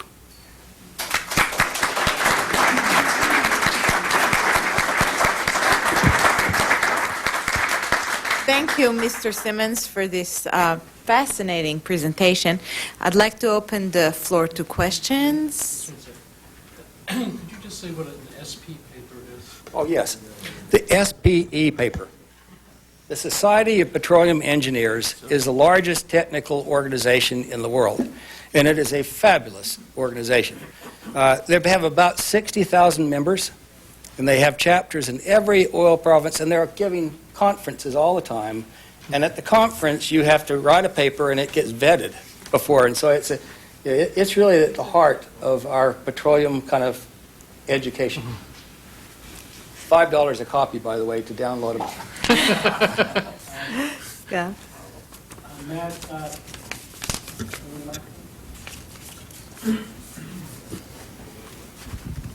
We at IAGS, we did a similar study on Iraqi oil reserves, and the conclusions are just as sober. So I think it's much broader than Saudi Arabia. So I sympathize with your frustration. And if you look at even though you presented some very encouraging developments in the past 4 months, I think that they are being offset by very negative developments when it comes to Russia's transparency. We've learned a couple of months ago that President Putin decided to declare Russian oil reserve data a state secret.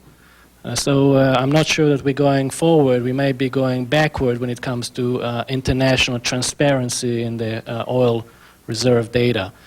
The most annoying thing, to my view, is the attitude of the U.S. government on this issue, because if the Saudis are promising 10 to 15 million barrels a day in the next 50 years, I really don't understand how come the Energy Information Administration, and Guy Caruso, for example, talking about 25 million barrels per day of Saudi oil production by 2025 to meet the 120 million barrels per day required to sustain the world energy demand.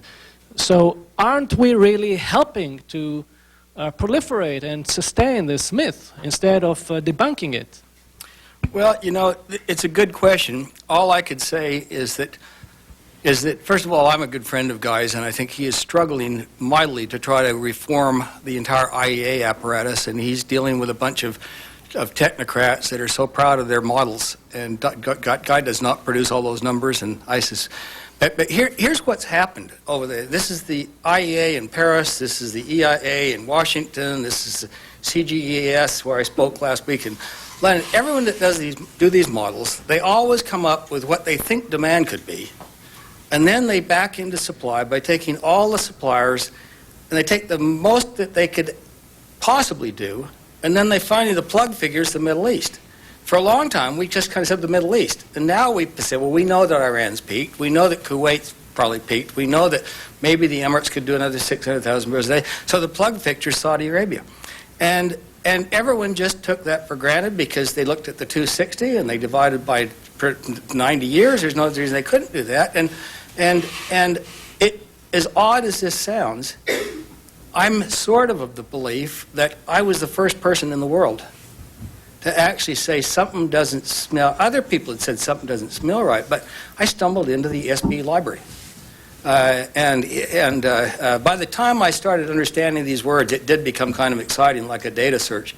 So I think that we've all basically just kind of blissfully gone along saying, well, that has to be true, because if it isn't, what on earth would we do? So I think that, and I'll tell you what surprises me even more, though, is that I've been basically at this U.S.-Japan Energy Dialogue meeting the last 2 days and need to go back there in a few minutes to finish up. And last week I was at Sheikh Yamani's annual energy retreat with a lot of key people, petroleum ministers, past petroleum ministers, and and I gave a talk briefly about Saudi. I gave a talk about total energy and the fact that we should be prepared for total energy to peak and just get ready for it so it's not such a blithering surprise. And that was deemed to be maybe the most pessimistic talk almost anyone there had ever heard. And at the end of the day, I basically heard for about a half an hour all these people standing up to say, I've been so depressed today, this is a week ago yesterday, been so depressed today about Matt's talk, but here's where he's wrong. And finally, Sheikh Yamani said, Mr. Simmons, you must want to defend yourself. And I just got up and said, well, I kind of said what I believed this morning. But I just think you guys need to all understand that, yes, it seems impossible that demand could continue to increase, but I just came back from 10 days in China and South Asia. I tell you, there is nothing going to slow that train down until I had the opportunity of trying to explain what a term I use called energy demand has become a runaway train at the Energy Institute at the East China Normal University to these PhD candidates. They couldn't understand the concept of a runaway train. So I say, there's no way we can stop that train until they hit a brick wall. We have between 6 and 8 million barrels a day of announced projects coming on stream between now and 2009, and that's been remarkably optimistic that they all happen on time and they all kind of have nameplate capacity when they come on. So that's best case. If global decline rates are only 3%, then we take away 11 and add 6 to 8. The numbers don't work. But the fact of the matter is that I'm really viewed by most of these people as becoming some sort of a Darth Vader. And I'm not. I'm just an analyst. But the more you analyze, the more uncomfortable this picture becomes.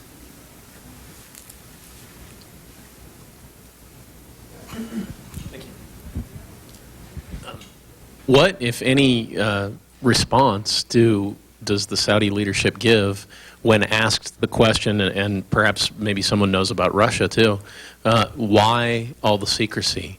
There's no obvious reason, is there, that this data, other than that you have something to hide? I mean, that's the only conclusion that you can come to, isn't it?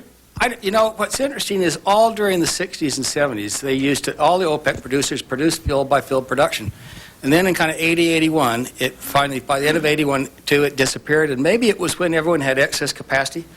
And they just didn't, I don't know what it was, but I think, well, I don't care what the history is. Enough's enough.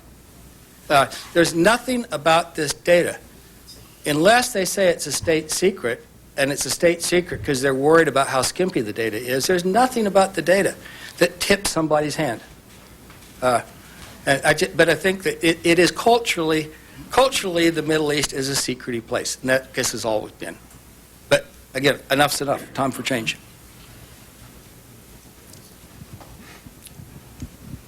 To what extent can you get this oil out by spending a lot more money?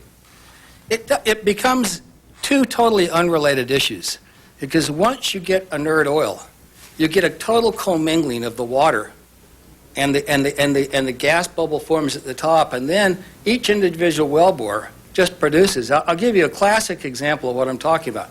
The East Texas oil field, by all accounts, was the greatest oil field that was found in the Western Hemisphere, and it will ultimately recover, they think, now, maybe 82%.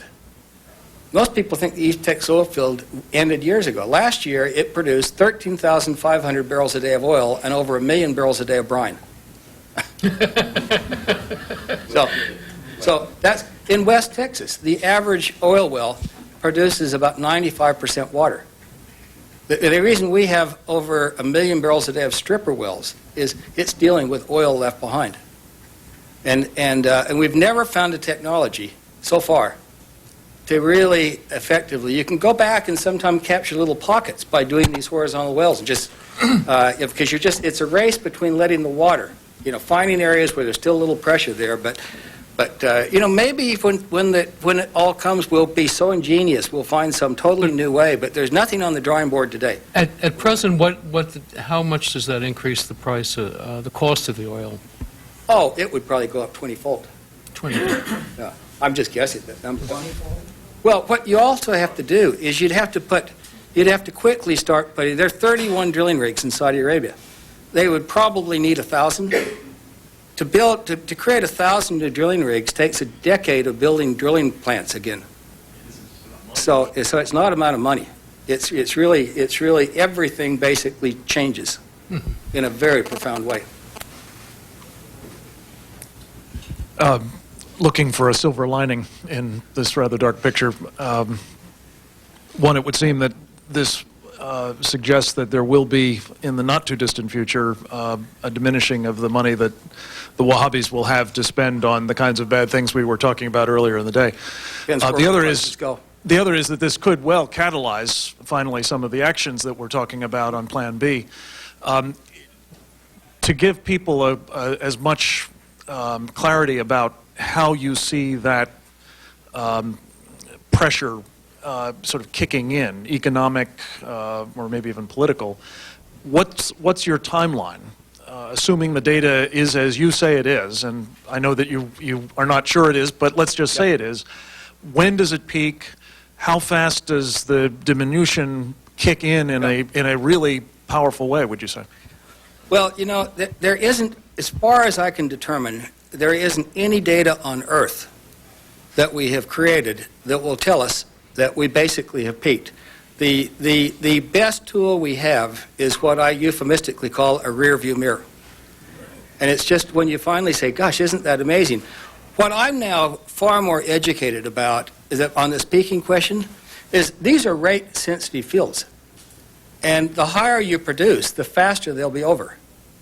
And this was an interesting conversation that I actually had in Kuwait when I presented my Saudi finds at the boardroom of Kuwait Petroleum Corporation. Maybe we're crazy to produce as high as we are, because we have nothing after oil until we prepare something. So rate sensitivity becomes a really big issue. And how fast this could happen, well, it could basically be happening now. Or it could be 4 years from now or 5, conceivably 10 years from now, but I tend to find 10 years from now almost hard to believe. But I hope I'm wrong, and I'm probably overly worried about this. But since it takes so long to work out what I call Plan Bs, because Plan Bs are no one thing. They're just a plethora of things to do to hopefully buy time till we do Plan C, which is a totally new form of energy we don't even have the drawing board today. Then I think we should assume that the end is on hand and start working feverishly, and then be pleasantly surprised if we had 5 years or 10 years.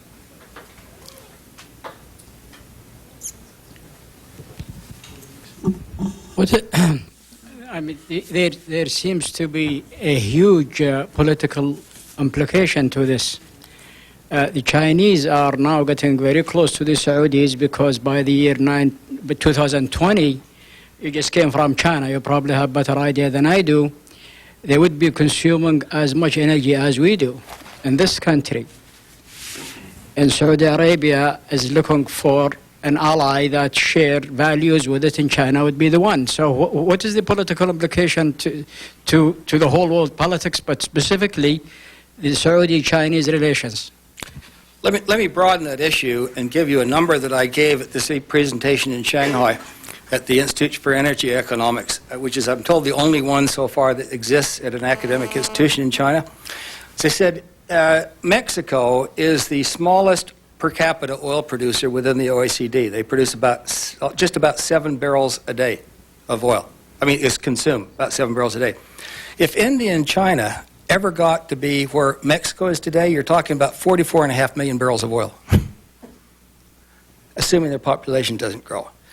What I also said when I raised this issue in the Middle East before the CSIS, when I had the opportunity of giving this sort of Saudi presentation in Kuwait at the Organization of Arab Producing State headquarters in the boardroom of KPC, and then the next morning at Qatar Petroleum, as I said, you know, we don't have any Plan B, which is why we need to assume is then, and I wouldn't want to be part of the delegation that had to go tell India and China, sorry guys, we actually used up your share on our watch. But you know what was interesting is that I gave a very blunt talk in Shanghai, and I got enormous praise for being honest.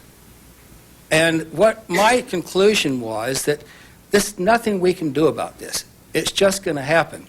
But it is a showstopper for what you want to do, and therefore it's enormously important that you guys take the lead and maybe ideally pick Houston as a sister city for all of China, and let's get busy on energy R&D we've never even thought about before. And I suspect if you take the ingenuity of the Indians and the ingenuity of the Chinese and you put them square right in looking in the mirror, that they might actually do something that we haven't done. I mean, took us, you know, nuclear was the only form of energy we created in the 20th century. It took about 50 years. We don't have 50 years. So, but if you leave them unaware and just blissfully assuming, and if you listen to almost any energy economist today, they literally think I'm raving mad, and I think they're crazy. But you know, that's when the Chinese, in my opinion, get real mad, when it turns out that no one warned them about this. I better let you all go. Your last remark reminded me of there was one issue that might have come up in the morning session and is raised by your remarks now. What about nuclear energy?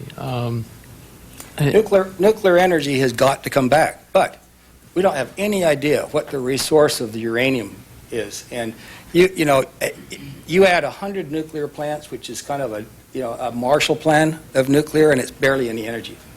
I mean, it's, you know, our country's got to wake up and embrace nuclear energy. There's nothing wrong with it, other than and you know, hire armies if you want to, but it's clean, so forth. But yeah, and I also think it is basically it's time for our environmental leaders to kind of grow up and say, you know, modern energy was the best gift we had to the world. And all we've done for the last 30 years, I've painfully watched at too many conferences of these just trashing every form of modern energy. And they say, when it's gone. And peaking doesn't mean it's gone, but when we realize that, we'll start realizing, but man, alive, why were we so harsh on that stuff? So I just think we have a lot of big changes we have to make, and if we make them now, and then it turns out that we didn't have to, it's kind of like our preoccupation for the last 50 years of thermonuclear war. We didn't have one. I'm glad we worried. Thank you. C-SPAN is the only place on TV where you can see the entire Democratic convention this month from Boston without commercials or commentary. C-SPAN, your political network of record for the 2004 vote. Next, here on C-SPAN 2, terrorism and the use of the Internet. After that, the New Republic's Spencer Ackerman on the search for Osama bin Laden.